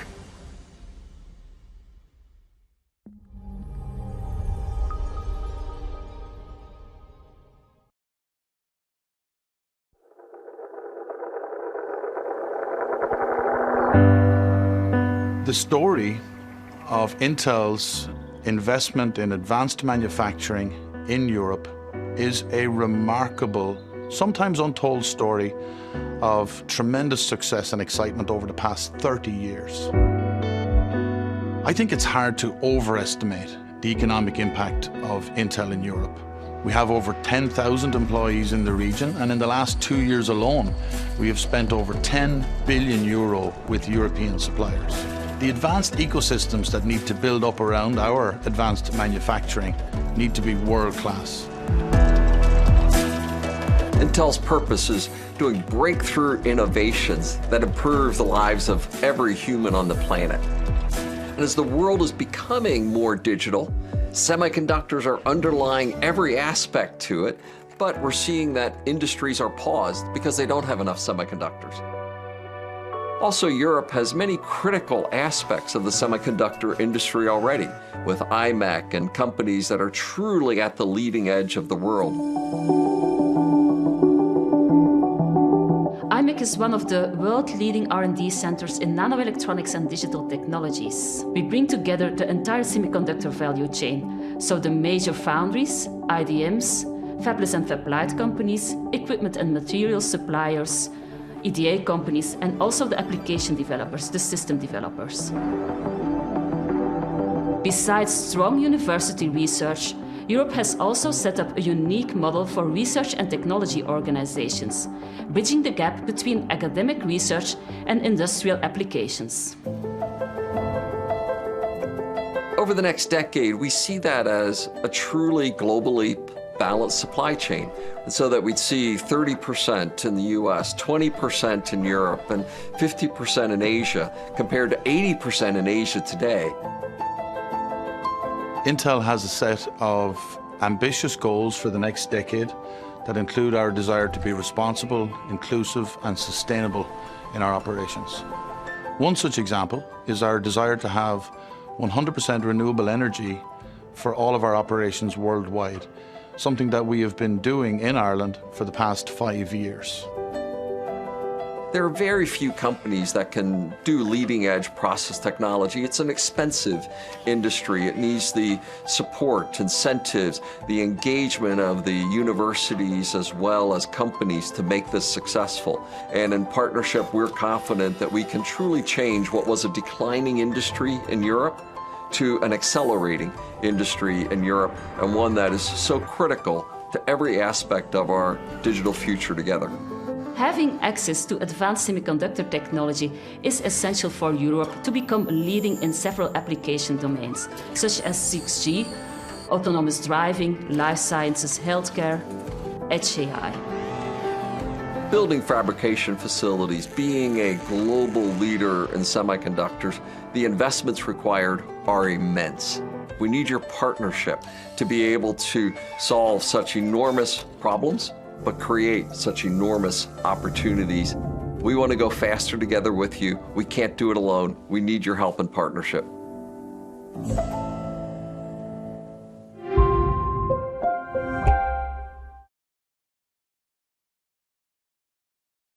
We live in a world that continuously reinvents itself.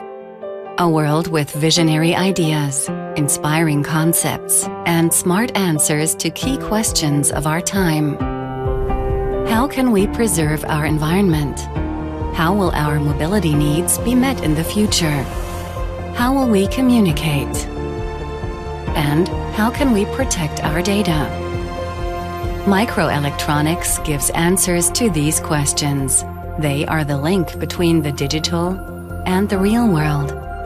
Semiconductors from Infineon enable technologies to achieve more and consume less, while being accessible to everyone. Our values capture this mission.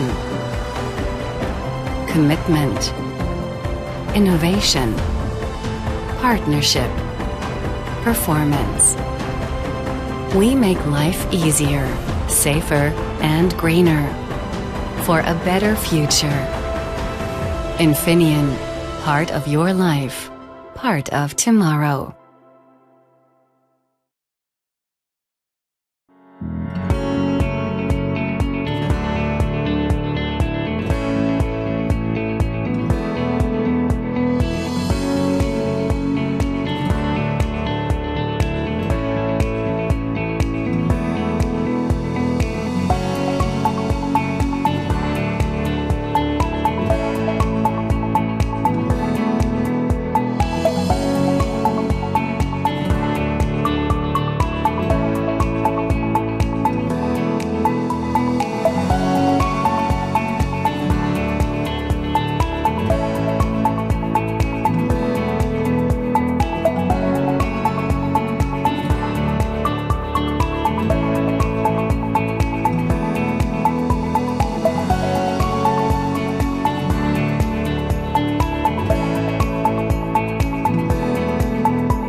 I did the SAR ADC workshop. I found this training course very beneficial to growing in my skills, knowledge, and address some of the challenges we have within our projects that use SAR ADC. I was able to use what I learned in this course in developing a project to use System C models to help test our software pre-silicon. And the course really accelerated the learning curve for me. I found this course covers both practical, by modeling, and also theory. I definitely would recommend this course if somebody was using System C. It had the ideal mix of theory and, let's say, practical challenges, so that when you finished the course, you had first-hand experience of using the language. Yes, I would highly recommend this course. It's been conducted by a very experienced analog designer, and that's a great benefit to all engineering community and within onsemi as well. You didn't feel like a learner anymore, you felt more like a user, and a large tool set available to you to become a proficient user with time. To be able to model SAR ADC and see its limitations and optimization and to apply theory into the design is a great way of learning. So that really was a benefit to me. Personally, for professional development, it was an opportunity I wouldn't get inside in work to bridge that gap between hardware modeling and the work that I do. So it really added another string to my bow. I found it very beneficial because to try to learn these skills on your own, it's hard. It was really, really good. It was so intense, the 3 days, very often you sign up to courses and you kind of go, could have done that myself, kind of thing. So it was really, really good. I've graduated 20, 30 years ago, and I'm finding new graduates are learning way more skills compared to what I had learned when I was at the university. And I find you have to keep up with technology and new skills to be otherwise become redundant. The MIDAS SkillNet makes a wide range of high quality training courses available for the sector. So if your company hasn't used this opportunity to date, then please join us and visit our website, MIDASIreland.ie/skillnet to see the upcoming training courses.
What if the most powerful thing in the world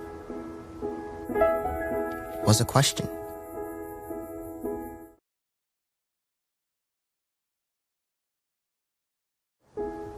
What if the most powerful thing in the world was a question? What if every discovery, every invention, theory and innovation, every great idea began by asking, what if? And what if that made us want to ask more questions? And not the easy ones. The impossible questions. The technical challenges of our most difficult human questions. What if we asked how energy can empower more people? Or how industry can open more doors of opportunity? We can ask the questions that make our lives in the world better.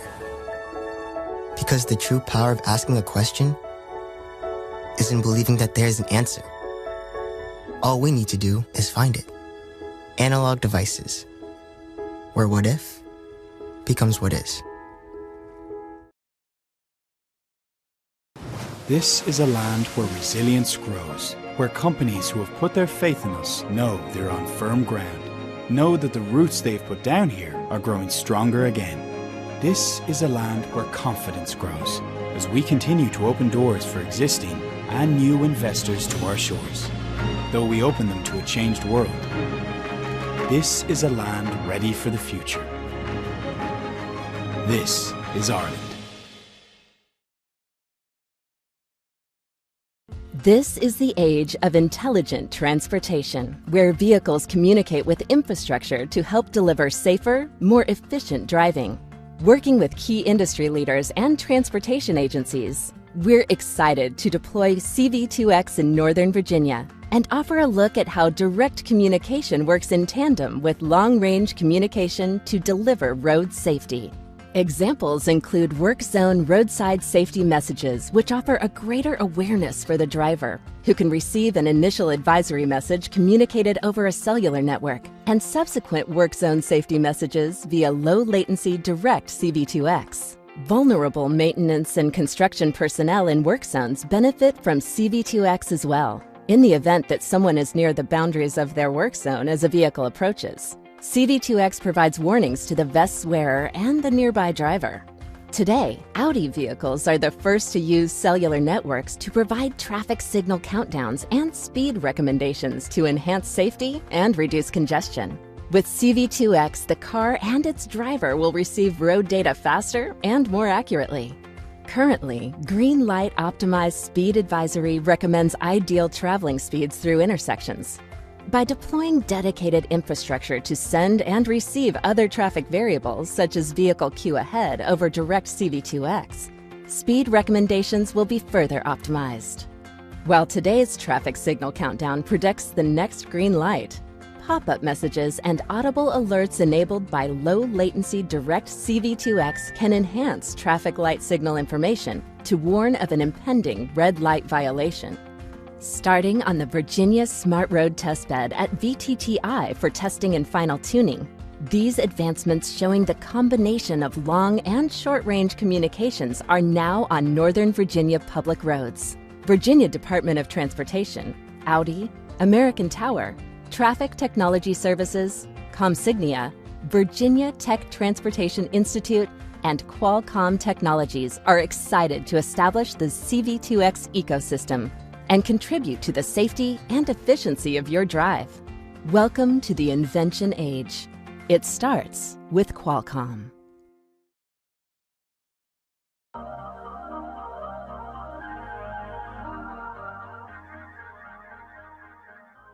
Presenting the Xilinx Real-Time Video Server Appliance Reference Architectures. The future of video transcoding is here, enabling high-quality real-time video streaming for applications such as live streaming, esports, telemedicine, video conferencing, live distance learning, and real-time broadcast video.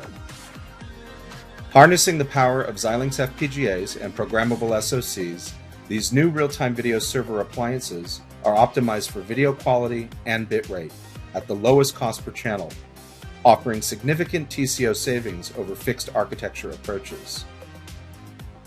Scale your existing video infrastructure while delivering the lowest cost per channel with the high channel density edition. Streaming up to 7 Full HD 1080p 60 channels, the ultra-low bitrate optimized video edition reduces bandwidth cost while lowering your total cost of delivery. Deploy on-prem or in the cloud. The future of real-time video transcoding is here.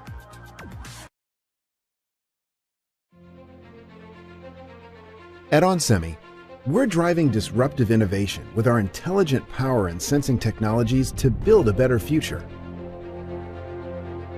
Like making our energy infrastructure more efficient and sustainable to support rapidly evolving changes in power production, distribution, and consumption.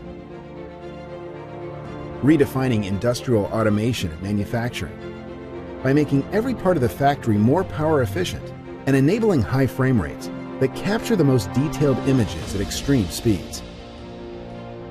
Accelerating the EV revolution with game-changing silicon carbide technology that charges cars faster, extends driving range, and enhances performance. Making cars safer with intelligent sensing HDR technology that can detect pedestrians, cars, and obstacles in all conditions, from sunlight to moonlight. Transforming cloud and 5G infrastructure with the world's most efficient power solutions. And innovating to enhance our health and well-being, while making our buildings and homes more connected, more efficient, and more secure.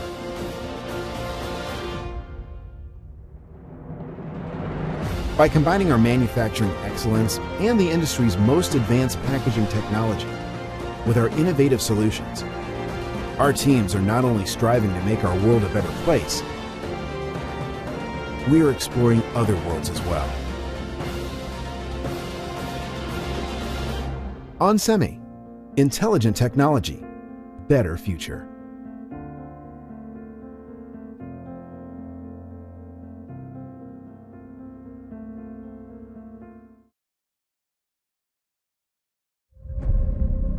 It felt like the whole world closed for business for a moment and held its breath and waited.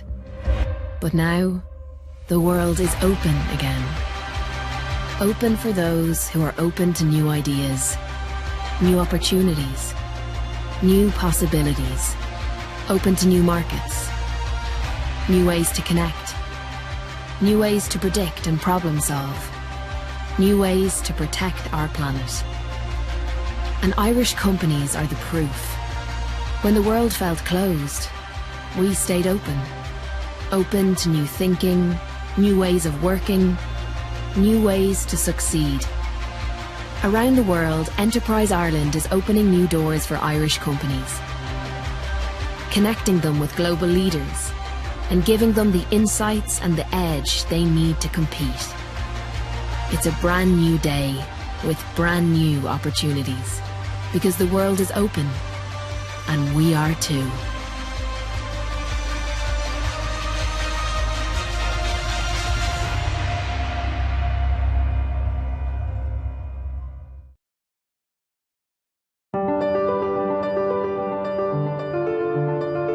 At Cadence, we empower engineers at world-leading semiconductor and systems companies to create intelligent and highly differentiated electronic products that rely on the most advanced semiconductor devices. From consumer products like mobile devices and autonomous driving to next-generation hyperscale computing, the technologies of the future will be integral in our lives and intelligently connected. Electronic design automation, EDA, has always been at the forefront of breakthrough design, driven by advanced computational software, the bedrock of what Cadence delivers. With the explosion of big data and massive computational workloads, it's more important than ever to leverage proven software, computational in nature, that includes best-in-class design, verification, IP, and system analysis capabilities. Recent advancements in silicon design and computational software address these design challenges head-on with an intelligent dimension. The difference centers on select key innovations. Integration and co-mingling of previously independent design, analysis, and implementation to achieve optimal results. Partitioning and scaling of computation to thousands of CPU cores and servers. And the introduction of machine learning to improve and harness design heuristics for system optimization. Today, most large system-on-chips are designed at the RTL level, using System C, C, or C++ as the programming language, with high-level synthesis and various forms of verification, from simulation to emulation and formal. These enable designers to create and debug designs and automate the process of transforming the high-level descriptions to low-level implementation required for manufacturing. To counter the growth in design size, complexity, and computational scope, algorithms now utilize multiple CPU cores. This approach enables early software development and system debugging, analysis, and modeling before the chip is manufactured. Another key facet of computational software is at the system level. The complexity of systems requires co-design and co-optimization of the semiconductor with its IC package, PCBs, connectors, and cables. Multi-physics simulation is now a necessity for system design. One example is high-speed data communications, which have data rates up to 112 gigabits per second that require analysis tools connected to those environments to deliver automated selection of optimal system implementation decisions. Design tools and designers often apply recipes or ordered sets of steps when applying computational algorithms to their design challenge. Machine learning is particularly good at large-scale, pattern-based algorithms and is implemented with the same matrix analysis technology found in EDA and system analysis. By evaluating and learning from successful prior designs, Cadence tools can evaluate thousands of possibilities, and the best outcome can be selected. By focusing on the system-level requirements and employing machine learning to optimize decision-making, Cadence's computational software know-how gives engineers the ability to create the intelligent electronic technologies of tomorrow. Cadence, computational software for intelligent system design.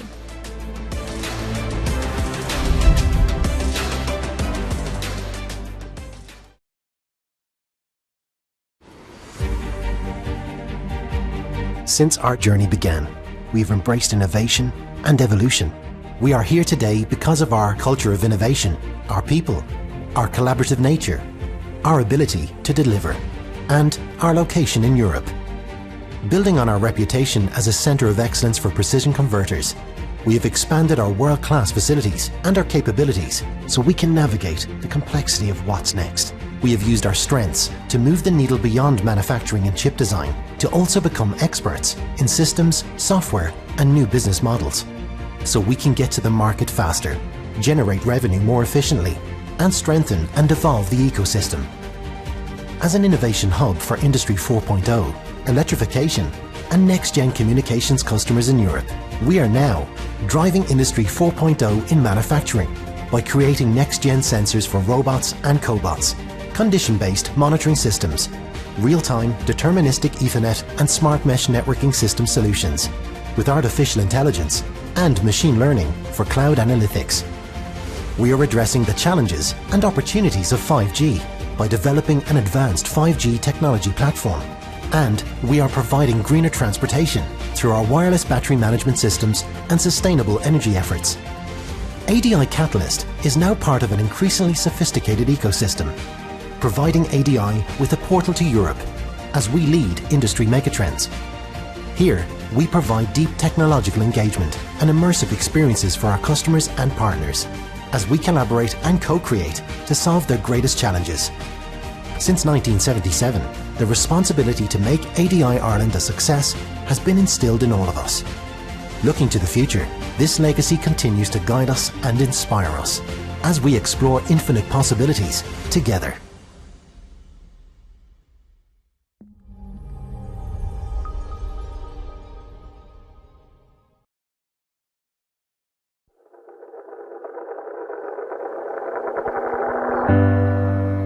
The story of Intel's investment in advanced manufacturing in Europe is a remarkable, sometimes untold story of tremendous success and excitement over the past 30 years. I think it's hard to overestimate the economic impact of Intel in Europe. We have over 10,000 employees in the region, and in the last 2 years alone, we have spent over 10 billion euro with European suppliers. The advanced ecosystems that need to build up around our advanced manufacturing need to be world-class. Intel's purpose is doing breakthrough innovations that improve the lives of every human on the planet.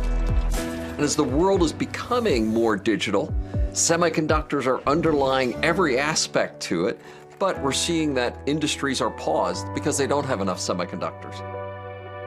Also, Europe has many critical aspects of the semiconductor industry already, with IMEC and companies that are truly at the leading edge of the world.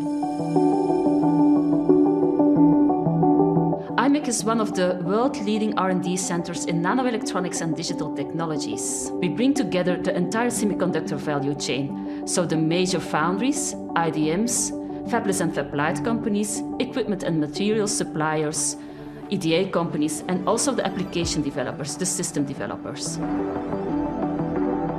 Besides strong university research, Europe has also set up a unique model for research and technology organizations, bridging the gap between academic research and industrial applications.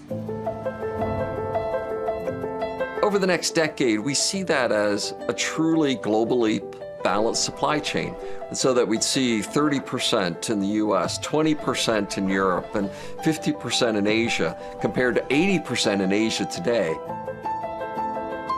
Intel has a set of ambitious goals for the next decade that include our desire to be responsible, inclusive, and sustainable in our operations.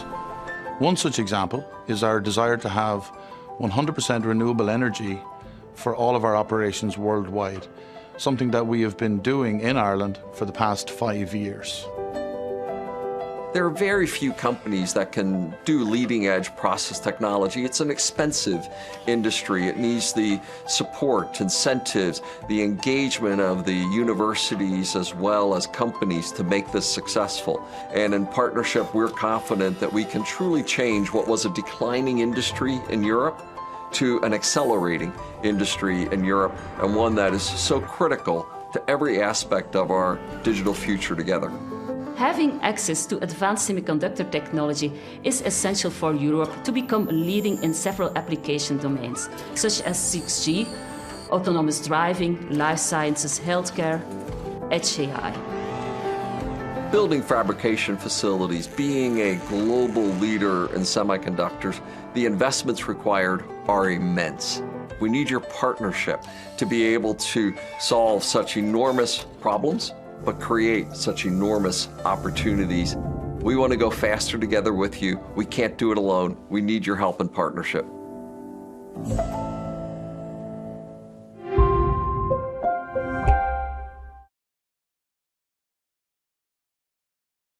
We live in a world that continuously reinvents itself. A world with visionary ideas, inspiring concepts, and smart answers to key questions of our time. How can we preserve our environment? How will our mobility needs be met in the future? How will we communicate? And how can we protect our data? Microelectronics gives answers to these questions. They are the link between the digital and the real world.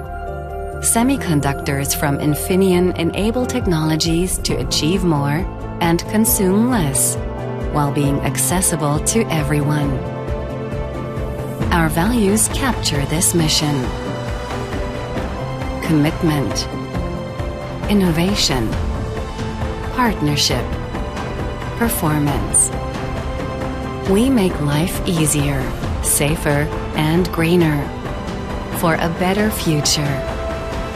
Infineon, part of your life, part of tomorrow.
I did the SAR ADC workshop. I found this training course very beneficial to growing in my skills, knowledge, and address some of the challenges we have within our projects that use SAR ADC. I was able to use what I learned in this course in developing a project to use System C models to help test our software pre-silicon.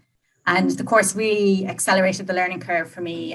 I found this course covers both practical, by modeling, and also theory. I definitely would recommend this course if somebody was using System C. It had the ideal mix of theory and, let's say, practical challenges, so that when you finished the course, you had first-hand experience of using the language. Yes, I would highly recommend this course. It's been conducted by a very experienced analog designer, and that's a great benefit to all engineering community and within onsemi as well. You didn't feel like a learner anymore, you felt more like a user, and a large tool set available to you to become a proficient user with time. To be able to model SAR ADC and see its limitations and optimization, and to apply theory into the design is a great way of learning. So that really was a benefit to me. Personally, for professional development, it was an opportunity I wouldn't get inside work to bridge that gap between hardware modeling and the work that I do. So it really added another string to my bow. I found it very beneficial because to try to learn these skills on your own, it's hard. It was really, really good. It was so intense, the 3 days, very often you sign up to courses and you kind of go, could have done that myself, kind of thing. So it was really, really good. I've graduated 20, 30 years ago, and I find new graduates are learning way more skills compared to what I had learned when I was at the university. And I find you have to keep up with technology and new skills to otherwise become redundant. The MIDAS SkillNet makes a wide range of high quality training courses available for the sector. So if your company hasn't used this opportunity to date, then please join us and visit our website, MIDASIreland.ie /skillnet to see the upcoming training courses.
Okay, folks, could we get you all seated again, please?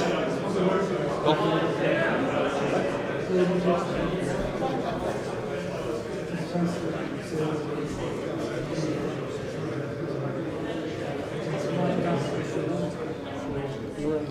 Oh, right, okay, good. Okay, folks, if we get everybody back into position, please, and we'll get going this afternoon. We have a full packed agenda for the afternoon, so. Okay. Right, so hopefully everybody enjoyed the lunch, and as I said, we've got a packed agenda. Really looking forward to this afternoon's talks.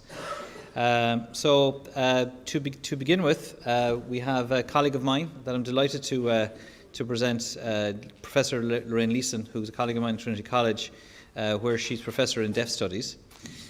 She has served as the Associate Dean of Research at Trinity for a number of years, and indeed has taken on a new role there as an Associate Vice Provost for Equality, Diversity and Inclusion at Trinity College, so no mean feat on that one. She's published widely in the aspects of linguistics and applied linguistics, of sign language, with specific interest in Irish Sign Language and in the area of sign language interpreting.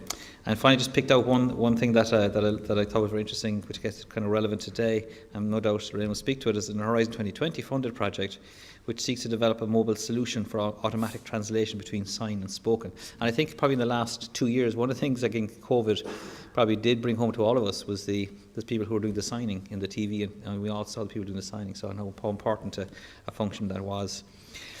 So just to mention, also Lorraine is also a fellow in Trinity College Dublin, so that's if those of you aren't familiar with that, that's kind of a big deal. So well done, Lorraine. So without further ado, I'll invite Lorraine. I'll just again remind people, please do load your questions up to Slido, and we'll invite Lorraine to the podium to give her talk on Sign of the Times, Technology and Sign Languages. Lorraine.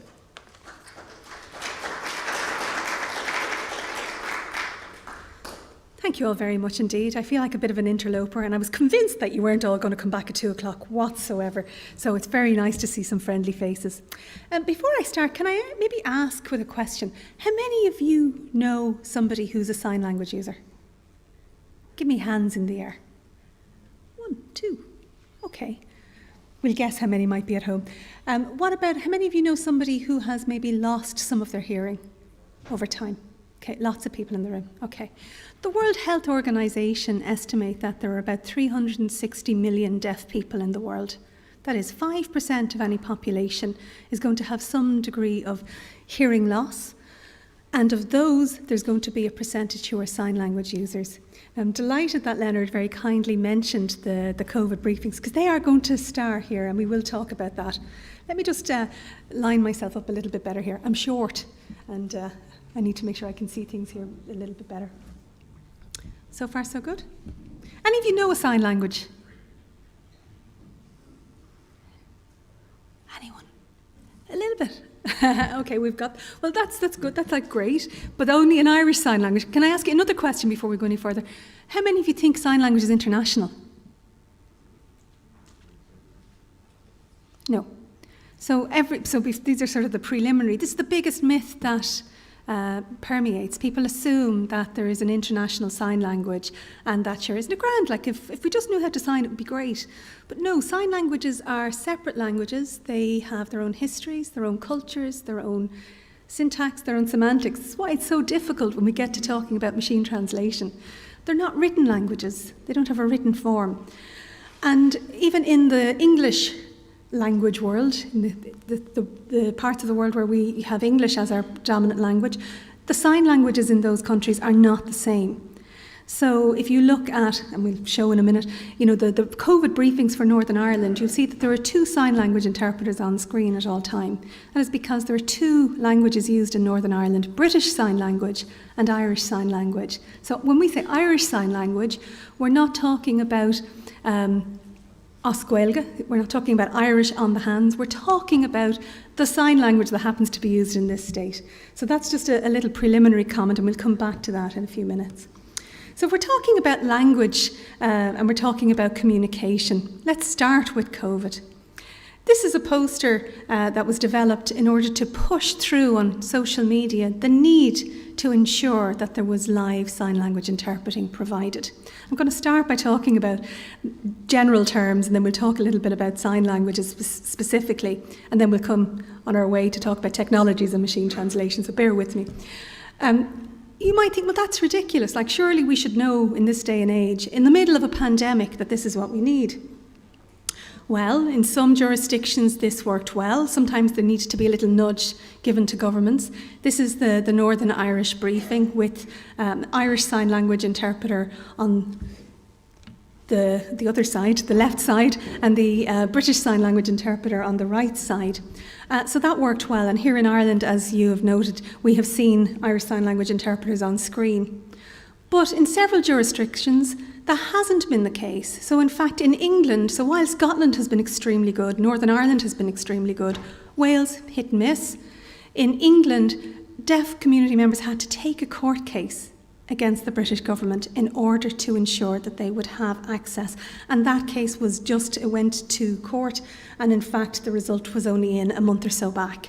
So in the middle of a pandemic, when we're thinking about potentially, a very vulnerable group who are seeking access to information, there's still a problem around the right to information being provided. So that's an issue. Let's take a few other facts. Now, I mentioned the World Health Organization stats already. If we put it in other terms, we can say that there are approximately 1 in 1,000 people in the world are deaf sign language users, and 1 in 7 will have some degree of hearing loss. For every deaf sign language user, we estimate that there are about 10 hearing people, so like people in the room, like myself, who have learned a sign language or a number of sign languages. The people often say, well, sure, we'll just give people text information. We'll give you we'll give you a transcript of what we're saying, or we'll put subtitles on, and that will solve the problem. Well, actually, literacy is a significant problem for many deaf people in the world. Something like 80% of the world's deaf kids do not get access to education today. Of those who do, only 3% get access to education through a route where a sign language is delivering part of the curriculum. 3%. In Ireland, at this very moment, there's a case going through the High Court where a parent of a deaf child is seeking the government to provide an interpreter for a deaf child. So this issue around access is really very, very important. And yet we have had, over the past decade or so, a real increase in support for sign languages from a legislative point of view. We have European Parliament resolutions, we have Council of Europe resolutions, and more recently we have had Irish Sign Language recognised here in Ireland. Despite the fact that back in 1988 it was an Irish MEP, Eileen Lemass, who led the work around recognition of sign languages in the European Parliament, it wasn't until 2017 that we actually managed to get an act over the line, and that only commenced formally in December 2020. So this is all very, very new in terms of having some legislative basis around the rights to access public information through Irish Sign Language. So this, that's the situation here in Ireland. And really we could say that, it's a matter of degrees across Western Europe in terms of how the legislative framework has played out. But if I tell you a little bit about sign languages, we're immediately after dinner, so hopefully you're not going to be too hungry. But what I like to say to people is that if you think about spoken languages as being like strings of spaghetti, you can think about your syntax. I don't know if there are any other linguists in the room, but you might have tonal languages, so maybe that's more like tagliatelle. But for sign languages, you can't presume then that we're simply talking about the signs on the hands. That's another go-to. People think sign languages equal something on the hand, and that's why we see many, many very costly projects running in the world that do things like develop sign language gloves. Yeah, you probably have seen some of them, and we'll come back to that later on. That doesn't do anything for sign language user, because for sign language, really, we talk about it, you can think about it as being like spaghetti, it being like lasagna, because you're layering information, layer over layer. You use your face, your eyebrows, your eyes, your eye aperture, your cheeks, your mouth, your shoulders, your position of your shoulders, and the use of space in order to represent information grammatically. My own PhD is on verbal valency, so it's on the word order in sign languages. So I can tell you that it's really tricky to figure out what the word order is of a language when it is multifaceted and layered like that. And that too poses problems for my colleagues who are computer scientists and are seeking to capture the essence of what it is that makes up a sign language sentence so that they can pump it through in machine translation terms. Or indeed, if you're working from a spoken language and you want to generate an avatar, what do you do? How do you have enough information to put that across richly? So if I were to give you, for example, because this is audience participation time, if I were to tell you this is the sign for Hoover, right? And if I were to say to you, what does a Hoover do? If you were to think about how would you sign that? Does a Hoover make noise? Yeah. So would you think, if you were to do something with your face to represent how a Hoover works, what would you do? Yeah. Hearing people often go, deaf people laugh because they say you're expelling everything that's in a Hoover outwards. What a Hoover does is suck things in. So what you need to do is, and you're sucking in your cheeks. That's grammatical information, right? And there's lots of other kinds of information. We mark adverbials on the face. We mark polar questions on the face with your eyebrows. So if I wanted to tell you the difference between we're having a drink. So, and would you have a drink? It would be, so drink with eyebrows raised, that's a question. Drink with a head nod, that's you're having a drink. Yeah? So it's not about what's only on the hands, it's about what happens on your face as well. And many of the attempts to represent sign languages in a technical form miss that point, and they just look at the manual signs, and so they miss out on the richness, the complexity of the grammar, which means that the end tool provided isn't fit for purpose.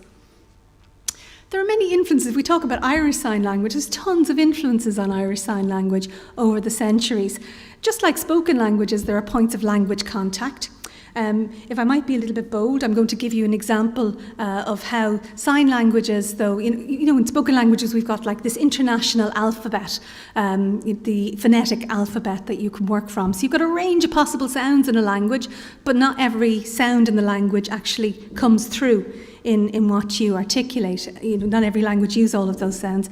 And in sign languages too, we have a range of hand shapes that are possible, because you can do things like you can finger spell your name, if you know the alphabet. But you also have hand shapes that are used, like for example, the sign for no takes an open flat hand shape, so you need to be able to codify that.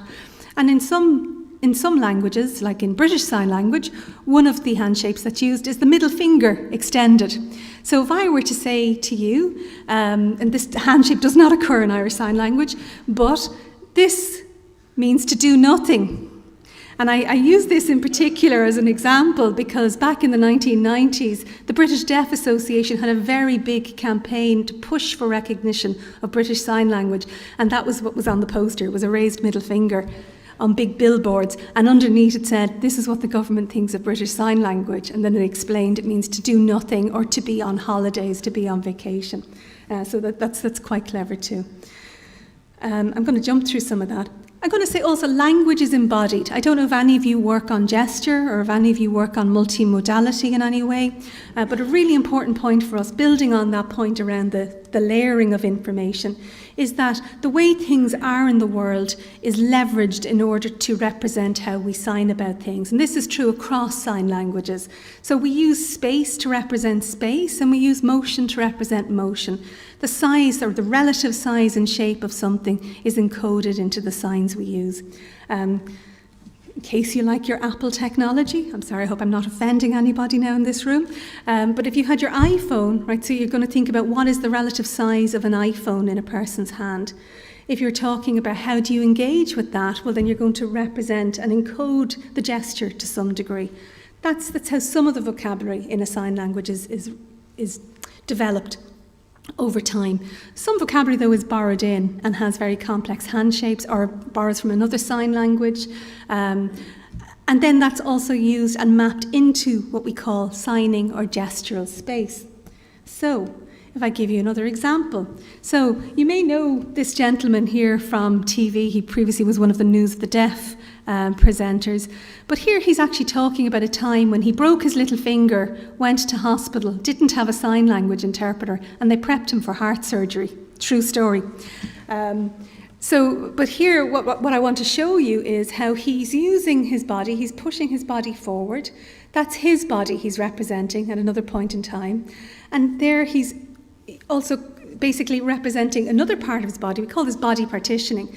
And this dominant hand is representing somebody else shaving him, preparing him for surgery, right? So you have this body partitioning element. So if you're just looking at the two hands and thinking, that's going to give me all I know about sign languages, it's not. And we have to figure out how the signer's body and the use of space is partitioned out effectively in order to capture the whole meaning, the whole essence of an utterance.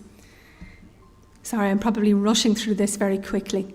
Now, this is important. This understanding of how sign languages are articulated is important, not least because in recent years, of course, there has been this great opportunity because of technology to access sign language content online. Back in the early 2000s, I built a little corpus of Irish Sign Language, which actually was one of the first in the world. At that time when we were building it, there wasn't even the potential of putting video online, never mind streaming live. Now, of course, it is possible, and we see that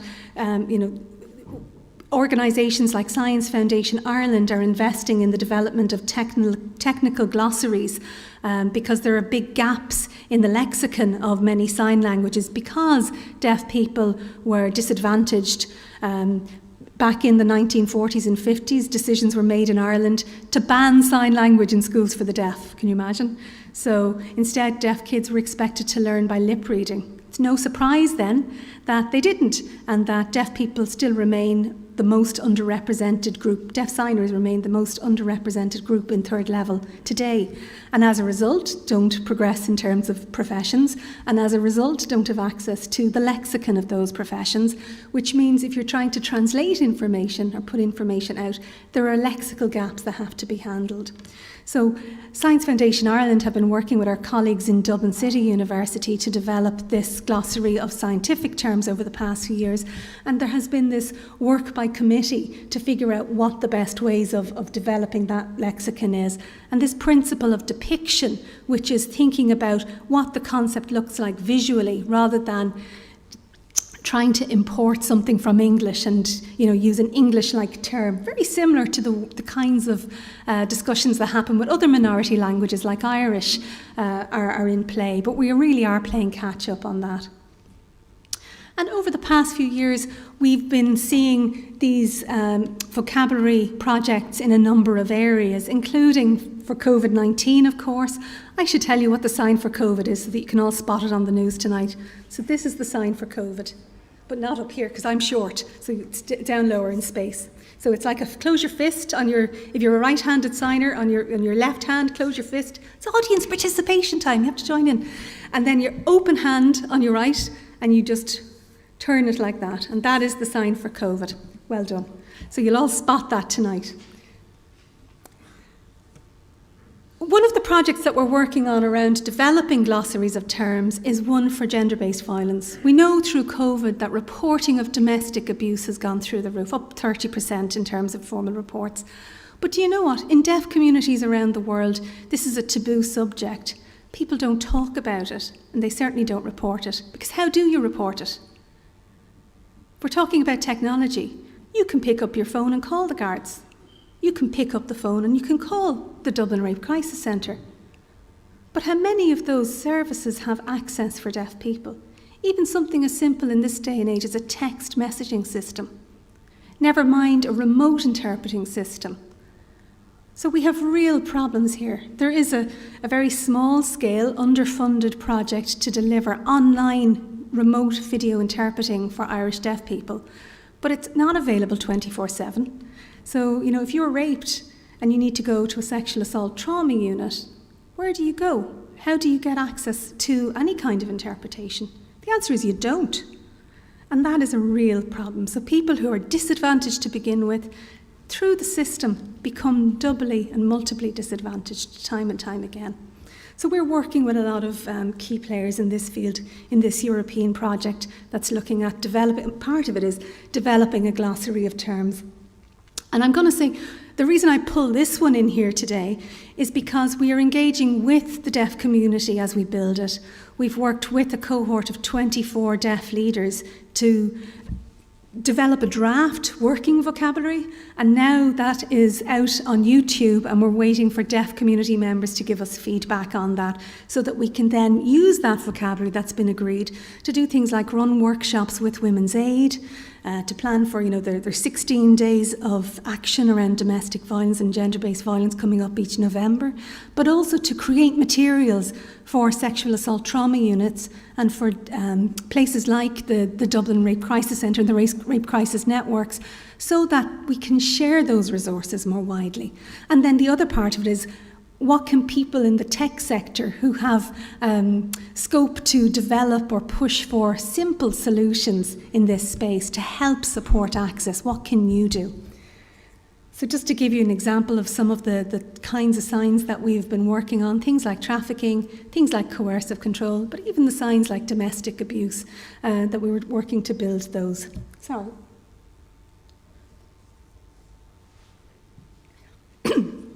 So far, so good. And you're still awake. That's always a win. Excellent. And we can do thumbs up as well. That's good. Okay, so technologies and change. So as I said, like even as recently as 2004, we couldn't put any video content online to speak of. It was tricky and it was expensive and it was hard, especially if you're like not a techie like me. But even simple technologies that we take for granted have had really significant benefits for deaf people. So I'm just going to pull out Facebook and Twitter here.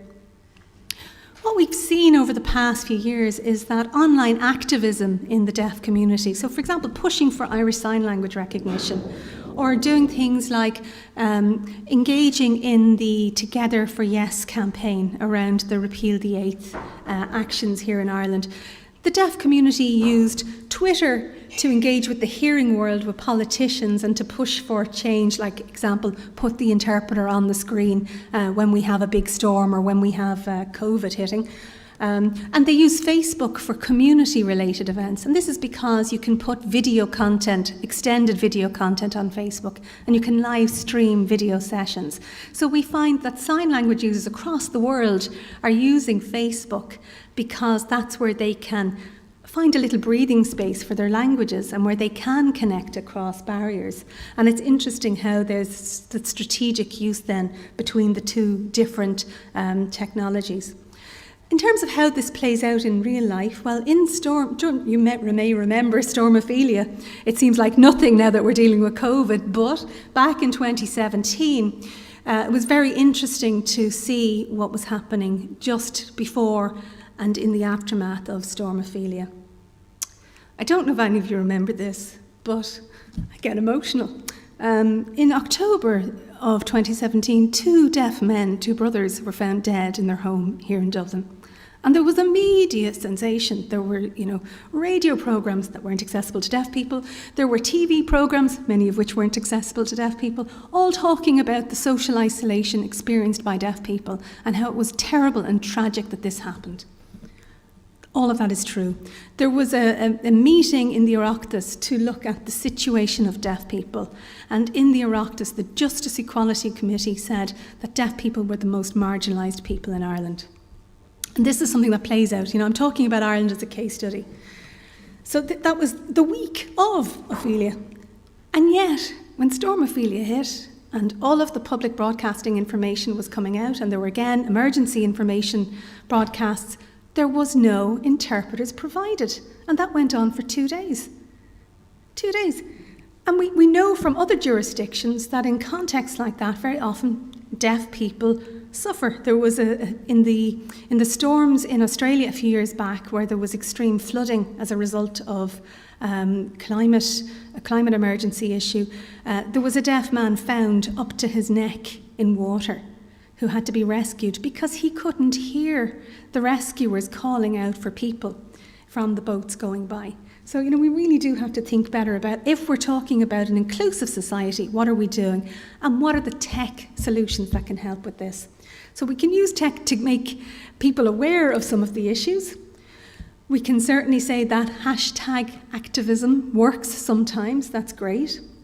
And as I said, the community also has used Facebook for other purposes too. But here's what I'm going to say to you, because you are the people who know how to do this, and you are the people who know people who can help with these things. Imagine if sign language videos were searchable. At the moment, they're not. Right? So we can't go and do a little Google search for video X, Y, or Z easily because they're not searchable. Imagine if there was automatic translation of signed content and to sign languages. And imagine if there was a mechanism for capturing even the key signs in a text-to-age searchability. When we're building sign language corporate, even today, there's no automatic tagging devices for sign languages. So we're completely disadvantaged in this respect. And that also then has a knock-on impact if you're trying to build a pipeline to machine translation, because you just don't have enough data, you don't have enough good data, and you don't have the tools that help you to rapidly work with that data and clean it up and prepare it to have a robust pipeline through to developing machine translation. So these are things that maybe some of you in the room can help with. And imagine if you had to work online as a signer, if you were a sign language user, even today or during COVID, and if you had to work with sign language interpreters using even video conferencing technologies. Do you think the tech is up to scratch? Again, I should be ready to run away. I wore flat shoes for this purpose. Do you think the tech is up to scratch?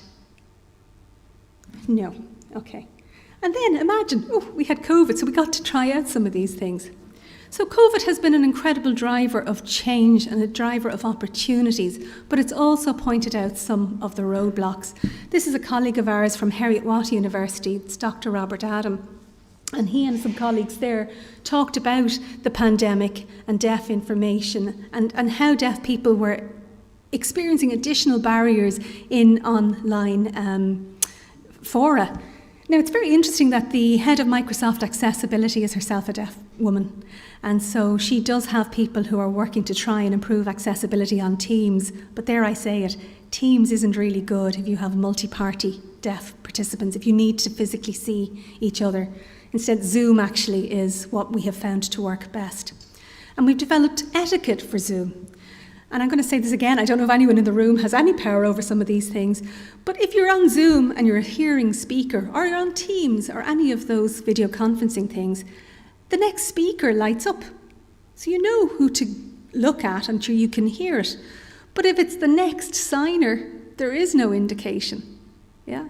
So maybe there would be a way of honing the technology so that you could see, or you could have, options in the settings where you could select for a visual gestural or a multimodal presentation of content. So what we do to get around that is when we're in environments, these are a group of deaf students who worked with us over the past year at Trinity. But what we did was developed an etiquette. So we would do things like turn cameras off unless you're going to be on screen. So that at least, because otherwise if there's 50 of you on a Zoom call, how do you find who the next person signing is?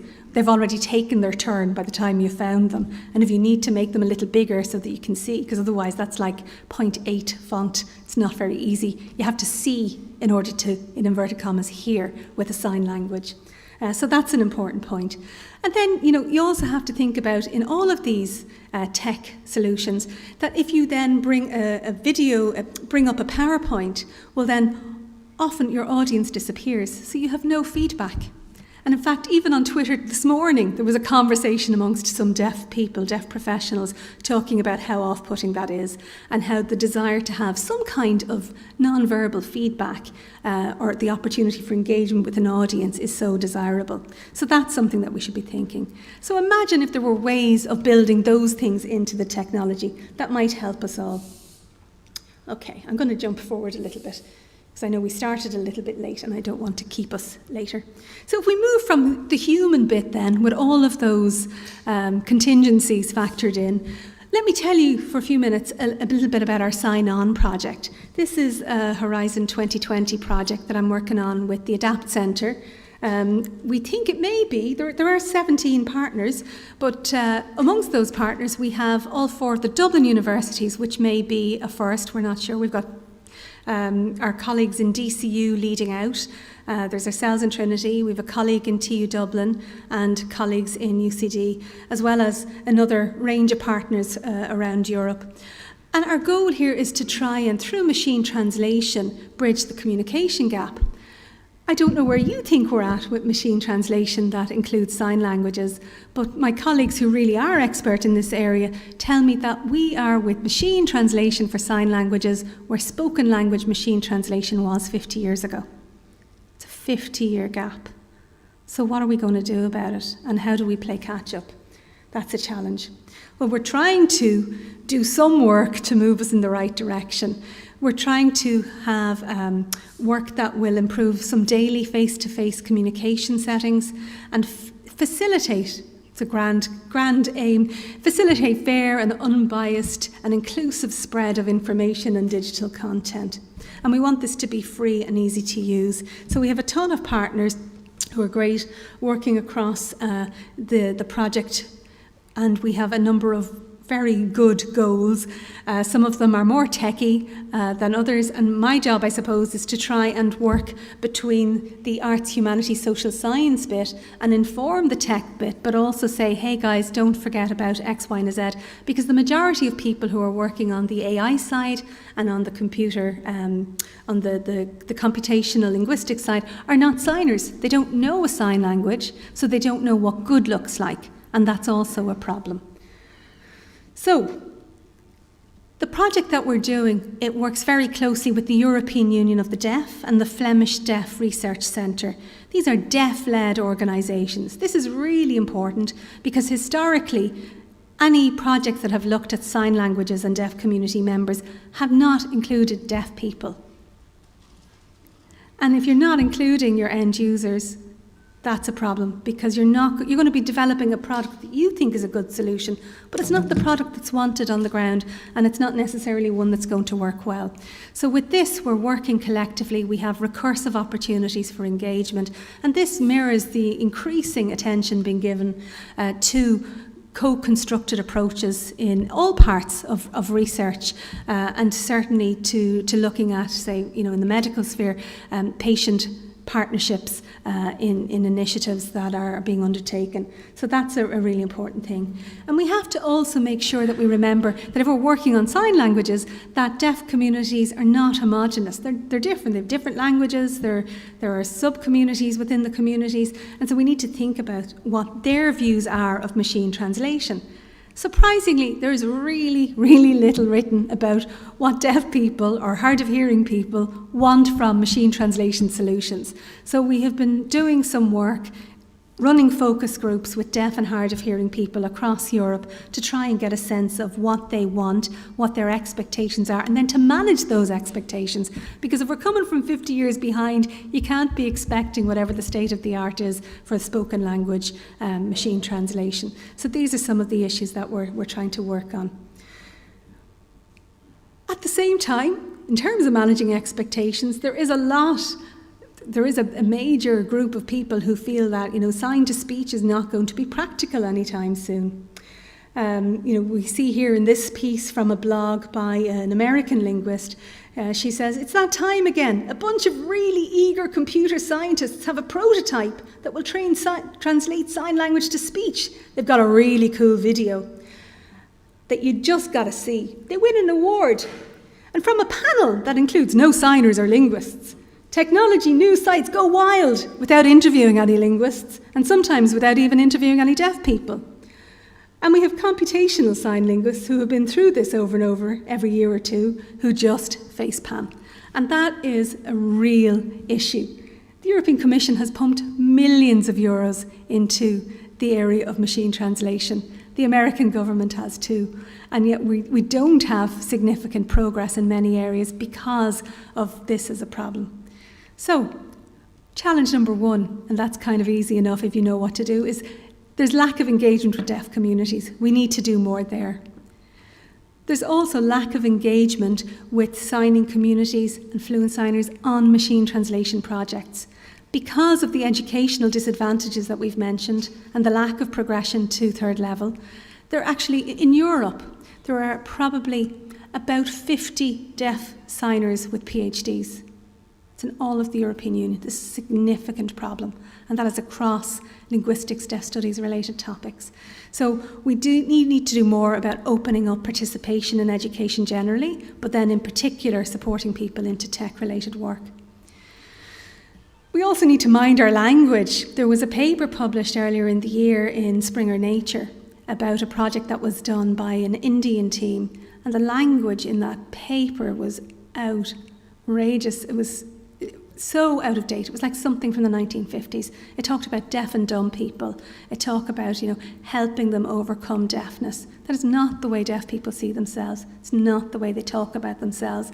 And as a result, over 200 academics from around the world wrote calling for the retraction of that particular paper. And that paper is just one example of many. So we really do need to look at what we're doing and why. There's also under-documentation of sign languages. We see signers on the news, right, or we see signers at the COVID briefings, but where do you see sign language generated content from deaf communities? There is no TV programme run by deaf people in a sign language. There are very few resources that are open access in sign languages. It's a lot of what you can get to is translated. But the translated content isn't going to be good enough, again coming back to that data problem, if you want to have a good enough data resource to push through the pipeline to get to good machine translation. It's a bit like saying we'll take whatever the cheapest brand of chocolate is and we're going to say that we're going to output Belgian chocolate or Swiss chocolate, depending on what your preferences are. So we have to do better there. We need investment in data development. And we need interdisciplinarity. If we continue with siloed approaches to solving some of these issues, well then we're not going to actually get a good, satisfactory resolution. And so there are calls to action, and they really echo some of those key points I've made. We need to have deaf team members in projects that relate to deaf people, but you could equally, I'm coming now from an equality, diversity and inclusion phase, if you're talking about delivering a tech solution for any community, you have to talk to that community. There's, the disabled community talk about nothing about us without us. And that's true for any group in society. If you're going to build a solution for a particular group, you have to talk to them about what they want. We've got to focus on real-world applications. There's no point in saying, I'll build, a nice little signing glove. That doesn't do anything for anybody. Yeah.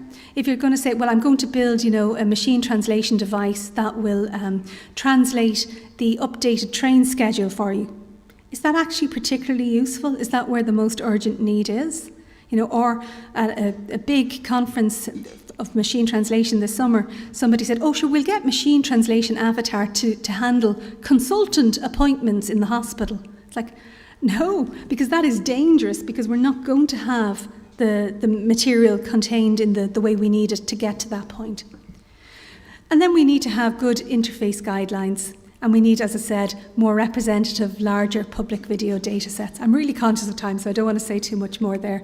And we need standardised annotation systems that are going to help us, particularly if we're working on multilingual projects, as we are in the Sign-On project, and as other colleagues are doing in other projects around the world. So we've got to do better, we've got to do more. We do need investment, however. And we also really do need to make sure that we take on board what deaf people tell us. And we realise that even if we have very good tech solutions, that doesn't stop somebody being deaf at the end of the day. And that doesn't stop the need for us to be investing in other human resources.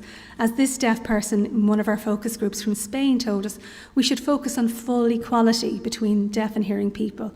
I only accept an avatar as a tool if there's absolutely no possibility of an interpreter. I will not give over my rights as a deaf person to machine translation so that it can take care of me.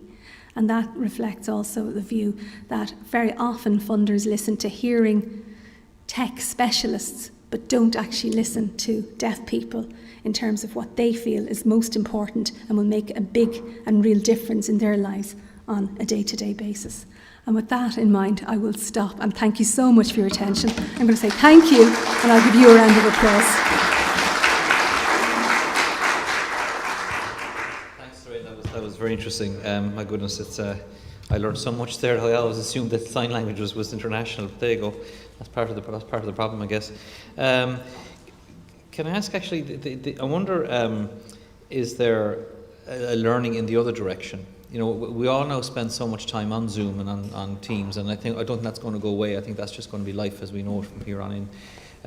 But there's so much lost when people are communicating on those things. So is there a kind of a reverse way that people who are on Zoom who can hear to improve their communication through learning about how to communicate through signage, if not by hand, but just the rest of it? Yeah. Well, I actually think that hearing people can learn an awful lot from how deaf people have used Zoom and other such devices, because deaf people are great. They have good lighting. They make sure that they don't put your back to a window. Simple things like that, because then you're going to cast shadow. So even if somebody is trying to lip read, you're not going to be able to see the face of the shadow on it. Masks are a nightmare, of course. Put your closed caption on, but look at the quality of the captioning. Don't assume. Very often we assume that the provision of something is better than nothing. I was very struck last week. We ran focus groups with some hard of hearing people, and we were talking about what kind of machine translation they would like. And they said, listen, that's all grand. Do you know what I want? I want something there where I can plug my telephone in to a screen and I can get a live text version. So just simple, monolingual speech to text on a plug-in device so that I can do my job. That's what one hard of hearing person said to us. And I think, it's also about saying, well, are there other things that we might want to know? So maybe, a signal around turn taking. So who is taking a turn at a particular point in time? That those things are helpful. Simple stuff. What else can we do? We can speak clearly. Don't mumble. We can, make sure that the quality of the text, if you're using subtitles, is good. Otter AI is very good. It's something that we've all found very useful. And ask. Ask people: is this working? Is there a problem? Do we need to do something differently? And be willing to be part of the solution. There's a comment here it's more of a comment and question from Peter. Thank you, Peter, saying the pro involvement of the user groups in solution development seems incredible. It's a product marketeer's dream job if funding was available. So Peter's going to help you do that, I think. Come on, Peter. Thank you. Excellent, Peter. We should talk. Okay. Any other questions for Lorraine? Yeah, please. Can you just go to the mic, because the people online won't hear you. Thanks. I was just going to say, if it's any consolation, it took about 25 years to get speech to text, so it's not going to happen overnight. But it's a good point you make about the phone. Yeah. Speech to text is probably there if people just develop the equipment right now. Yeah. And the other really interesting thing that they said to us last week was, sometimes we don't want the whole text, so you think, well, if I have a phone and you have your speaking, if I'm with friends, I don't want to be looking at my phone all the time. That feels really rude. So there's that cultural norm, and how do you navigate that? Instead, they said if there were keywords coming up, just keywords coming up, or if you put a phone down and there was some kind of bright arrow that points me towards who's now taking a turn, or something that marked a change in topic in a conversation. But those things are really helpful. So they're simple things that we surely have the capacity to do, but we just need to join up a few dots in order to make that happen. Okay, Lorraine, we're going to leave it there. Thank you very much. That was different, but very, very interesting, certainly. So Thank you. Just a small.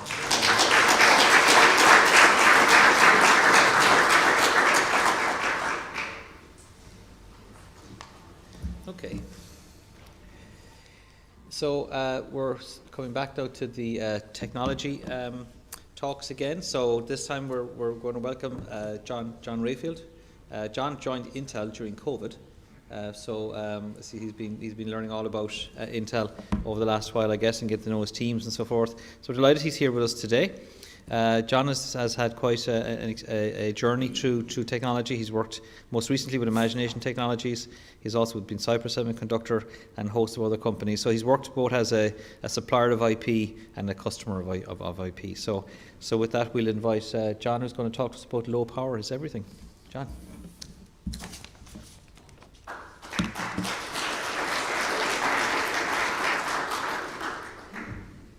Firstly, I guess I should apologise because I didn't get the memo about the dress code.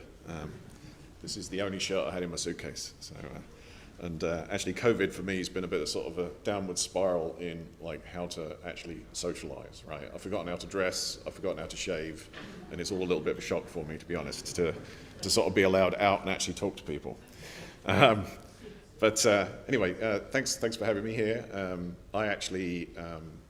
running a team in Intel. It's mostly focused around VPU technology, which is actually was an acquisition of a predominantly Irish entity called MIDAS.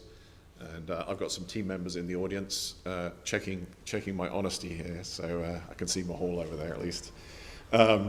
So I joined Intel back November last year, so I joined in the middle of COVID, and it's been an interesting journey in the sense that the last few weeks is the first time I've actually met anyone face-to-face in my team, and during this 12 months we reorganized nearly everything. So there's a lot of learning experience through that journey, and if any of you are interested in that, I can talk a little offline about it. So I'm going to predominantly just talk about what we're doing.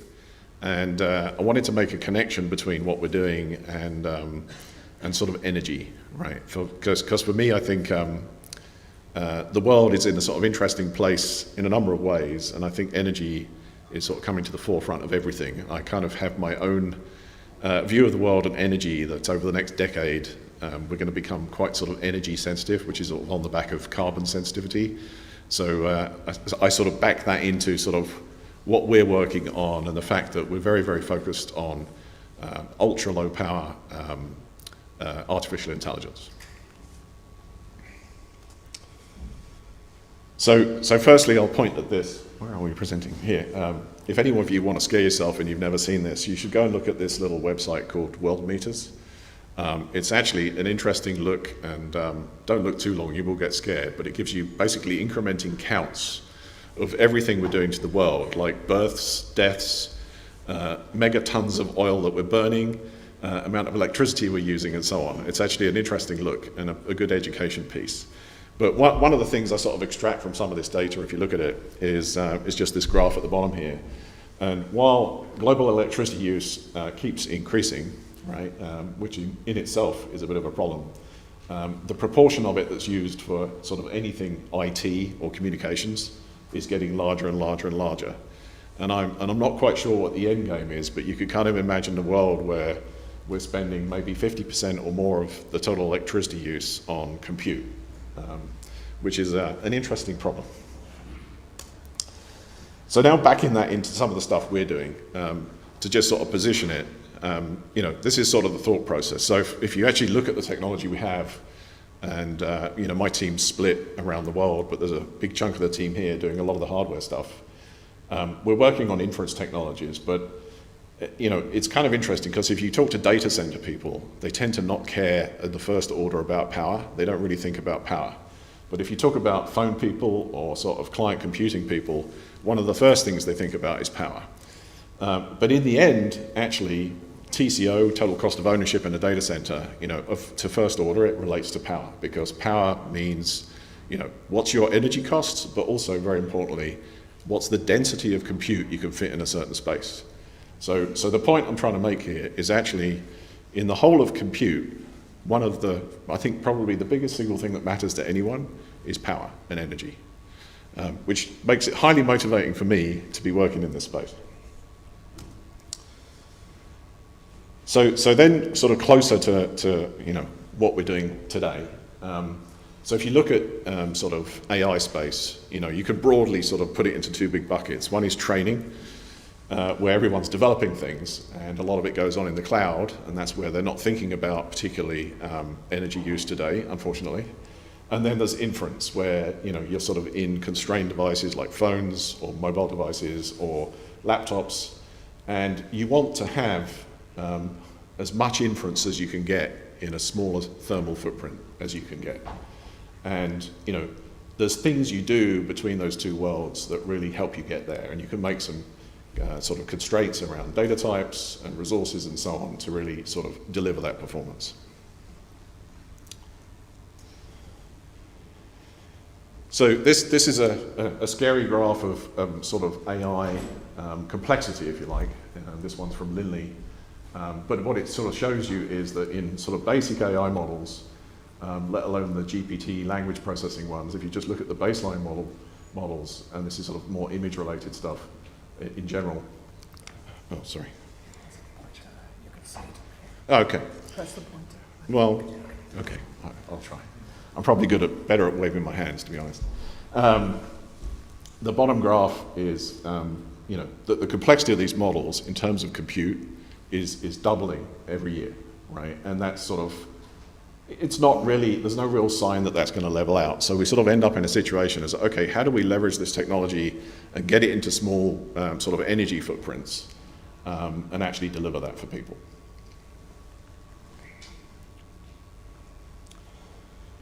So I'll give you a little bit of history around some of this. So a lot of this technology was acquired into Intel. It was an entity called MIDAS, which was based predominantly out of Ireland. The technology is called VPU. Predominantly what it does today is AI inference, and we're actually delivering what was actually acquired by Intel was an SoC company with some SoC products, and we still have SoC products. What we've also done is actually productize it as IP, and that means that basically, although Intel as an entity is a big semiconductor company, you've got to imagine Intel inside Intel, there's actually lots of intellectual property customers. So we're actually now exporting this technology and proliferating it through Intel. And what you're seeing here is basically what we call VPU 2.7, and it's in a SoC on the left. And if you break down what that looks like inside, we have a thing called the neural compute engine, local memories, and various other components there. And there's a lot of sort of architecture inside that box, all around optimizing that compute, and primarily around energy efficiency.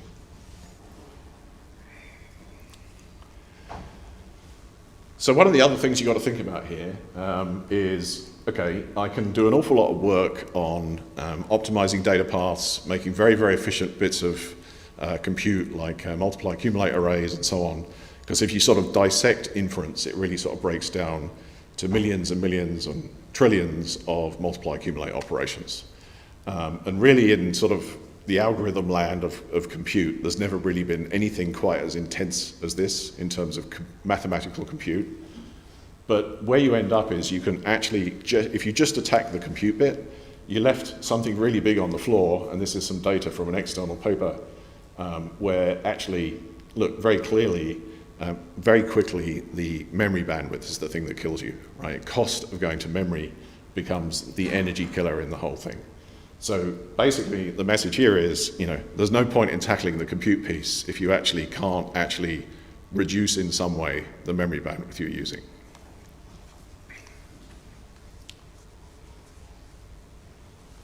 So there's some simple things you can do, and there are several companies in the world doing this and several IP vendors doing this, which is just careful choice of data types, right? You can use 8-bit types, you can use short floating point types, and all of these help you reduce bandwidth to memory. Simply going from 32-bit floating point to 16-bit floating point is obviously a 2x, and you can also leverage 8-bit pretty well and some shorter precisions if you work very hard.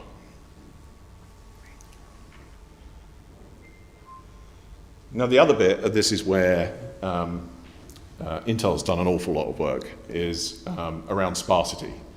So sparsity is sort of this idea that in these sort of giant neural networks, there are lots of millions and millions of coefficients. Actually, it turns out some of those coefficients are 0 or close to 0. And that's kind of nice. That's known as weight sparsity. And what it sort of leads is, you could kind of think of the histogram on the right, there are actually a bunch of values that are just 0 or close to 0, and you take them out. And if you take them out, you don't have to compute anything, because 0 multiplied by something is 0. And that takes actually quite a lot of clever hardware to really exploit that and exploit that dynamically. So that's part of our trickery.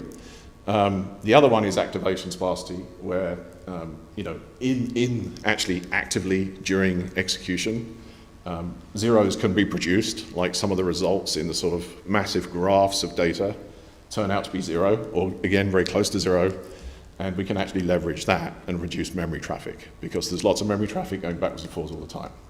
So these are the real areas where there's been lots of innovation in the architecture, and a lot of that work's been done here in Ireland.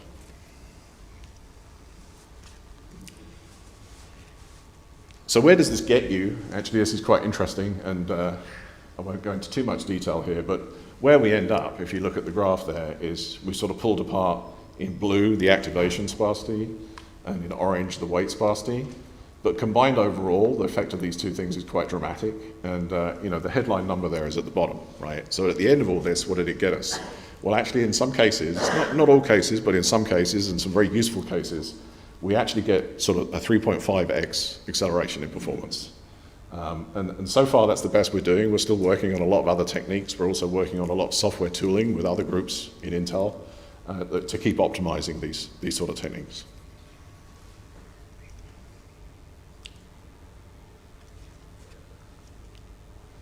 Okay. So, this is, you know, a sort of a look at going back to what I was talking about earlier about the memory systems, and what you want to do is, you know, one piece is the compute bit. You can spend a lot of time and effort minimizing the energy use of the compute piece, but unless you actually look at the memory piece, you don't win enough. And you know what you're trying to do, and what we're trying to do, is just look at very carefully at sort of memory subsystems and architectures of that, how we keep the right data close to the core for long enough and reuse it multiple times. And so if you look at the headline at the bottom here, what actually we find is that we can actually, in some circumstances, use local memory around the inference engine up to 256 times before actually spilling out to a sort of expensive external memory system. And again, that's very, very key for energy efficiency.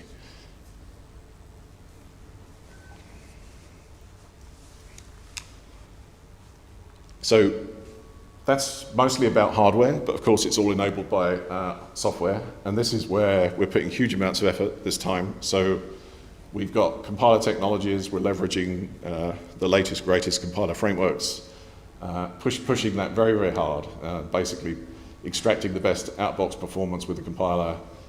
There's lots and lots of work on scheduling, the use of those local memories, memory allocation, workload sharing across different clusters. We actually have clusters of these compute units.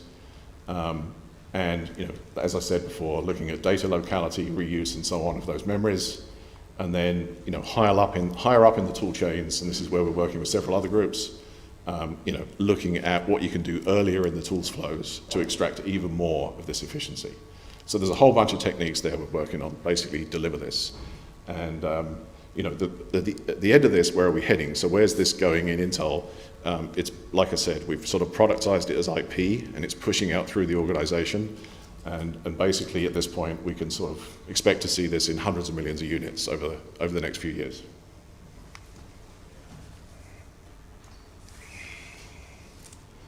Okay, and then just briefly a summary, you know, sort of wrapping round to my initial statement. You know, for me, you know, what motivates me about this is, you know, I've always, actually, probably most of my career in microelectronics, I've been looking at power. It's in forefront of everyone's minds, but I think, interestingly, in this space, it becomes even more acute. The problem's even more acute. And, you know, everyone's wanting to leverage AI techniques in lots and lots of devices, close to the edge and in servers and so on. And consistency between those spaces is also very nice from a software perspective. So you end up basically, you know, driving very, very hard at power and energy, and that gets leveraged across all these spaces. And, you know, my simple statement at the end is, you know, if I go back to that first graph and you look at the world in this context, energy, I think, becomes an even more important part of, you know, and should be in the forefront of everyone's mind in this business.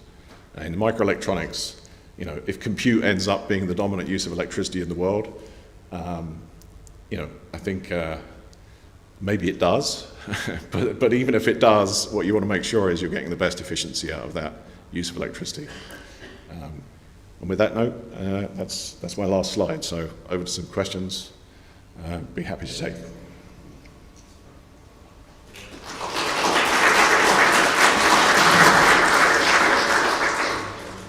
Okay, so questions from the. Let's go to the floor here first. Again, if people wanted to use a microphone. Yeah, again, if you could.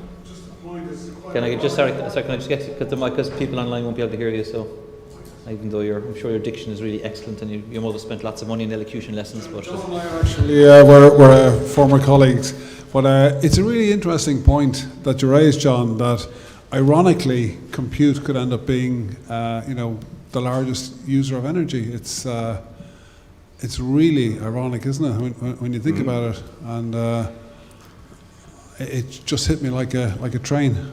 Yeah, I mean, and I think I think we're going to head into a very carbon-sensitive decade, right? And I think, those of us that work in the space, we probably haven't thought about this before, but I think we should really start thinking about it very hard, because I don't want to be feeling like I'm the guilty one, developing all these things that consume the world's energy. We have a question here online again from Peter. Thanks, Peter. It seems like the system partitioning is very complex, balancing compute, power, security, etc. Who's making the system call? Does the team have application specialists? Yes, we have application specialists, and we also, Intel's a huge company, right? So you can probably imagine that other groups in Intel also have application specialists, and we work very closely together. So in effect, what happens is we sort of architect systems together with recommendations going back both ways. Okay, great. Anything else from the floor? Yeah? If you could, Tom, maybe get yourself to a microphone. Thank you. Ask, I guess, Leonard. Yeah, I do. Yeah, really interesting talk. I was just curious, when you were saying that the power of the RAM lookups and so on is such a penalising factor, is that based on the old model of a bus-based system going to the RAM, and is there possibilities that, for example, some of the vertical stacking stuff could help in any of that stuff?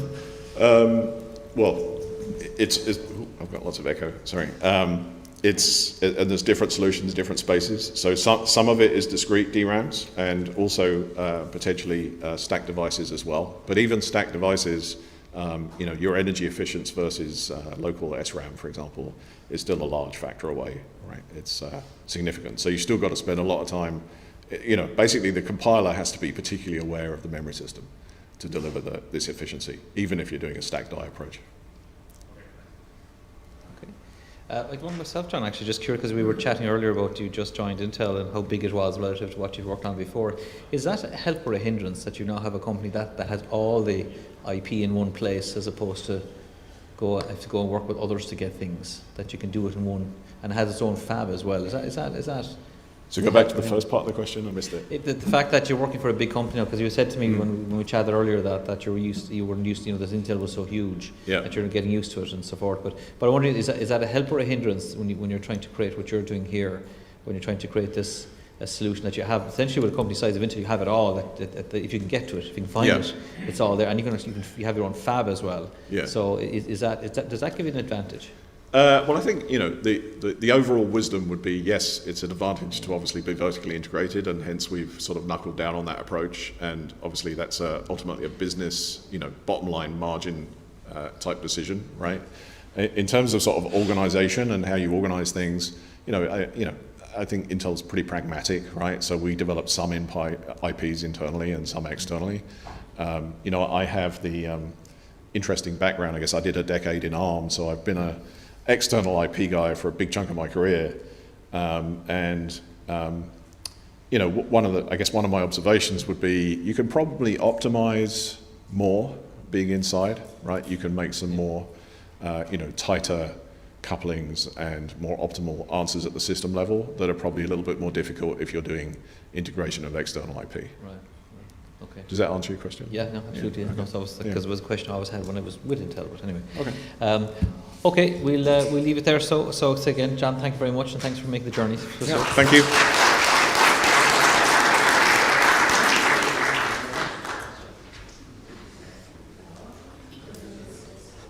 Okay, for our final presentation in this afternoon session, I'm really thrilled to introduce the next speaker. Jean-Pierre Calonge. I've been a big fan of Jean-Pierre ever since I was a student. Actually, when I was working doing my master's project and then in MRC, he was a hero of mine because he was doing work in silicon and insulator. He was doing some groundbreaking work on that. He's had an amazing career. He's worked with Hewlett Packard, IMEC. He's been out in Taiwan, the National University of Taiwan. He was he's worked in the CTO office of Taiwan. He was a senior scientist at CA Leti. He's got an amazing range of awards. Jean-Pierre, he's been an IEEE fellow, also a fellow in TSMC, and he was the first European person to receive the IEEE Andy Grove Award in 2012. And as he'll tell us in his presentation here, and I remember it actually well when as I said, I was mad reading his papers when I was doing my master's, and then I actually met him, and we both work at IMEC at the same time.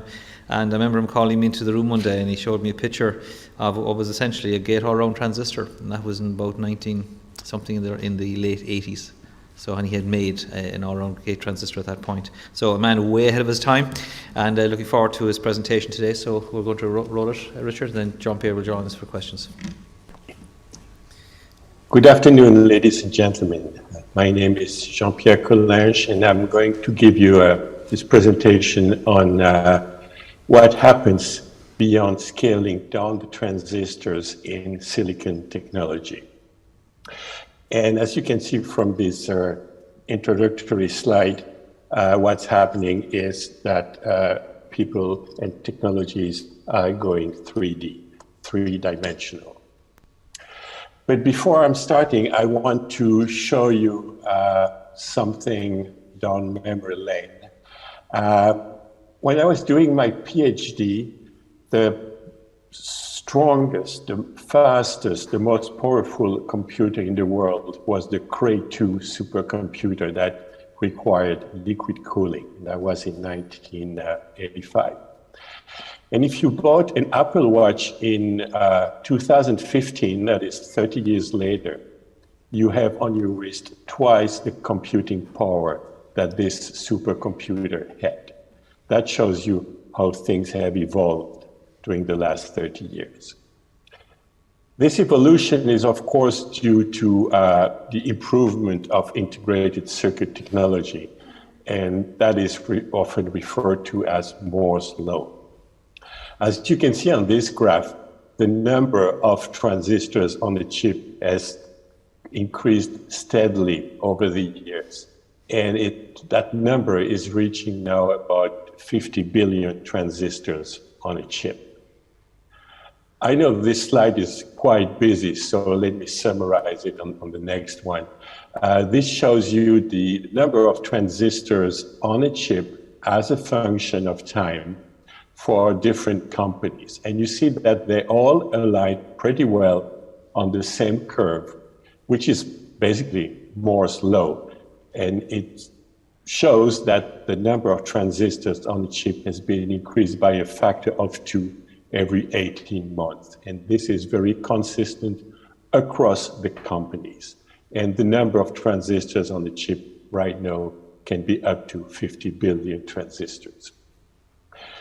If you want to push a little further, you can integrate a complete wafer. So in this wafer here, you have a lot of smaller, I would say, chips. Each of these chips has 36 billion transistors, and the whole big chip that this person is holding in their hand contains 2.6 trillion transistors, or 850,000 cores. If you take a particular company, and I will take TSMC in this case, which is the biggest chip manufacturer in the world right now, you can see the evolution of the size of the transistors with time. Back in 1987, the dominant technology was 3-micron technology, which means that the smallest dimension of the transistors was about 3 microns. And these dimensions has been reduced steadily over time, and we are right now at what is called the 5 nanometer technology node. Unfortunately, this does not mean that the size of the transistor is 5 nanometers. So I will explain to you a little bit more in detail the difference between a 5 nanometer node and a physically 5 nanometer long transistor. This is the node. This is what you see in advertisements for chips or for advanced technologies, like the 10 nanometer node, the 7 nanometer node, the 5 nanometer node. And you see that indeed the size of the transistors in the nodes has been reduced consistently over time. But you can see that we are now reaching a regime where the nodes are very small and then can be sub 10 nanometers. But if you look at the real physical gate length, which is represented by the dotted line, the red dotted line, you can see that there is some slowing down of the scaling of the transistors. This is reflected in the ITRS roadmap, the International Technology Roadmap for Semiconductors, which is published every year or every other year by a consortium of big companies, Intel, Samsung, TSMC, IBM. They all send high caliber researchers to these meetings, and they set up the rules for what will happen in the future, basically. And you can see that in 2003, that is the green line, people were quite optimistic that we would reach sub 10 nanometer physical dimensions around 2015. But of course, nobody could do that. And 10 years later, in 2013, the blue line shows the revised projections from the ITRS. But you can see that, okay, around the year 2021, we should start getting devices with physical length below 10 nanometers. And then that was revised again 2 years later, and then 2 years later, and you can see that the current trends are that it is basically impossible to get below 10 nanometers of physical gate length. If you look again at the same thing from another angle, this is the node in nanometers. So this is the 10 nanometer node, 753 nanometers here. And this is the physical gate length. And there is this little slanted line here, the dotted blue line, that shows you where the gate length is equal to the node. So everything to the right of this curve shows you that the physical gate length is smaller than the advertised node, while to the left of it, the physical gate length is longer than the node. And for example, for a 7 nanometer node, well, the gate length is more like 20 nanometers. And for a 3 nanometer node, the actual physical gate length is more like 15 or 14 nanometers. The node actually shows the performance of the chip. It shows you the speed that can be reached, and improvements of speed can be obtained not only by reducing the gate length of the transistor, but by a whole lot of other techniques, like reducing the contact resistance, reducing the pitch between transistors to make them more denser, and other things like that. So when is Moore's law going to end? Well, nobody really knows, but a lot of famous people have made projections. One of them, of course, being Gordon Moore from Intel. And he predicted that for economic reasons, the scaling of the transistors would stop around 2005. And that was a very good prediction, because the cost of a fab and the equipment to make transistors with 7 or 5 nanometer dimensions, these costs are incredible. Building a new state-of-the-art fab cost $15 billion, give or take. And the cost of a single extreme UV lithography equipment cost nearly $200 million. So this is very capital very extensive. Other people from Isaac Chung from IBM, Paolo Gargini from Intel, Gordon Moore again, Michio Kaku, which you must have seen if you watch YouTube videos on scientific things, Robert Caldwell from DARPA and Intel, they all predicted that Moore's law, based on the scaling or the reduction of the size of transistors, would be stopping around now.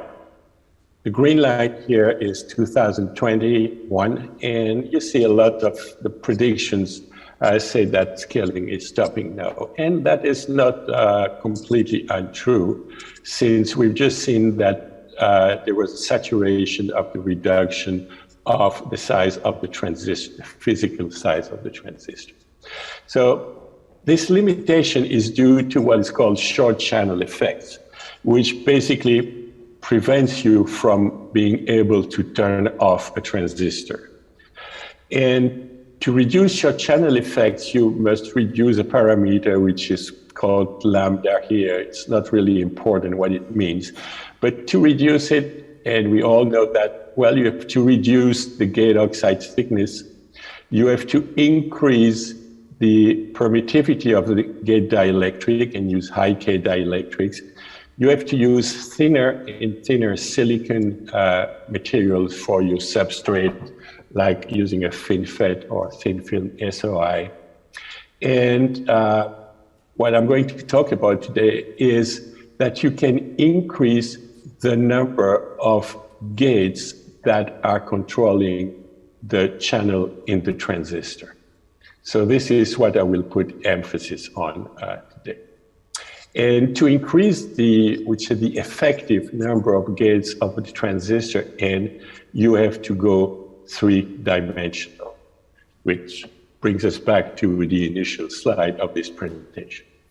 So what do we mean by multiple gates or 3D transistors? Well, this is what we mean. And this is common to all the big semiconductor manufacturing now. For a long time, the transistor, the MOS transistor, has been fabricated like this. You have a piece of silicon, a source of electrons, a drain where the electrons go, and the flow of these electrons is controlled by an electrode called the gate sitting on top of the transistor. And this has been used since forever down to, let's say, about the 20 nanometer nodes. When going smaller, this device doesn't work anymore, and you have to use a thinner silicon substrate. So one way of doing it is using a FinFET, which is shown here. Well, you have a vertical wall, the gray wall here of silicon, which is called the fin, with a gate electrode controlling the passage or the flow of current from basically two sides, the left and the right of that thin wall. And you can see here, this little white arrow shows you the control of the gate exerted on the channel. And this is much more efficient than having just one gate at the top. And to go one step further, instead of controlling the current from the two sides of the piece of silicon, you can do it from all around that piece of silicon. And this is called the gate all around technology, where you have the green gate here that is completely around each bridge, if you want, of silicon here in which current will flow. This is the ultimate best control of short channel effects that you can conceivably have. You have a bunch of devices that have been proposed to do that, where N is the number of effective gates controlling the current flow. You can have one gate in the regular planar transistor, or one gate in the thin film SOI transistor, where the silicon transistor is very thin, but there's only one gate at the top. You can have the triple gate, which is the case where the gate electrode, there's always one single gate electrode. It's not three gates, but it surrounds the transistor on three sides. You have the FinFET here, which also shows a very thin silicon film control on basically two sides by the gate.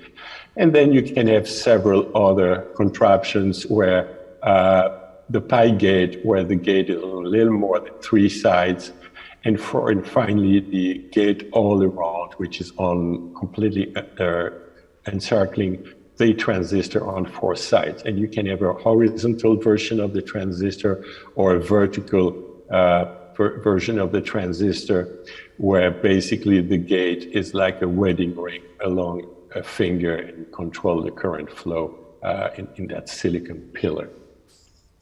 And all the major semiconductor manufacturers are showing the same trend. So I'm showing you, for example, here, Samsung going from planar transistor to FinFET to gate-all-around technology. And because the name gate-all-around was invented a long time ago, they come up with a new name. So they call it the multi-bridge channel FET, in which you do have indeed bridges of silicon going from source to drain, and that are fully surrounded by the gate on all sides. Another thing that's important for the semiconductor manufacturers is not only to make the transistor smaller, which is to have a small footprint, but also to drive a lot of current, to have very fast electronics. And this has been done the following way.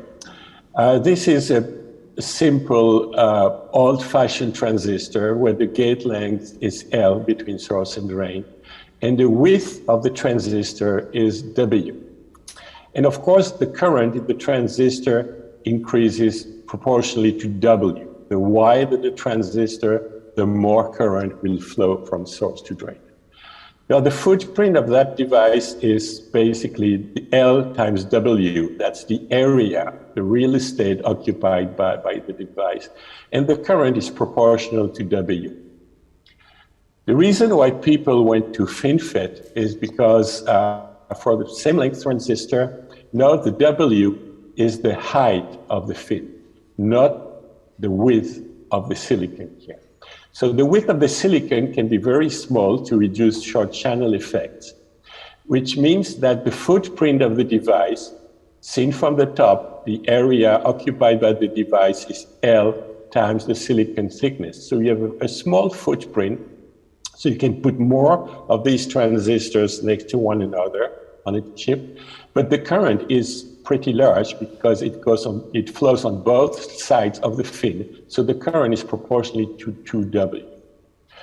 Now, if you go to the next step, which is stacked gate-all-around or multi-bridge device, now the length being the same, the footprint is L times W, same as here, but now the current is proportional to a W on top, W at the bottom of the top transistor, W at the top of the second one, W at the bottom of the second one, W at the top of the third one, and so on.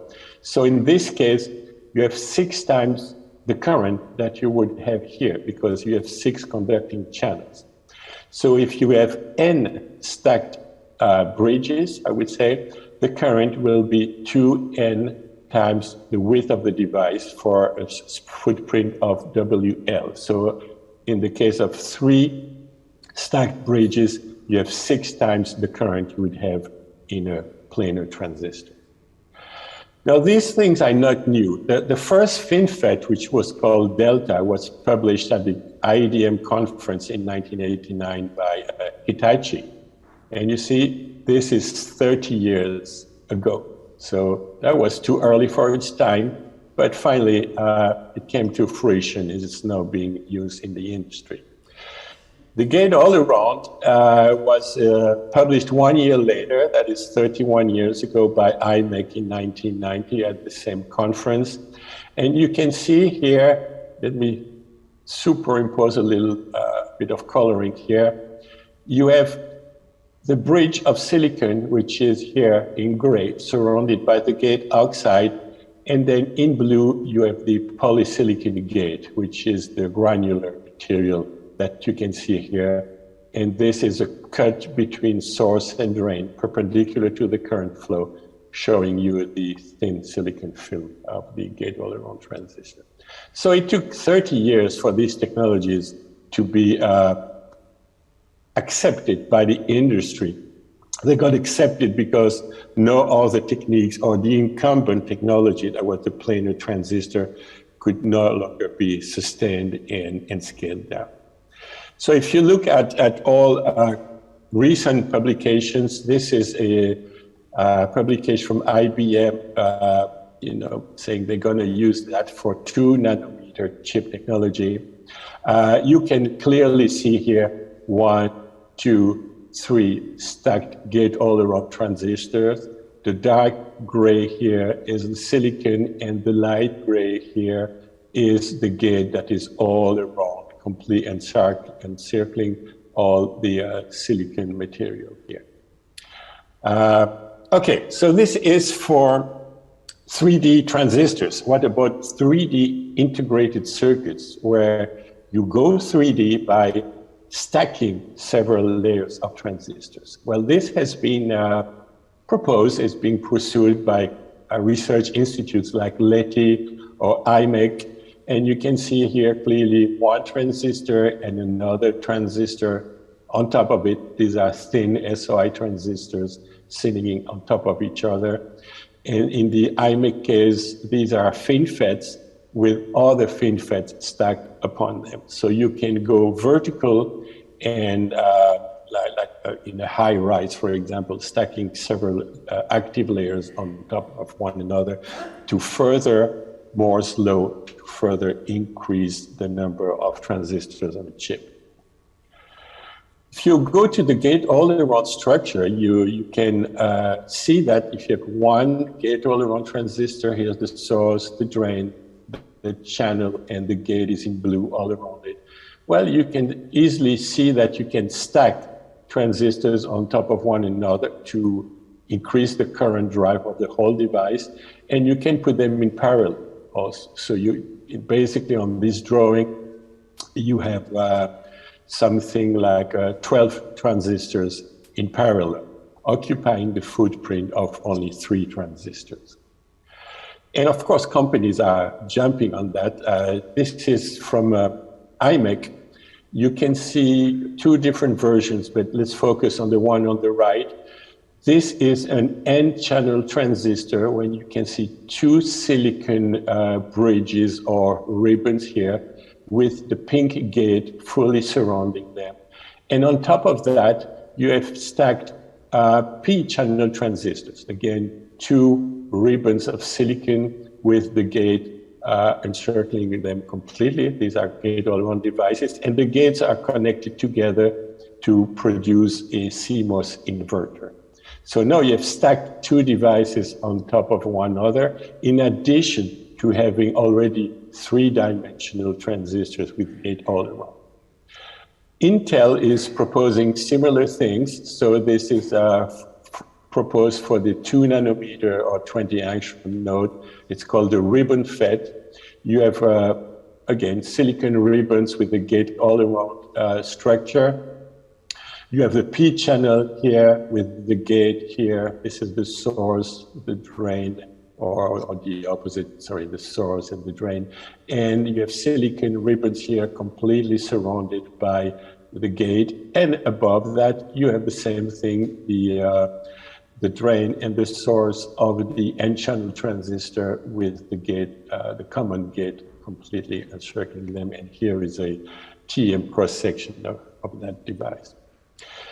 You can go one step further by adding functionality, and this is from LETI, where this multi-channel gate-all-around devices, the cross-section, this is all the sources, if you want, all the drains, and all the drains are connected to aux RAM, which is a resistive RAM, a memory device that can store analog information and can be used for neuromorphic computing. And you can see here that a lot of these devices can be stacked on top of one another and in parallel to give you dense memory arrays. You can also go vertical and have these vertical pillar transistors, source, drain, a gate all around, and you can put the gates like this, 1, 2, 3, 4 more gates, which gives you a NAND architecture, all the transistors and channels in this case being in series. You are producing a NAND architecture.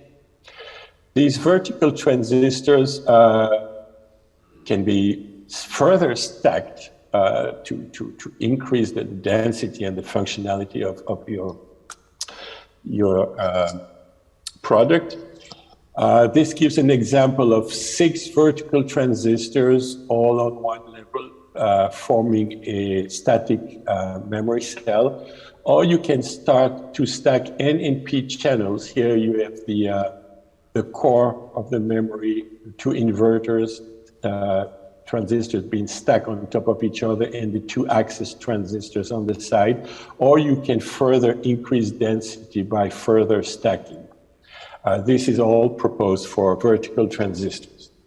Now, these vertical transistors have reached a quite impressive performance. And that is in the area of vertical NAND flash memory, which we all have in our cell phone or in a computer. In this case, you're just doing like what was shown just before, NAND series association of transistors to make a flash memory array. And these are now available in Micron, SanDisk, Lexar, and other memories that you can buy.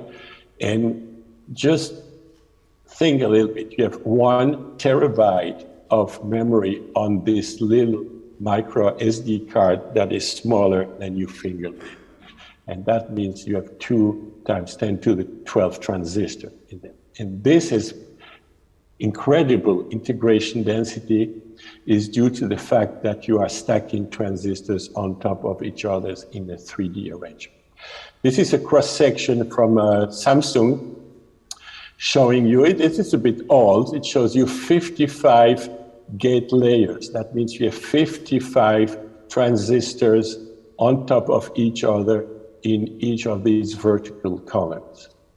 If you go one step further and you look at what Micron has recently published, they have 176 transistors layers on top of each other for these memories. So this is really an impressive 3D integration performance.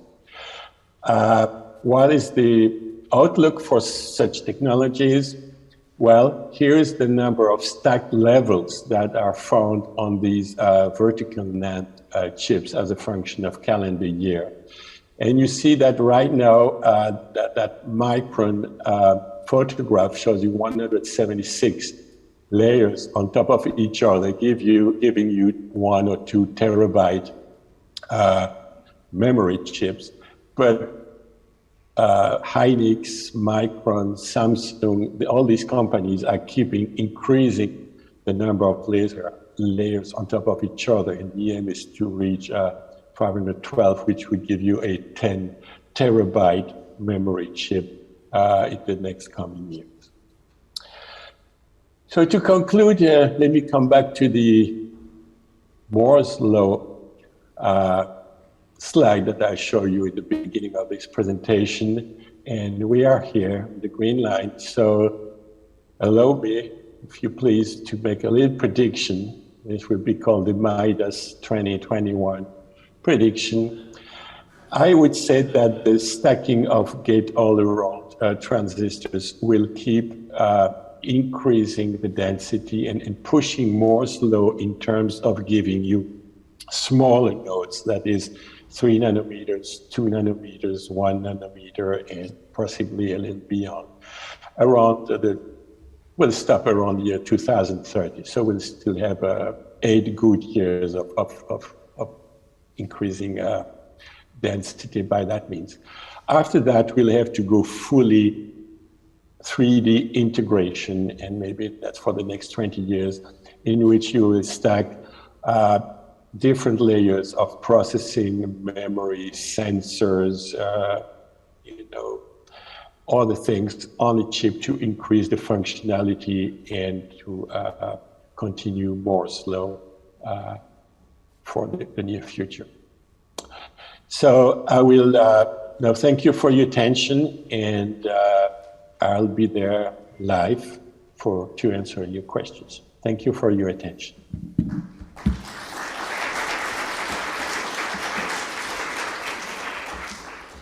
Okay, so we'll see that we have a JP live. A live JP. Hello. There you are. Hi, Can you JP. hear me? Absolutely.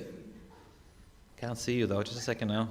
Yeah, the technician saying camera is not working. Oh, okay. Well, I can see myself on my second monitor, so it's working. But anyway. Well, maybe just oral. Oh, gee, I put my tire and my suit on for nothing. Well, we know what you look like, JP, so it's okay. This is Leonard here. It's great to talk to you. And thank you very much for this very nice introduction that you did. Sure. No, not at all. So let me start with are there any questions in the room here for JP? Yeah, Ted, do you want to again get to the microphone? So it's an ex-colleague of yours from Tyndall at JP's. Ted. Yes, I recognize him. Yes, hello, Ted. Hi, JP, Ted O'Shea here. Enjoyed working with you in Tyndall for many years. Anyway, could you just speak for a little bit there about how the reliability and lifetime of these incredible stacked memories is impacted by the increased stacking that you discussed here?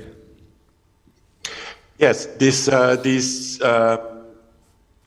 VNAND, vertical NAND memories, the channel is not, it is polysilicon, okay? It's polycrystalline silicon, which is known to be less reliable, etc., than single crystal silicon. Still, they can produce, mass produce these memories, so that you can see a lot of publications on reliability of these layers, and the fact that they can just not store a 1 or a 0 on each cell, but several bits. So they've reached extremely good control of the quality of the polysilicon layer and the gate stack on top of it, and it's usually no O gate stacks where you inject charges in the gate oxide. And well, I've had some for years, and they're working fine, and I'm sure they did all the reliability testing on them, and they're pretty reliable. They probably will last, like usual EEPROMs, 20, 30 years. I wouldn't say they will. The reliability will be fine forever, and you can store information forever. But for practical use, they are excellent, I would say. Okay, I had a few myself. The number of channels you showed, or the bridges as you described them, there was 3 every time. Is that there were 3 bridges used in the Intel example? Is that a magic number, or? Well, I have all slides from Leti when they have 11 or 13 layers on top of each other. Of course, the more layers, the more difficult it is to make. And the thing is, okay, if you look now at FinFET cells, they usually have 3 fins per transistor, which means 6 channels. So I think the 3 layers are fitting with these the current drive and so on of these 3 fin cells. Okay. So they have 3 stack channels. Both have 6 conduction channels. So it's an appropriate current drive. Probably you don't need more for CMOS logic circuits. Right, and you mentioned manufacturing complexity in one of your earlier curves. It was essentially flattening the curve to a large extent as well. Of course, the short channel effects. You were flattening the curve because of manufacturing complexity. And while I haven't been in the business for many years, looking back into it, to me looks like the greatest limiter of Moore's law is actually manufacturing complexity, because you have to make these things many times. The yield needs to be good. And this is why these factories are being built now at extraordinary cost. But is that going to shorten your MIDAS prediction in terms of the life of Moore's law, in terms of just how complex these things are? Well, okay, you cannot reduce short channel length, let's say, below about 10 nanometers because of quantum effects of tunneling, direct tunneling between source to drain. So you can do whatever you want, you cannot stop the current from flowing. So that's the main problem. The manufacturing complexity, having worked in some undisclosed Taiwan company, I can tell you that they can basically with a lot of hard work, lots of simulations before going to silicon, they can solve pretty much not every problem, but I mean, human ingenuity is still there, and you can improve things. Yes. Yeah. Yeah, except your steppers cost you 200 million a pop. Let's see. The last one then for you that I had just for myself, if I could. So there you are. Is you know, back in the days, if you go way back in time, that SOI was going to be the big breakthrough over silicon. And I look at one of your slides there. You had SOI substrates, you had silicon substrates. So was the battle won by SOI or silicon in the end? Or is that battle still going on as to what's the right substrate? It's still a bit going. Okay, each of you has an SOI chip in their smartphone. That's for the RF part, because they found a way to make very good RF transistors and RF circuits on SOI that you cannot reproduce on bulk or on FinFETs. Now the problem is that for large mass production, when you produce 20 million wafers per year, the SOI wafer manufacturers cannot follow that and would have to open like their IP to big semiconductor manufacturers so they can manufacture. They should license the IP so that the wafers themselves can be manufactured by the big the big companies. Big companies. Yes. Okay, JP, that's fantastic. We're right on the hour. So if there's any other questions here in the room, I don't see anyone's online. JP, we'll let you go. Thank you very much for joining us today. It's a pity you couldn't be here in person. I'm sure you've enjoyed a pint of the black stuff. I would love it, but it doesn't taste the same here. I know. Yeah, it doesn't travel, as I say. It doesn't travel well. No, it doesn't. By the way, JP, we'll let you go. Have a great day out there in California, and we'll go back here to the room. Thank you. Good afternoon, everybody. Okay, folks. So we're on our break again. Just so we're on a half-hour break now. When we come back, then we'll finish with our panel conversation. I think it's going to be a lively one. So please do come back for that in half an hour. We've just one last activity just outside again in the coffee break. Nicola is going to be grabbing people to do the interactive interviews. If you haven't been Nicola'd up to now, she might get you for this particular break. So please do join Nicola just to do the interviews for the people online, so we can make it a bit more interactive. So with that, we'll leave it, and we'll see you back here at 4:30. Thank you.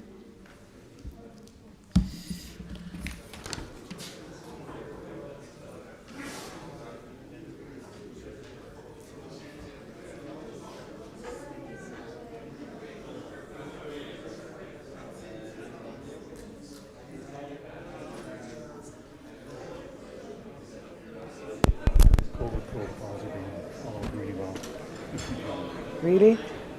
Who said that to you?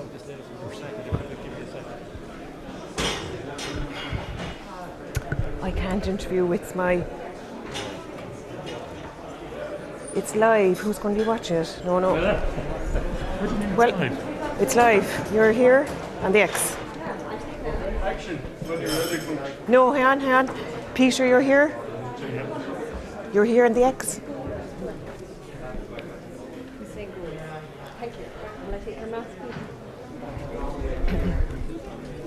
On the X. On the X, sorry. Are you going to say when? Hi, good afternoon everyone. I'm back again. This is Nicola from MCCI, and I'm actually with a colleague of mine, Peter Smith from Tyndall National Institute. So, Peter, what are you taking as a key message from the MIDAS conference today? Well, the first thing that's obvious is MIDAS as an organisation has grown and has become more and more effective over the years. Everybody from the industry is really well represented here. So it's great to see that the blended event worked really well, and we were able to get a good networking event for the electronics and semiconductor industry. Yeah, and Peter, can I ask, how has business been in Tyndall throughout the pandemic? How have you pivoted, and was there any big challenges to working from home? So it's really interesting, of course, because we're an essential service. The research continued all the time through the pandemic with the necessary protocols in place. So that was really a good outcome, I think, in the way that it was managed. I would say that we've experienced some delays, perhaps, but no in terms of the investment and the importance of the R&D agenda that we cover. And do you think that the pandemic would make, I suppose, younger students and researchers realise that engineering is an interesting space to work in? That would be really great if that happened, for sure. So we're always looking for the right kinds of skills to come into research. One of the things that I would say about the conference in particular that I noticed was it's great to see the representation of the SME community with the multinationals. It's a great environment for innovation, and you can actually see some of Enterprise Ireland's DTIF consortia represented in the room, which is a really great thing to see at a conference like this. Absolutely. And is there anything you think MIDAS can do better, or is there any areas they should focus on going forward? Well, I would say that on balance, the presentations today were very, very effective. So I wouldn't change that at all. There's a great mix of deep tech, which is what Tyndall cares most about, but also with societal challenges. So we went from material discoveries through to quantum computing, and then we were looking at the challenges of developing technology solutions for signing for the deaf community. So that mix is really, really powerful, and I would definitely try and repeat that. And of course, all of the work that MIDAS has been doing through the year with its focused events, they work really, really well. And you found they worked equally well online? Absolutely, it was a great mix. Yeah, so if you look at the attendance on site here, very good. And then to see so many online as well, it's proof that the mixed event works well. Excellent. Thanks for that, Peter. You've earned your coffee. Thanks, Peter. Enjoy the rest of the conference. Hello. Hi. So next up, would you like to introduce yourself, Darren, to our audience? My name is Darren Hobbs, and I work for a company called Renesys. So if you're not familiar with Renesys, it's a big Japanese company. So in fact, I was originally part of S3 that was acquired by Desto, then I became Dialog, then I became Renesys all in 3 years. So it's been quite a 3-year period. And how are you enjoying the conference today? Any key messages? Yeah, it's been great. I mean, well, first off, it's great to meet everybody again. It's the first time everybody's got together a year and a half, or if not 2 years. So that's great. Had to dust off the suit and stuff. Was a bit mouldy, but that's beside the point. But what's great about the conference is that it's still very vibrant. And like in the last 2 years, we've had Cadence start to obviously build up in core. Microchip are building significantly as well. And that's all happened during COVID period, so that's really, really positive. So, I mean, the rate of increase of employment in electronics is massive, and it's never been as big as it is today, so that's really positive. And what kind of challenges did your company face to these unparalleled times, unprecedented times? Well, COVID's been tough. COVID's been tough on everybody, but I mean, one thing we all learned very quickly was how to get on remotely, you know. Yeah. So that's worked very, very well. I mean, the technology's there, it's worked very well. Like, we closed some pretty big deals in the last year and a half, and that was all done remotely, you know, without meeting the customer at all face to face. So it shows you can do this stuff remotely, but it's still quite difficult for innovation. There's still innovation, still need to meet face to face. Yes, and the collaboration, the water cooler moments and the whiteboarding gone. Yeah, but then I think there's a lot of different platforms that have enabled people to communicate. So what would you say to a transition year student who's debating whether or not to continue on the science track? Will they do physics? Will they do honours maths? What would you say? Why should they take this on? Take it, yeah.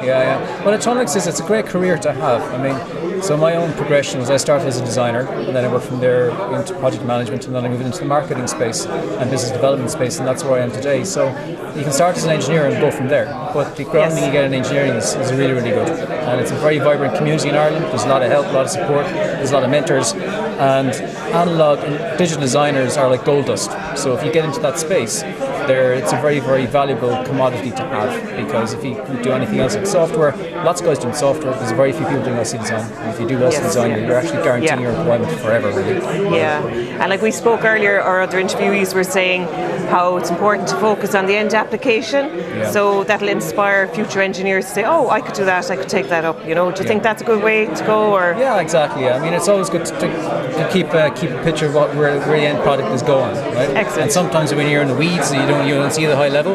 Yeah. But because of the of the vertical nature of the companies we have in Ireland now. You get to see the entire thing. You're no longer just working on a little block. You're now seeing the entire vertical, and that's a lot more positive.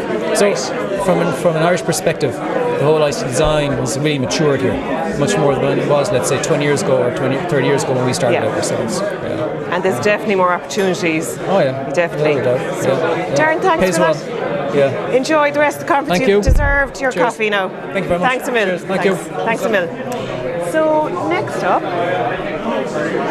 Hi there. Hi, how are you? Fiona, would you like to introduce yourself to our audience at home? So I'm Fiona Tracy. I'm from Analog Devices, and I work as part of the marketing team for our Industrial Ethernet product line.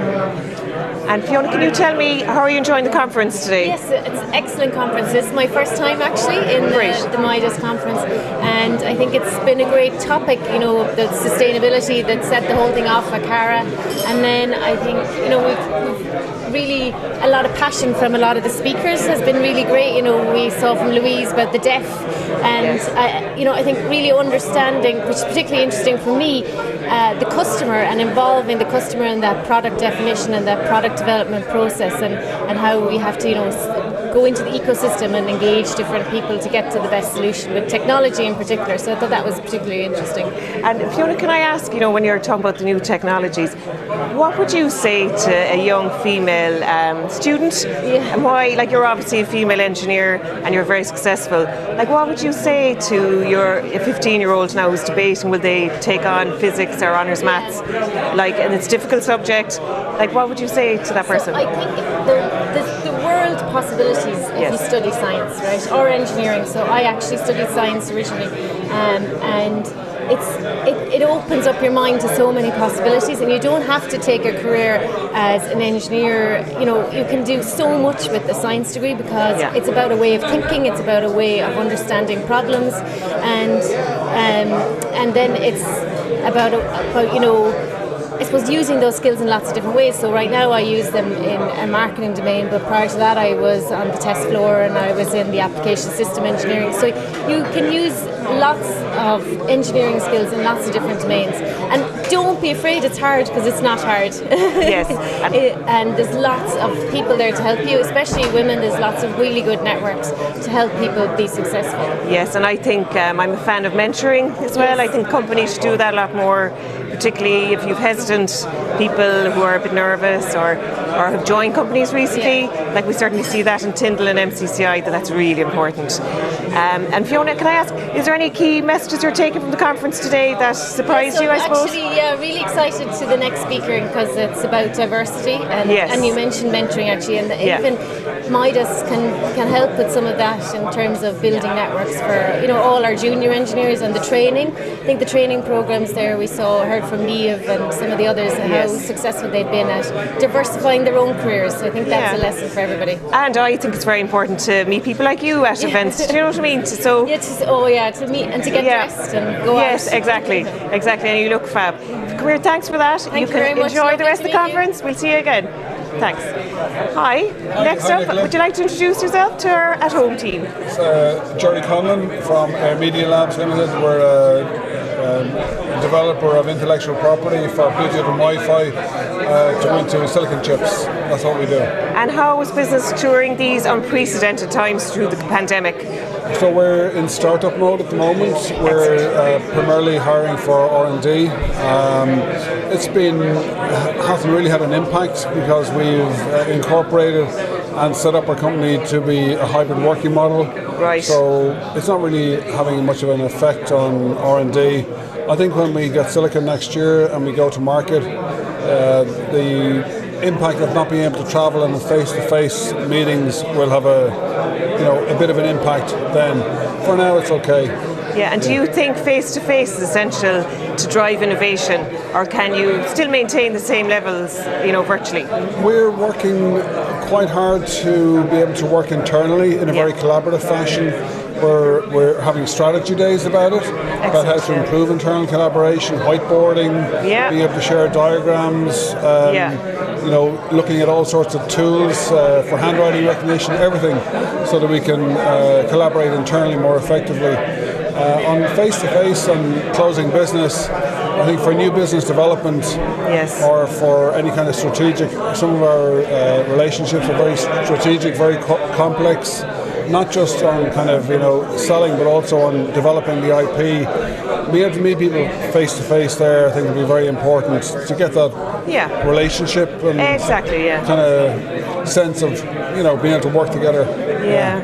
We're social animals, you know. Absolutely, absolutely, and certainly this is a very social event, and I think it's great to meet people again. Yeah. And I suppose, what would you think are the key takeaways from this conference so far today? I know there's a few more talks going on this evening, but what are the takeaways? I think the big thing is it's a great place to network. A lot of the problems that you're going to come across in technology development, in commercial, you probably have somebody here who's already done it before, knows somebody that you should know, or has solved the problem previously. So I was kind of aware of that coming in. Sometimes you just trust the process. Networking gives you a lot of, access to a lot of smart people. It does. I think some of the figures that were thrown around today, though, that compute in one form or another could end up, consuming half the energy on the planet. That was a bit of that's actually really hit me. Yeah, it's absolutely. really hit me big time, and I think as an industry we have to think about that. That's a bit of a revelation. Yeah. And do you think, like, a message for, to attract more engineers is, how do we solve that? I mean, if somebody is an eco-warrior, get into tech and develop low-power silicon. It's amazing. And you have an impact, and I think immediate impact. That's what I think about the whole industry. Like, it impacts people's lives for the better. And certainly, I'm a big fan of tech, and I think technology has enabled people to continue to work through the worst pandemic we've experienced. So, Jerry, I think you've deserved a coffee there after that. Thank you very much. Thanks, Will. Cheers. So, hello. Hi. Hi, Mo. Would you like to introduce yourself to our viewers at home? Hi. And tell us where you work. Yes. So, Mo Hassin, founder and CEO of TISA Labs. We focus on IoT and IoT security for multiple applications, from farming, gas, oil and gas, and utility markets. And we help companies develop a very secure solution from start to end. So we're in the middle, providing them with the pipeline so that they can secure their communications from their end device all the way to their applications without having to know all that's in between. And how has business been through the pandemic? Were you still able to operate as normal virtually? It's interesting. It was a mixed bag. So we had a bit of a slow, like everybody. We faced slowdown, but we used that time to refocus and come up with new product ideas. So it's helped in that perspective. But what we found, even with the Zooms and etc., it wasn't as effective as meeting people. Yes. In the other part, it helped us meet with people and spend more time with them and have very, very dedicated meetings. But the decision is very, very slow. Yes. Yeah. So it's a mixed bag. It's a mixed bag but it's good and bad, and you'll work on the good by implementing new solutions, and when there is something like this, there is always opportunities. So it develops opportunities. It helps you refocus what you're doing and provide the message, and it helps you step back and be ready for the next phase. Exactly. Yeah. And like, speaking of opportunities, there are immense amount of opportunities for engineers in Ireland. Would you agree with that? That it's robust. Yeah. So it's really a good place to be for engineers. Unfortunately, it's very hard to find engineers, like we've seen in the last 2 days, looking at at the problems that people have. Everybody has the same problems, where to find engineers. But also it opens up the possibility of people that have been working on other places and say, well, I can step back and look at my lifestyle as an engineer and say, okay, I can work from anywhere in the world, and from anywhere in Ireland, for example, in the west of Ireland, and still work and have that balance from life and work. Excellent. And what have you enjoyed most about MIDAS so far? More speakers? So very interesting. So like we're at the cutting edge of the technology here. Right. We're looking at technology and people that are talking, they're thought leaders and they're experts in their area. So it's fantastic to be able to just come in and be in the room with experts and learn from them and pick ideas and things like that. But MIDAS has been very, very, very helpful to us in the form of those platforms and those networking opportunities. And like we're on the DTIF, we won the DTIF because we were part of MIDAS, so that's a big plus for us, because we were in tin and we presented what we can help with the project and we were accepted, and we're just at that phase. So it's fantastic from that perspective. Right. Yeah. And is there anything you think MIDAS should focus more on? I think continue the same. Excellent. Okay, that's fantastic. It's working, and maybe work on because we've seen. I'm back again to the two areas. There was very, very paramount this 2 days. There's climate, and then talent shortages. Yeah. Okay, so one of the things that we could help as an organisation is bringing and helping to show electronics as not being that old technology that doesn't mean much for younger people, and then bring them up from the ground up. And then the other thing is the climate. So we all have a duty, and we all have a responsibility to help in making a climate a priority for us. So it is important in that perspective. Absolutely. So Mo, thank you very much for that. Enjoy the rest of the conference. Thank you. Enjoy. Thank you.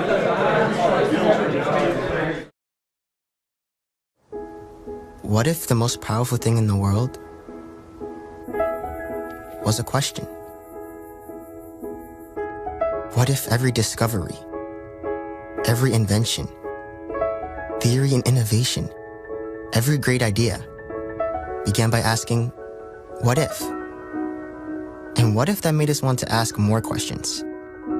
And not the easy ones. The impossible questions. The technical challenges of our most difficult human questions. What if we asked how energy can empower more people? Or how industry can open more doors of opportunity? We can ask the questions that make our lives in the world better. Because the true power of asking a question is in believing that there is an answer. All we need to do is find it. Analog Devices, where what if becomes what is. This is a land where resilience grows, where companies who have put their faith in us know they're on firm ground, know that the roots they've put down here are growing stronger again. This is a land where confidence grows, as we continue to open doors for existing and new investors to our shores, though we open them to a changed world. This is a land ready for the future. This is Ireland. This is the age of intelligent transportation, where vehicles communicate with infrastructure to help deliver safer, more efficient driving. Working with key industry leaders and transportation agencies, we're excited to deploy CV2X in Northern Virginia and offer a look at how direct communication works in tandem with long-range communication to deliver road safety.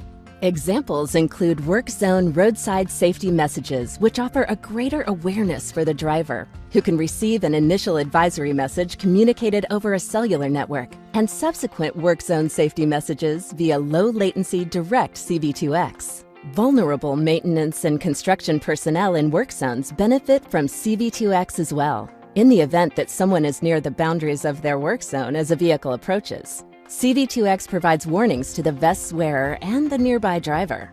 Today, Audi vehicles are the first to use cellular networks to provide traffic signal countdowns and speed recommendations to enhance safety and reduce congestion. With CV2X, the car and its driver will receive road data faster and more accurately. Currently, Green Light Optimized Speed Advisory recommends ideal traveling speeds through intersections. By deploying dedicated infrastructure to send and receive other traffic variables, such as vehicle queue ahead over direct CV2X, speed recommendations will be further optimized. While today's traffic signal countdown predicts the next green light, pop-up messages and audible alerts enabled by low-latency direct CV2X can enhance traffic light signal information to warn of an impending red light violation. Starting on the Virginia Smart Road testbed at VTTI for testing and final tuning, these advancements showing the combination of long and short-range communications are now on Northern Virginia public roads. Virginia Department of Transportation, Audi, American Tower, Traffic Technology Services, Comsignia, Virginia Tech Transportation Institute, and Qualcomm Technologies are excited to establish the CV2X ecosystem and contribute to the safety and efficiency of your drive. Welcome to the invention age. It starts with Qualcomm.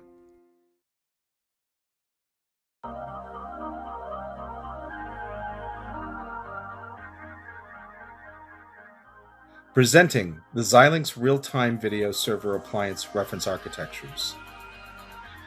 The future of video transcoding is here, enabling high-quality real-time video streaming for applications such as live streaming, esports, telemedicine, video conferencing, live distance learning, and real-time broadcast video.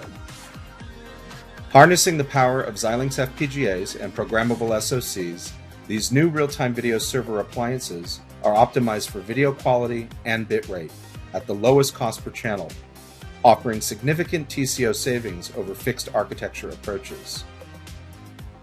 Scale your existing video infrastructure while delivering the lowest cost per channel with the high channel density edition. Streaming up to 7 Full HD 1080p 60 channels, the ultra-low bitrate optimized video edition reduces bandwidth cost while lowering your total cost of delivery. Deploy on-prem or in the cloud. The future of real-time video transcoding is here.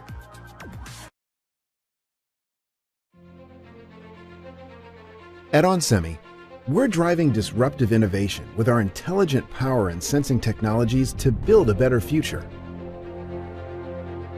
Like making our energy infrastructure more efficient and sustainable to support rapidly evolving changes in power production, distribution, and consumption.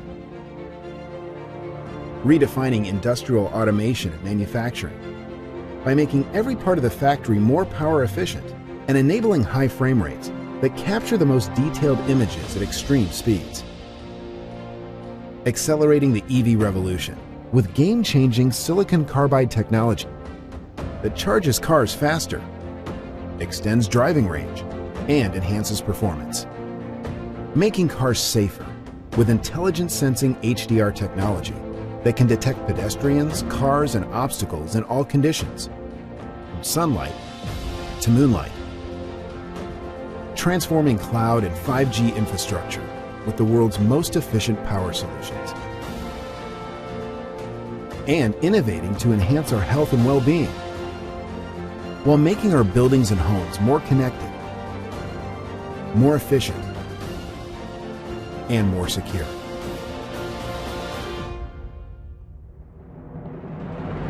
By combining our manufacturing excellence and the industry's most advanced packaging technology with our innovative solutions, our teams are not only striving to make our world a better place, we are exploring other worlds as well. onsemi, intelligent technology, better future.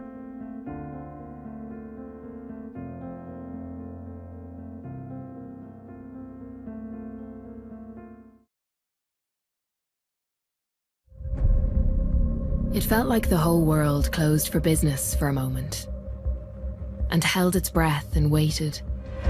But now, the world is open again.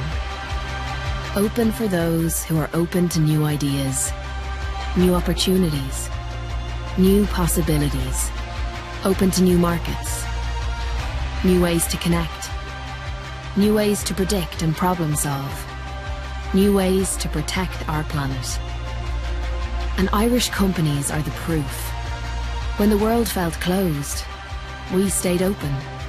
Open to new thinking, new ways of working, new ways to succeed. Around the world, Enterprise Ireland is opening new doors for Irish companies, connecting them with global leaders and giving them the insights and the edge they need to compete. It's a brand new day with brand new opportunities, because the world is open, and we are too.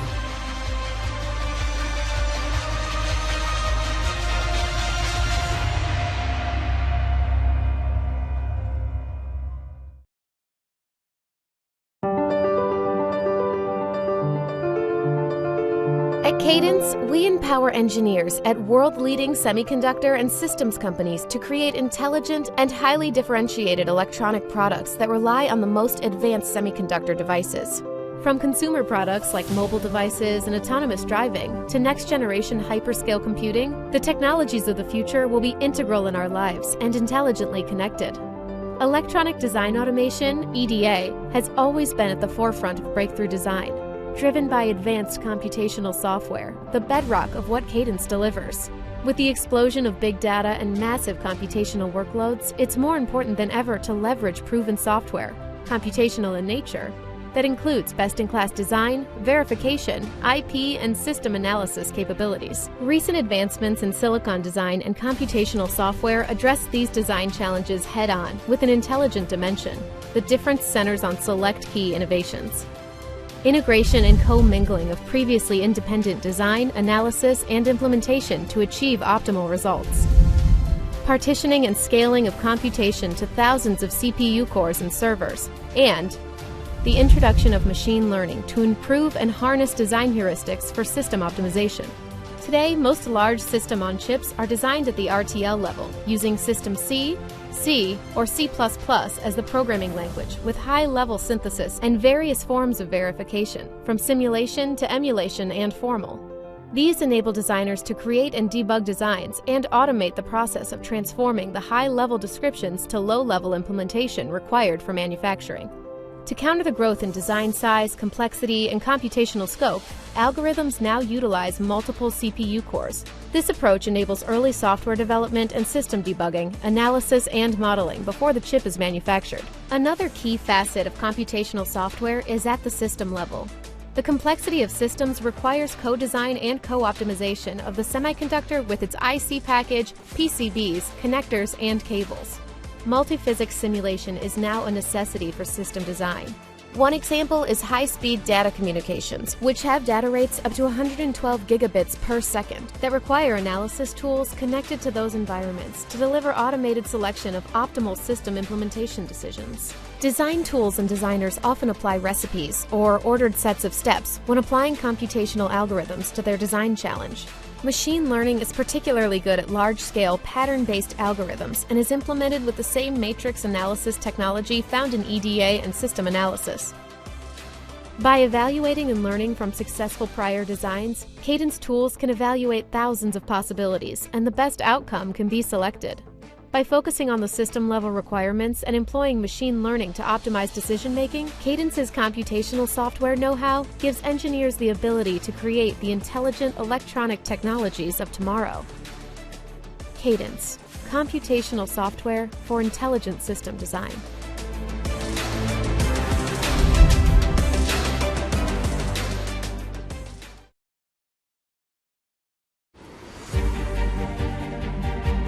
Since our journey began, we've embraced innovation and evolution, We are here today because of our culture of innovation, our people, our collaborative nature, our ability to deliver, and our location in Europe, software and new business models, so we can get to the market faster, generate revenue more efficiently, and strengthen and evolve the ecosystem. As an innovation hub for Industry 4.0, electrification, and next-gen communications customers in Europe, we are now driving Industry 4.0 in manufacturing by creating next-gen sensors for robots and cobots, condition-based monitoring systems, real-time deterministic Ethernet and smart mesh networking system solutions, with artificial intelligence and machine learning for cloud analytics. We are addressing the challenges and opportunities of 5G by developing an advanced 5G technology platform. And we are providing greener transportation through our wireless battery management systems and sustainable energy efforts.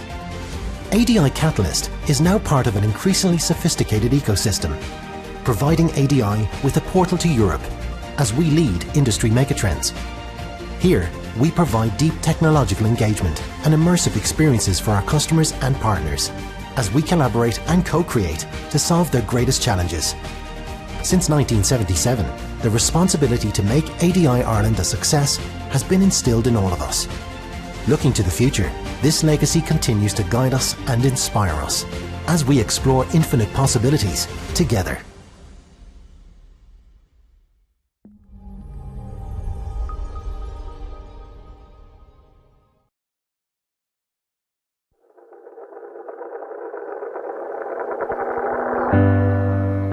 The story of Intel's investment in advanced manufacturing in Europe is a remarkable, sometimes untold story of tremendous success and excitement over the past 30 years.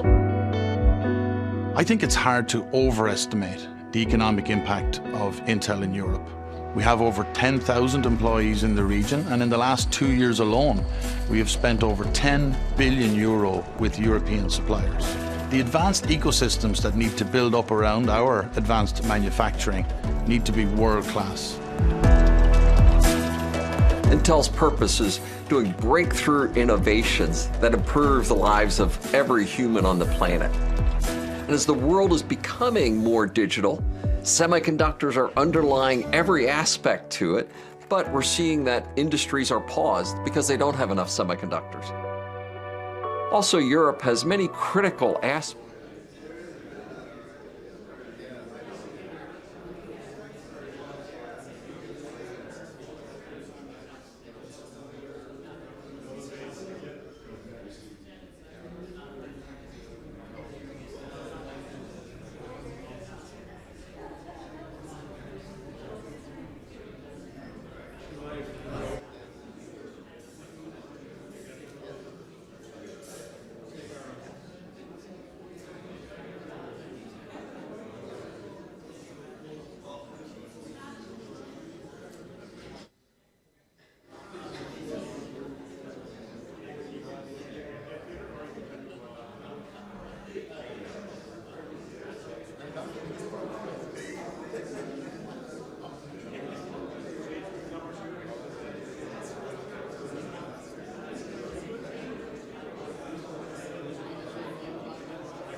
So when you're finished, Brian's going to come up and just close it. So, fantastic. Okay.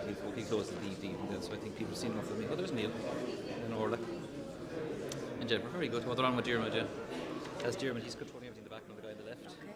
He's the most. Neil and Orla see us? I don't think they'll. No, they're not. We're not on it. So. But he's the most. Dermot. I've worked with Dermot on a few of these things now. He's the most calm individual. Really? Like I did last year.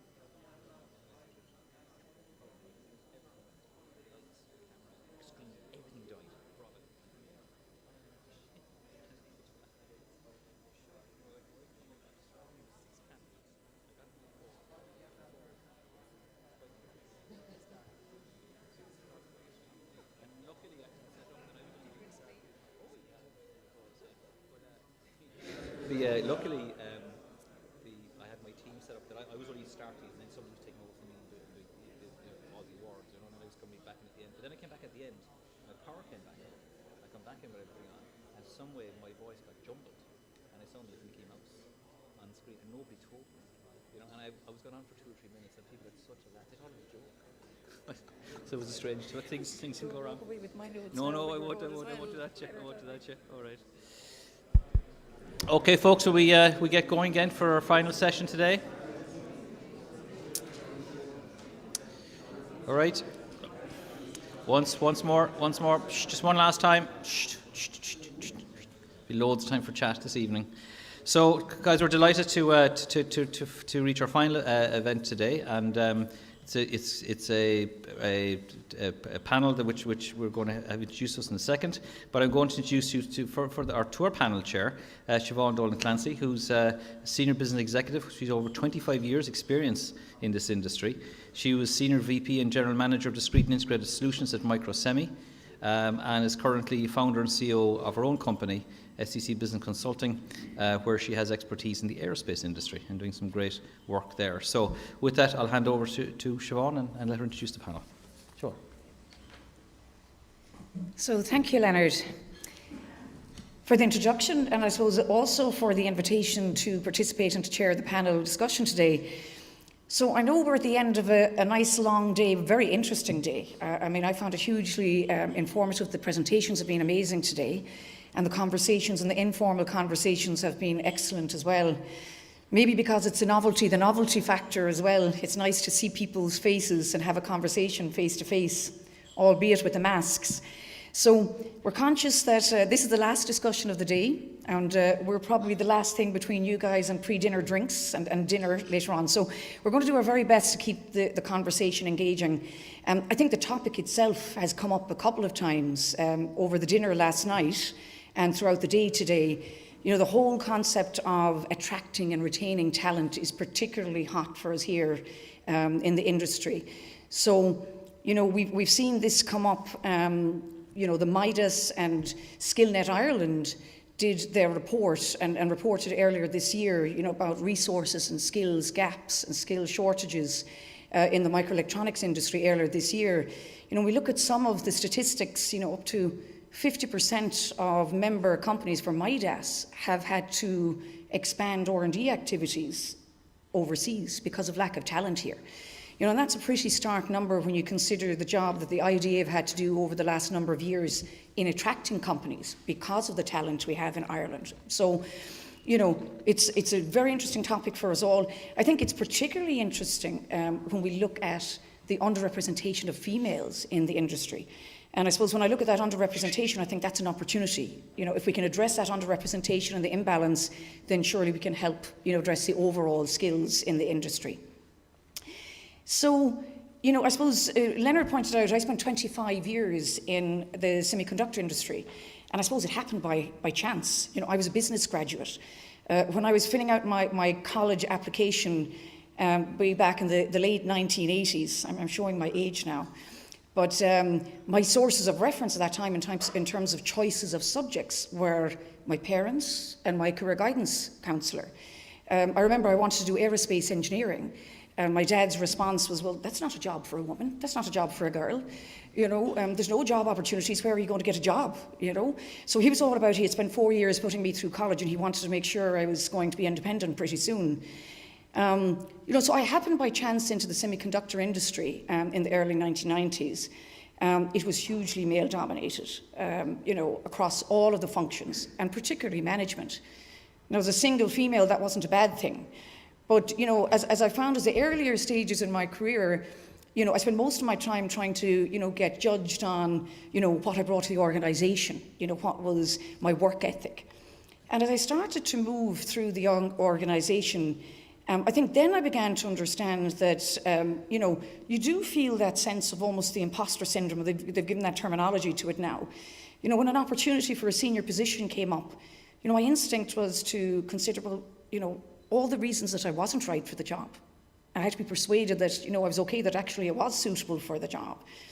And it wasn't until, I suppose, one of the things I took away was that, you know, the realizations that the outpouring, and outreach of females throughout the organisation, not just in the group that I went into, but having a female role model at the executive team, having a voice on the leadership team was hugely important, and particularly to the younger females. So, I've lived through it, I've felt it, experienced it. So some of these things, are real, in our industry. So I think we're going to have the opportunity today to tease some of these things out a little bit further. We're very privileged in, the 4 panelists that we have with us today. I mean, there's the breadth and depth of experience and expertise is pretty impressive, and I hope you're going to agree. I think the goal, if I wanted to say the goal for the discussion, is really for maybe all of us in the room to get a better understanding of the nuances at play. What's driving this underrepresentation of females? But more importantly, I think, maybe what can we do differently? Because if we can do it differently and address the imbalance, then we can that way address the overall shortage of skills that we're feeling right now in our industry. So, what I'd like to do now is maybe give a brief introduction to each of our 4 panelists. As you can see, Brendan and myself are here alone at the podium. We've got 3 of our panellists online joining us. So if I start with Neil has no excuse. He's just down the road in Intel. But Neil Phillip is the factory manager for the Intel chip manufacturing facility here in Leixlip. He's led the team to strong operational results and improvements. He's been around Intel and been part of the Intel team since the very first wafer fab, he claims, was built in Leixlip. He's experienced across a wide range of roles from engineering, operations and business. He's also worked in the US on assignment for more than 5 years, which has given him a really good international perspective. So Neil is very much an advocate for diversity in the organisation, and he's driven changes in diverse hiring at Intel and also mentoring some of the senior technical females in the organisation. So very warm welcome to Neil. Then we have, all right, Neil. We've got Professor Orla Feely with us today. Professor Feely is Vice President for Research, Innovation and Impact. She's Professor of Electronic Engineering at University College Dublin. Orla is also President of Engineers Ireland and Vice President for Resources and Treasurer of CESAIR. She's a Director of the Young Scientists and Technology Exhibition, Deputy Chair of the Higher Education Authority. She's also a member of the Royal Irish Academy and a Fellow of IEEE, Engineers Ireland, and the Irish Academy of Engineering.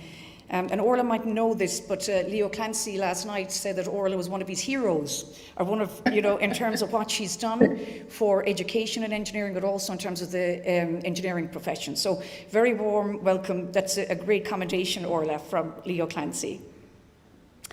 We have Jen Hoffman dialing in from Boston.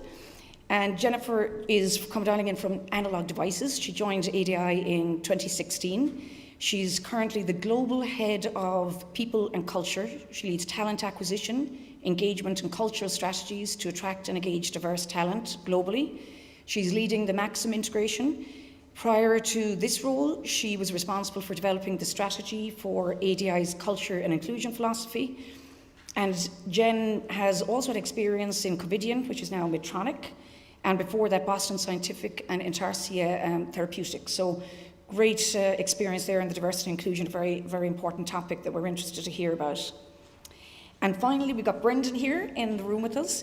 Brendan is Managing Director of Xilinx Europe, Middle East and Africa. He's Vice President for Wireless Engineering. He's based in Ireland, and where Xilinx operates its EMEA headquarters and advanced research, development, engineering and IT centre. So in his role in wireless engineering, Brendan is responsible for a global multidisciplinary team developing key technologies for 5G applications. He's spent 9 years at Xilinx, but prior to that, he worked in various senior roles in Irish tech sector, including Cylon Controls and S3 Group. I guess S3 has a number of different name changes. It's now part of the Renesas Group. So welcome to Brendan, and welcome indeed to all 4 panellists. Okay.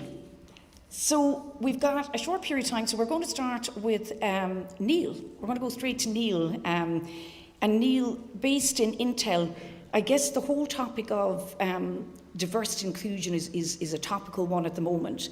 So we've heard about Intel's diversity and inclusion plans. It calls for the number of women in technical roles to increase up to 40% by 2030. and a doubling of the number of women in senior leadership roles. And we've seen that, in 2020, in your annual report, I think the technical roles globally women in technical roles was 25.2%.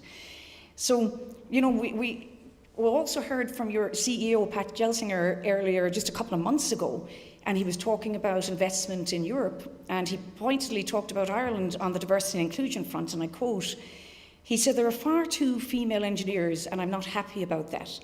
I find it disappointing how far from the west of the world Ireland is on this point."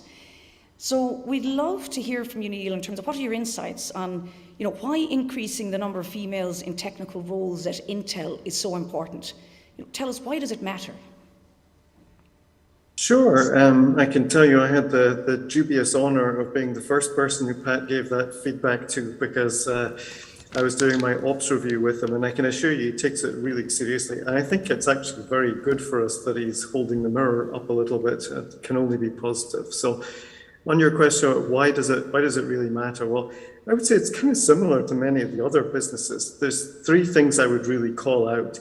First of all, it's just a fairness, justice, and equality. I mean, this is a really vibrant sector, really big growth sector. The jobs are really interesting and stimulating. It's only right that I think we have 50% female participation in those roles.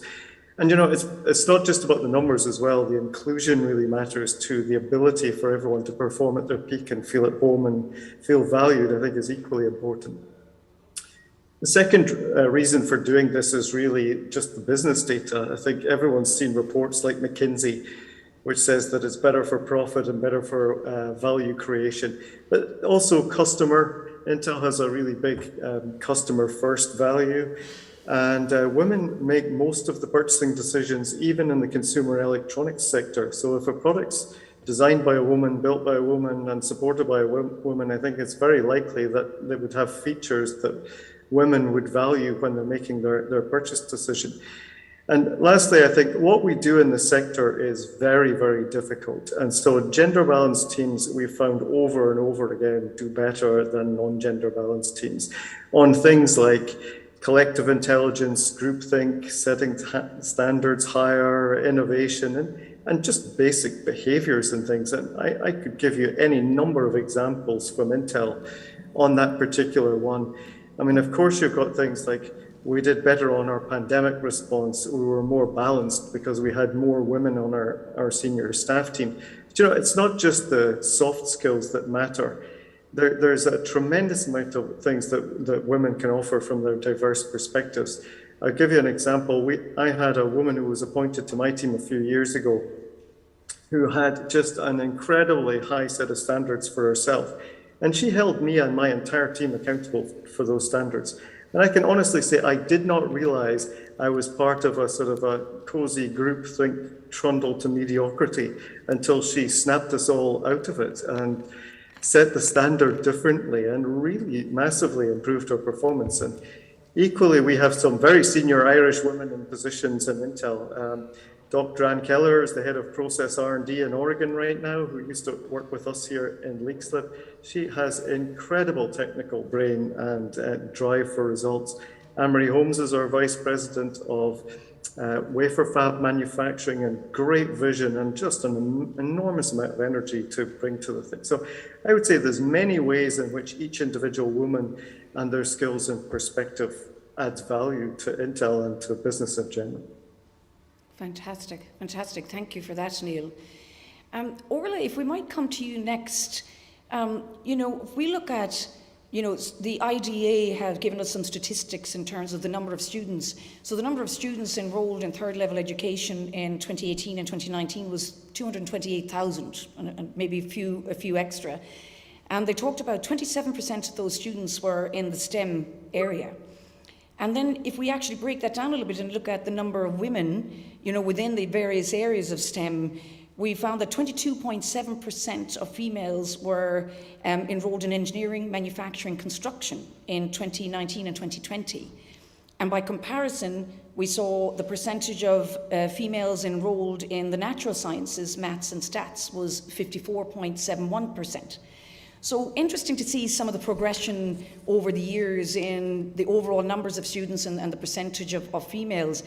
So the question I'd put to you, Orla, is, are we successful in bridging the awareness gap and helping female students make the connection between everyday use cases and the vast array of opportunities that are available in the STEM world, and in particular in opportunities in microelectronics?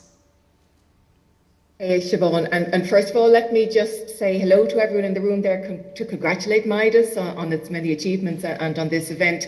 I'd love to be with you and to catch up with old friends. There are some sniffles that have just arisen in my household, and it seemed safer to stay close to base.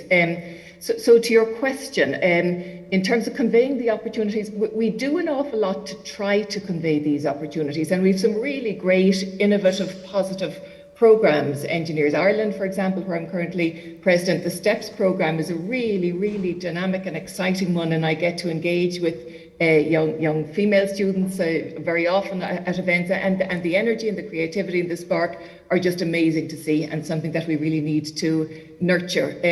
SFI, Science Foundation Ireland, and their Discover programme is great. Within the universities, we have Athena Swan, gender accreditation programme. So people know that this matters and are working harder to get the word out there. And we're seeing some success. I mean, those numbers that you gave there, I think we need to kick the tires a little bit on the numbers to see exactly where the female population is going, because STEM, of course, covers a multitude. And within science, we see much higher numbers of female students, but predominantly in the biological sciences, much less so in physics and computer science, and so on. In UCD at the moment, in engineering, about 30-35% of our intake would be female, which is up on where we were. But, the dial is moving up very, very slowly, and it seems to kind of stick at points and sometimes fall backwards. So it is quite dispiriting for somebody like myself and like you, Siobhan. It was the 1980s when I got involved in engineering, a discipline that has given me such a wonderful career. And I would not have thought back then that in 2021 we would still be talking about this, we would still be seeking to affect change. And where we are seeing the change, it's not uniform. And I think microelectronics is not doing well in terms of female participation. And maybe just one point before we pass on, certainly in UCD and also within Engineers Ireland, we see female students and women are particularly attracted by and motivated by areas where they can make a difference to the world. So sustainability is a huge attractor, biomedical engineering, areas where we can see how, positive difference can be made through engineering. And increasingly, I think young men take that attitude also. So I think maybe that's something to bear in mind in how we go out to try to attract in a greater talent pool. Excellent, some excellent points there. Thank you, Orla. Jen, maybe if we move on to you, Jen, again, some statistics, from 2018 or 2018, from the Central Statistics Office here in Ireland that shows that, just 25% of Irish citizens working in STEM are females. And specific industries, I suppose, to make that point is kind of digging down on the numbers a little bit is useful, so that, 13% of 2018 engineers were women, engineering graduates were women, and 12% of engineering professionals were women in 2019. So, when we see that this tech industry and engineering industries is going at such a fast rate, there's an amazing opportunity here in a booming jobs market. So it would be interesting from your experience, Jen, to hear that, what do you believe are the obstacles, to women entering the engineering sector or causing this gender-based confidence gap surrounding females maybe going for the top level engineering roles? Yeah, that's a great question, and I think that Orla highlighted a couple of the impacts on early career. But I do think there are still biases in society that continue to impact women entering the workforce and advancing. I think this is both internal influences, so self-inflicted, as well as outside influences. A lot of the research has shown, and many women can attest to this, that they're faced with challenges that are non-existent for men or existed in different ways. You mentioned the imposter syndrome, and I think that's something that's still quite real, and it shows up. Women tend to make sure that they meet 100% of the qualifications before they go for that promotion or go for another role. And women, and men actually tend to just take that leap. There's not as much, concern that they don't check every single box. So that does come into play. pretty significantly when we're looking at women advancing in career. Another way that this shows up is also, it's a term coined by Deborah Colby, and it's called the tiara syndrome. So we talked about that imposter syndrome, but the tiara syndrome is also pretty prevalent in workforces where women tend to heads down, do really great work and deliver excellent results, and they hope to get recognized for that and therefore lead to advancement, where men tend to self-promote a little bit more, and it gives them a foot ahead, if you will, in moving up the management ranks or leadership ranks, I should say. So we definitely see that difference come into play, and it makes it a little bit more challenging, as women are looking at what their next role is. I think another thing that we should probably talk about here, we mentioned the fact that we haven't seen significant progress, over the last, few decades, right? And one of the things that has been even more challenging in progress we have made is the effects of the pandemic. So disproportionately, women are being impacted more than men. And so we have to also look at that. So in progress that's made, we're actually seeing women leave the workforce at a disproportionate rate based on the pandemic. So we are going to have to dial up some of our efforts if we want to maintain any of the progress that we've had. Fantastic. I hadn't heard of that one before, the tiara syndrome. That's a good label. I'm going to remember that one. We thank you very much. Thank you very much, Lynn. And if we move on, Brendan, we come to you. You're waiting very patiently over there beside me. I suppose as we understand it, we've heard from Intel, who's a major leader, and have stated very clearly their targets. We've heard from the education side what's worked and maybe what we can do differently. We've heard, from Jen on the side of the diversity and inclusion. Still maybe we've a ways to go in doing things. As technology advances, the demand for experts and innovators is not going away. It's increasing, right? So, and MIDAS report, when they looked at the resources and skills required, they talked about, retaining and upskilling existing, workforce as a key enabler for us to remain competitive in the sector. So, I suppose if we ask you, Brendan, to look at the microelectronics sector, you've been operating it for multiple years now. What is our role in finding the solution? Is an increased focus on and attracting but also retaining females, is that the right response, or are we going to get a better ROI somewhere else? Yeah, thanks, Siobhan, for that question. So I think we have to start much earlier than that. Xilinx are part of a network called CWIT Ireland, which is Connected Women in Technology Ireland. And there's about 24 leading tech companies in Ireland. So there's, for example, Intel, IBM. On the system side, you've got like Ericsson, Vodafone. The new technology side, there's Google, Microsoft, Facebook. And, they've got various statistics, and they've also got some initiatives that I'll talk about. One of the more interesting statistics is a survey of teachers, and secondary school teachers, and what they say about girls is that 90% of teachers believe that girls' lack of self-belief is the reason why they find it challenging to pursue a career in STEM, which I think is very, very interesting. So I think, having role models and trying to understand what a career in engineering actually might look like from a very early age is extremely important. And actually, if I think back to years ago when I was in secondary school myself, I went to a Marist Brothers secondary school, and the career guidance teacher there was one of the brothers. He was about 60, and you went into his office, and he'd roll out the usual. Okay, so you could do accountancy, you could do law, you could do teaching, right? And it's all information that he was probably giving the same information now 20 years before that.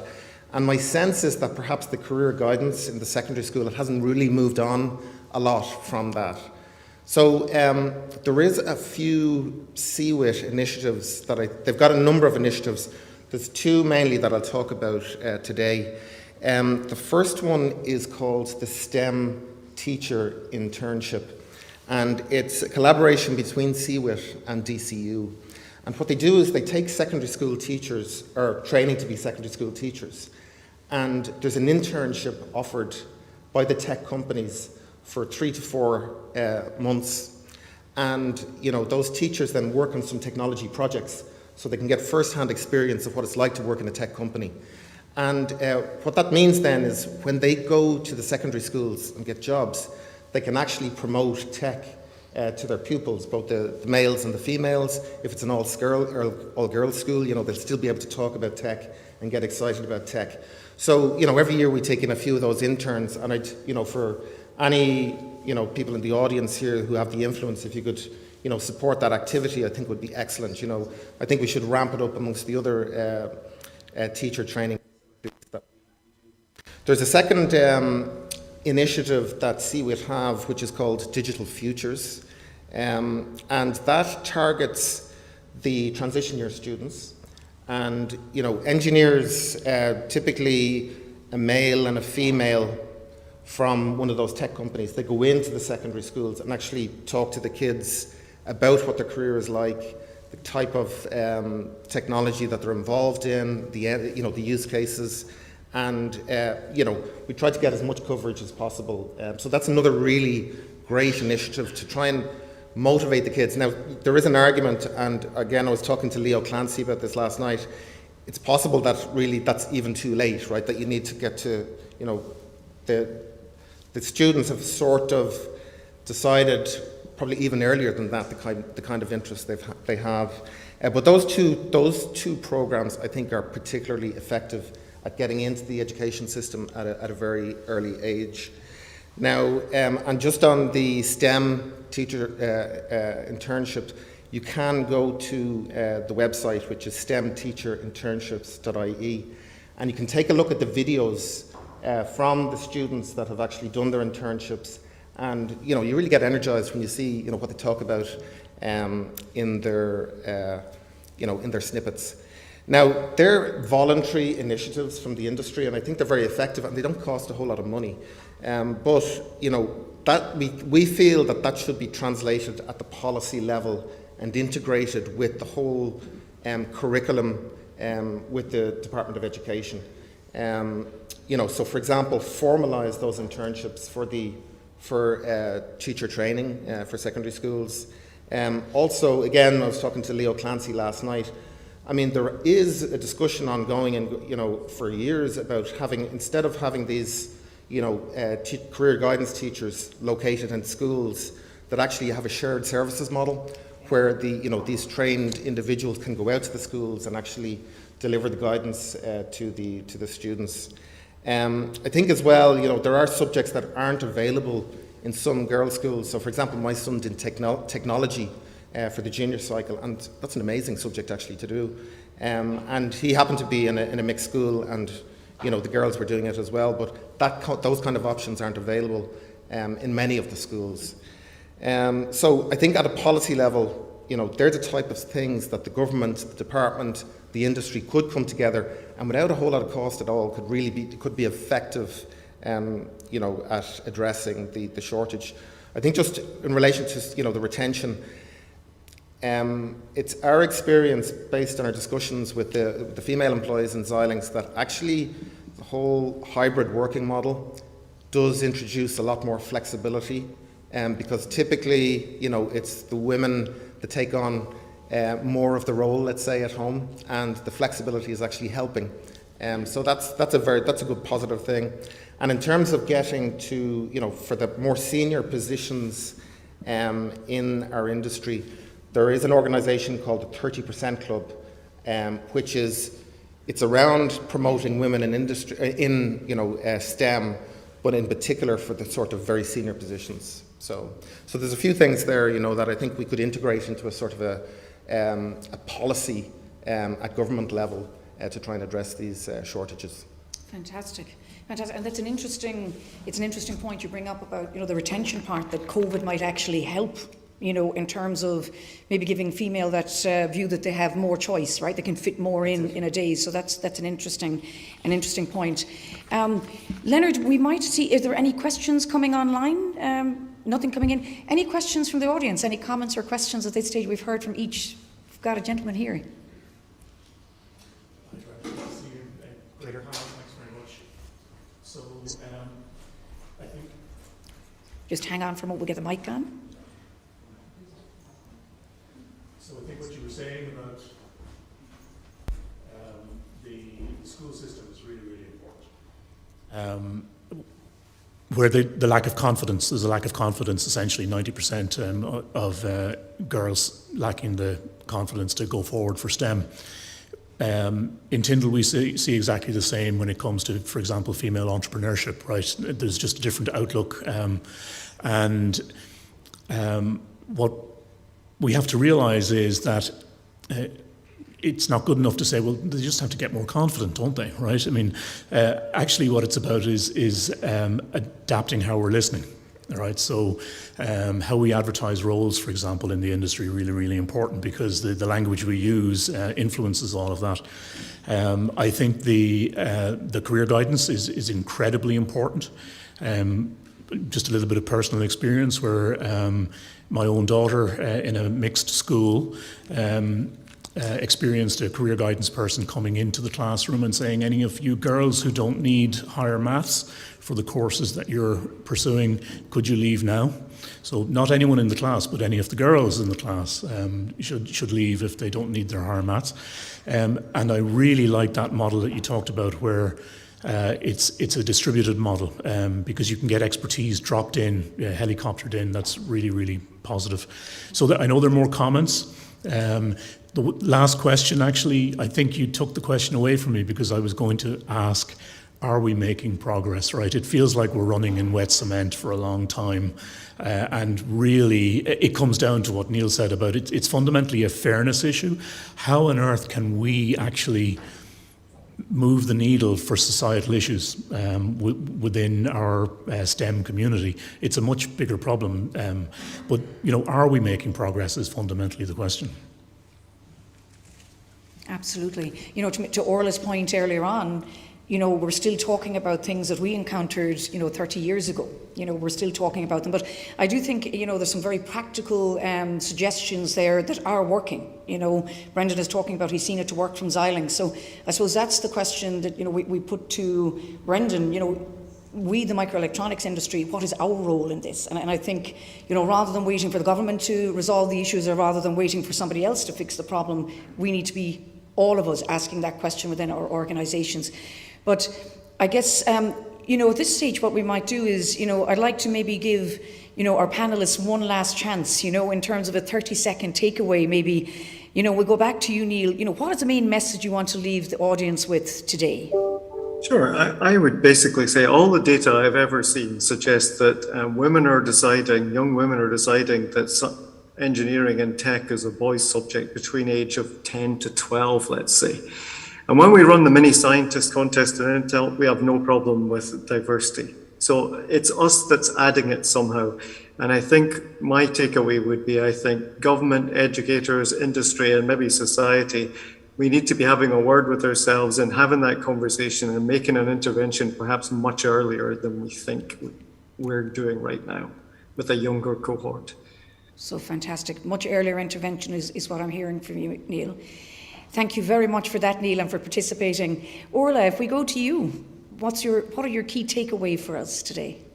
I might go for the much later intervention. I agree with everything I've heard. I agree with the importance of guidance counsellors, about getting into the school system over those crucial years, about curriculum opportunities and so on, about confidence building.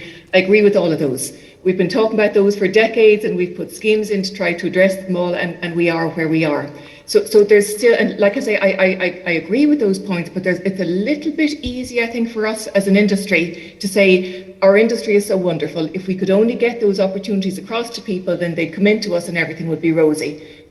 Let's look at the industry as well. So let's look at, is it really an attractive enough proposition for young women to want to build a career in, and for women in the industry or women who are graduating from college to want to stick with. So, let's look, I think, a little bit more critically at our own practices, at the way we do business, and see if there are things that we might need to shift if we really want to shift this dial here. Fantastic. So that retention issue, you're putting the highlight on the retention issue as equally as important as getting females in, Orla. Yeah. And I can certainly relate to that very much. Fantastic. Thank you for that. And Jen, we might come to you for your 30-second takeaway, please. Sure. I echo everything that Neil and Orla had said, and I'll go one step further. So the attraction and the engagement and retaining is important, but I think it's equally as important for companies to be really intentional about the programs and the practices they put in place. So it's a lot to say it, it's a lot to bring people in, but we have to foster the types of environments that women want to stay in. And that's, I think, really important. So be intentional about those promotions, be intentional about the hiring decisions you make, be intentional about seeking out women's points of view so that there are role models for other women to see. So I think just be intentional would be what I'm leaving you with. Fantastic. Thank you very much for that. And Brendan, you get the chance to be the last panelist's voice we hear. What would your takeaway be? And I would agree, actually, you do need to sort of embed these things in your organization, these processes, right? It can't be just one or two people representing, getting, females involved in engineering. It has to actually be embedded amongst all the managers and the individuals in the company. I'm often amazed when I go over to China, and the high-tech companies over there that we sell our chips to, like, for example, ZTE and some of the other big companies. You go into a room of engineers, right? There might be 20 engineers. Probably about 40% of them are women. And the quality of the discussion is amazing, and the leadership in the room can be female, it can be male, and very robust discussions going on. And that's kind of, we need to figure out what they're doing over there. I know they stream them. They seem to stream the boys and girls earlier for the careers, like around, I have people from China, or women from China on my own team in the US, and they do stream them earlier. They're more aware, I think, of what's involved in something like engineering.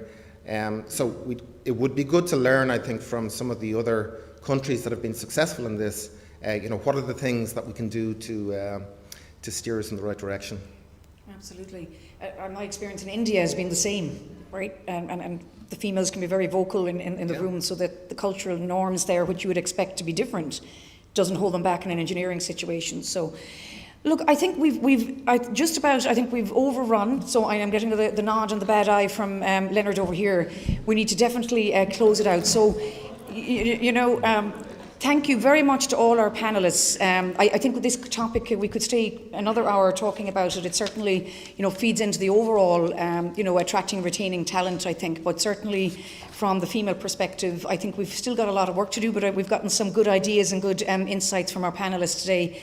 Thanks to all four. Thanks for you, to the audience, for sticking with us, the last thing in the evening. What I might do, I think we're going to hand over to Brian. He's going to close out the session this evening before we can go have some dinner drinks and enjoy the evening. Thank you, guys.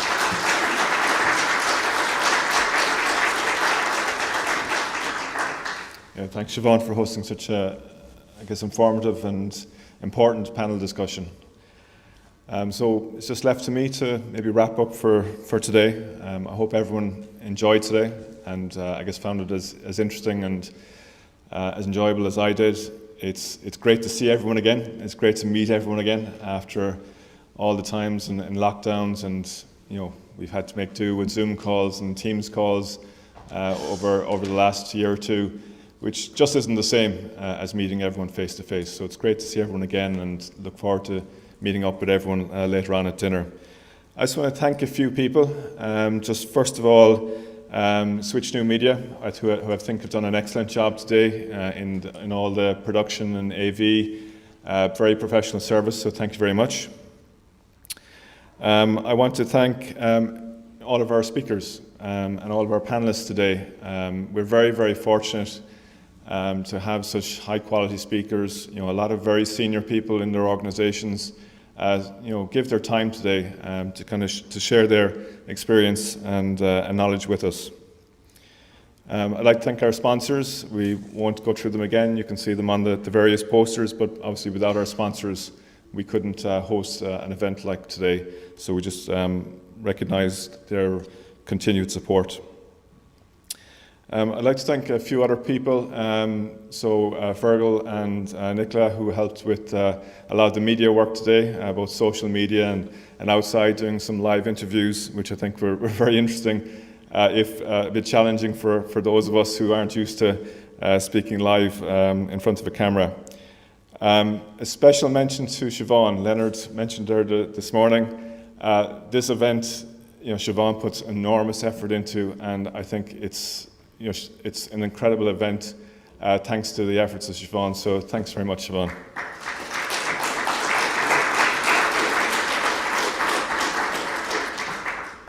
And Leonard gave me a list of people maybe to mention, but of course his own name wasn't on it. But obviously Leonard is the main man, and we're very fortunate at MIDAS to have Leonard, as our GM. And this event goes is from strength to strength every year, and that's thanks to the efforts of Leonard and the team. And just finally, next is our dinner reception. There's a drinks reception at 7 o'clock just outside the room here. Dinner is actually in here. So you have a bit of a break now for a while, so I hope everyone gets to maybe catch up on some emails and catch up with some networking. And I guess looking forward to seeing you later if you're staying around. If you're not, safe home, and looking forward to seeing you at our next event. Thank you.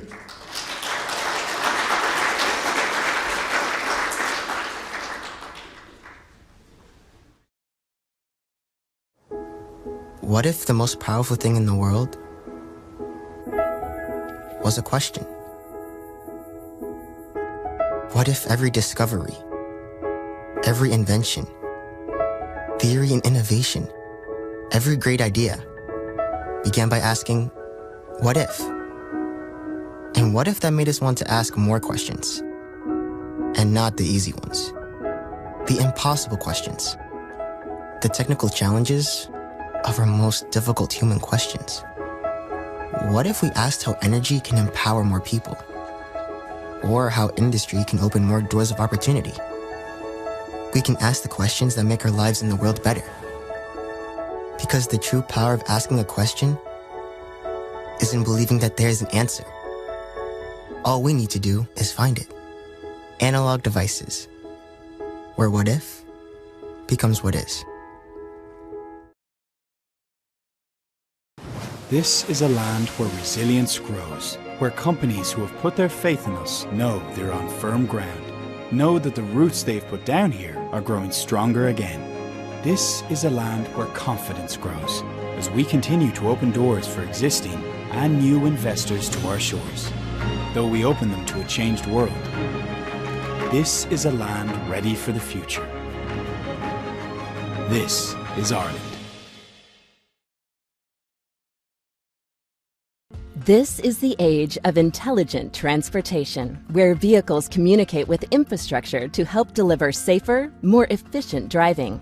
Working with key industry leaders and transportation agencies, we're excited to deploy CV2X in Northern Virginia and offer a look at how direct communication works in tandem with long-range communication to deliver road safety. Examples include work zone roadside safety messages, which offer a greater awareness for the driver, who can receive an initial advisory message communicated over a cellular network, and subsequent work zone safety messages via low-latency direct CV2X. Vulnerable maintenance and construction personnel in work zones benefit from CV2X as well, in the event that someone is near the boundaries of their work zone as a vehicle approaches. CV2X provides warnings to the vest's wearer and the nearby driver. Today, Audi vehicles are the first to use cellular networks to provide traffic signal countdowns and speed recommendations to enhance safety and reduce congestion. With CV2X, the car and its driver will receive road data faster and more accurately. Currently, Green Light Optimized Speed Advisory recommends ideal traveling speeds through intersections. By deploying dedicated infrastructure to send and receive other traffic variables, such as vehicle queue ahead over direct CV2X, speed recommendations will be further optimized. While today's traffic signal countdown predicts the next green light, pop-up messages and audible alerts enabled by low-latency direct CV2X can enhance traffic light signal information to warn of an impending red light violation. Starting on the Virginia Smart Road testbed at VTTI for testing and final tuning, these advancements showing the combination of long and short-range communications are now on Northern Virginia public roads. Virginia Department of Transportation, Audi, American Tower, Traffic Technology Services, Comsignia, Virginia Tech Transportation Institute, and Qualcomm Technologies are excited to establish the CV2X ecosystem and contribute to the safety and efficiency of your drive. Welcome to the invention age. It starts with Qualcomm.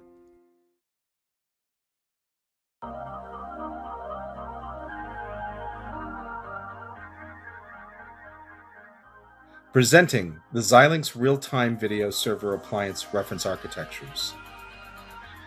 The future of video transcoding is here, enabling high-quality real-time video streaming for applications such as live streaming, esports, telemedicine, video conferencing, live distance learning, and real-time broadcast video. Harnessing the power of Xilinx FPGAs and programmable SoCs, these new real-time video server appliances are optimized for video quality and bitrate at the lowest cost per channel, offering significant TCO savings over fixed architecture approaches. Scale your existing video infrastructure while delivering the lowest cost per channel with the high channel density edition. Streaming up to 7 Full HD 1080p 60 channels, the ultra-low bitrate optimized video edition reduces bandwidth cost while lowering your total cost of delivery. Deploy on-prem or in the cloud. The future of real-time video transcoding is here.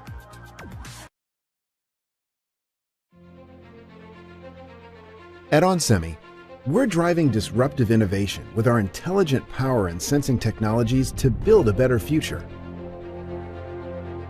Like making our energy infrastructure more efficient and sustainable to support rapidly evolving changes in power production, distribution, and consumption. Redefining industrial automation and manufacturing by making every part of the factory more power efficient and enabling high frame rates that capture the most detailed images at extreme speeds. Accelerating the EV revolution with game-changing silicon carbide technology that charges cars faster, extends driving range, and enhances performance. Making cars safer with intelligent sensing HDR technology that can detect pedestrians, cars, and obstacles in all conditions, from sunlight to moonlight. Transforming cloud and 5G infrastructure with the world's most efficient power solutions. And innovating to enhance our health and well-being, while making our buildings and homes more connected, more efficient, and more secure.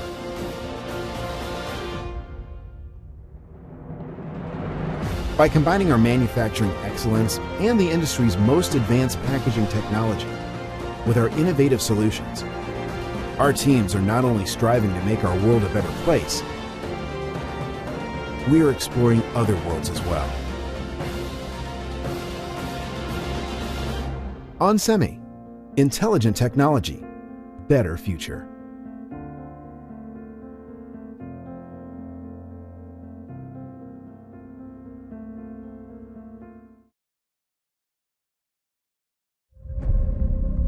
It felt like the whole world closed for business for a moment and held its breath and waited. But now, the world is open again.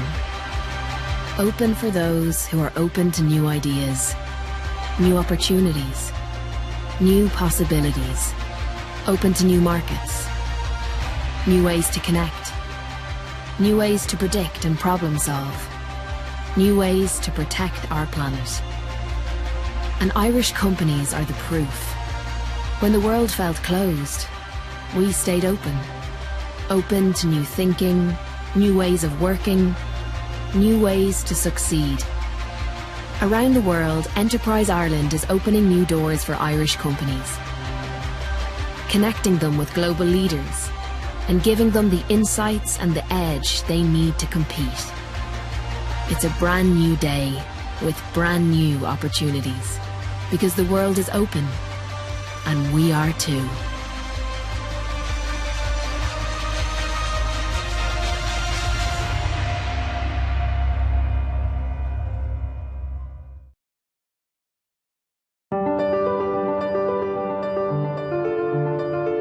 At Cadence, we empower engineers at world-leading semiconductor and systems companies to create intelligent and highly differentiated electronic products that rely on the most advanced semiconductor devices.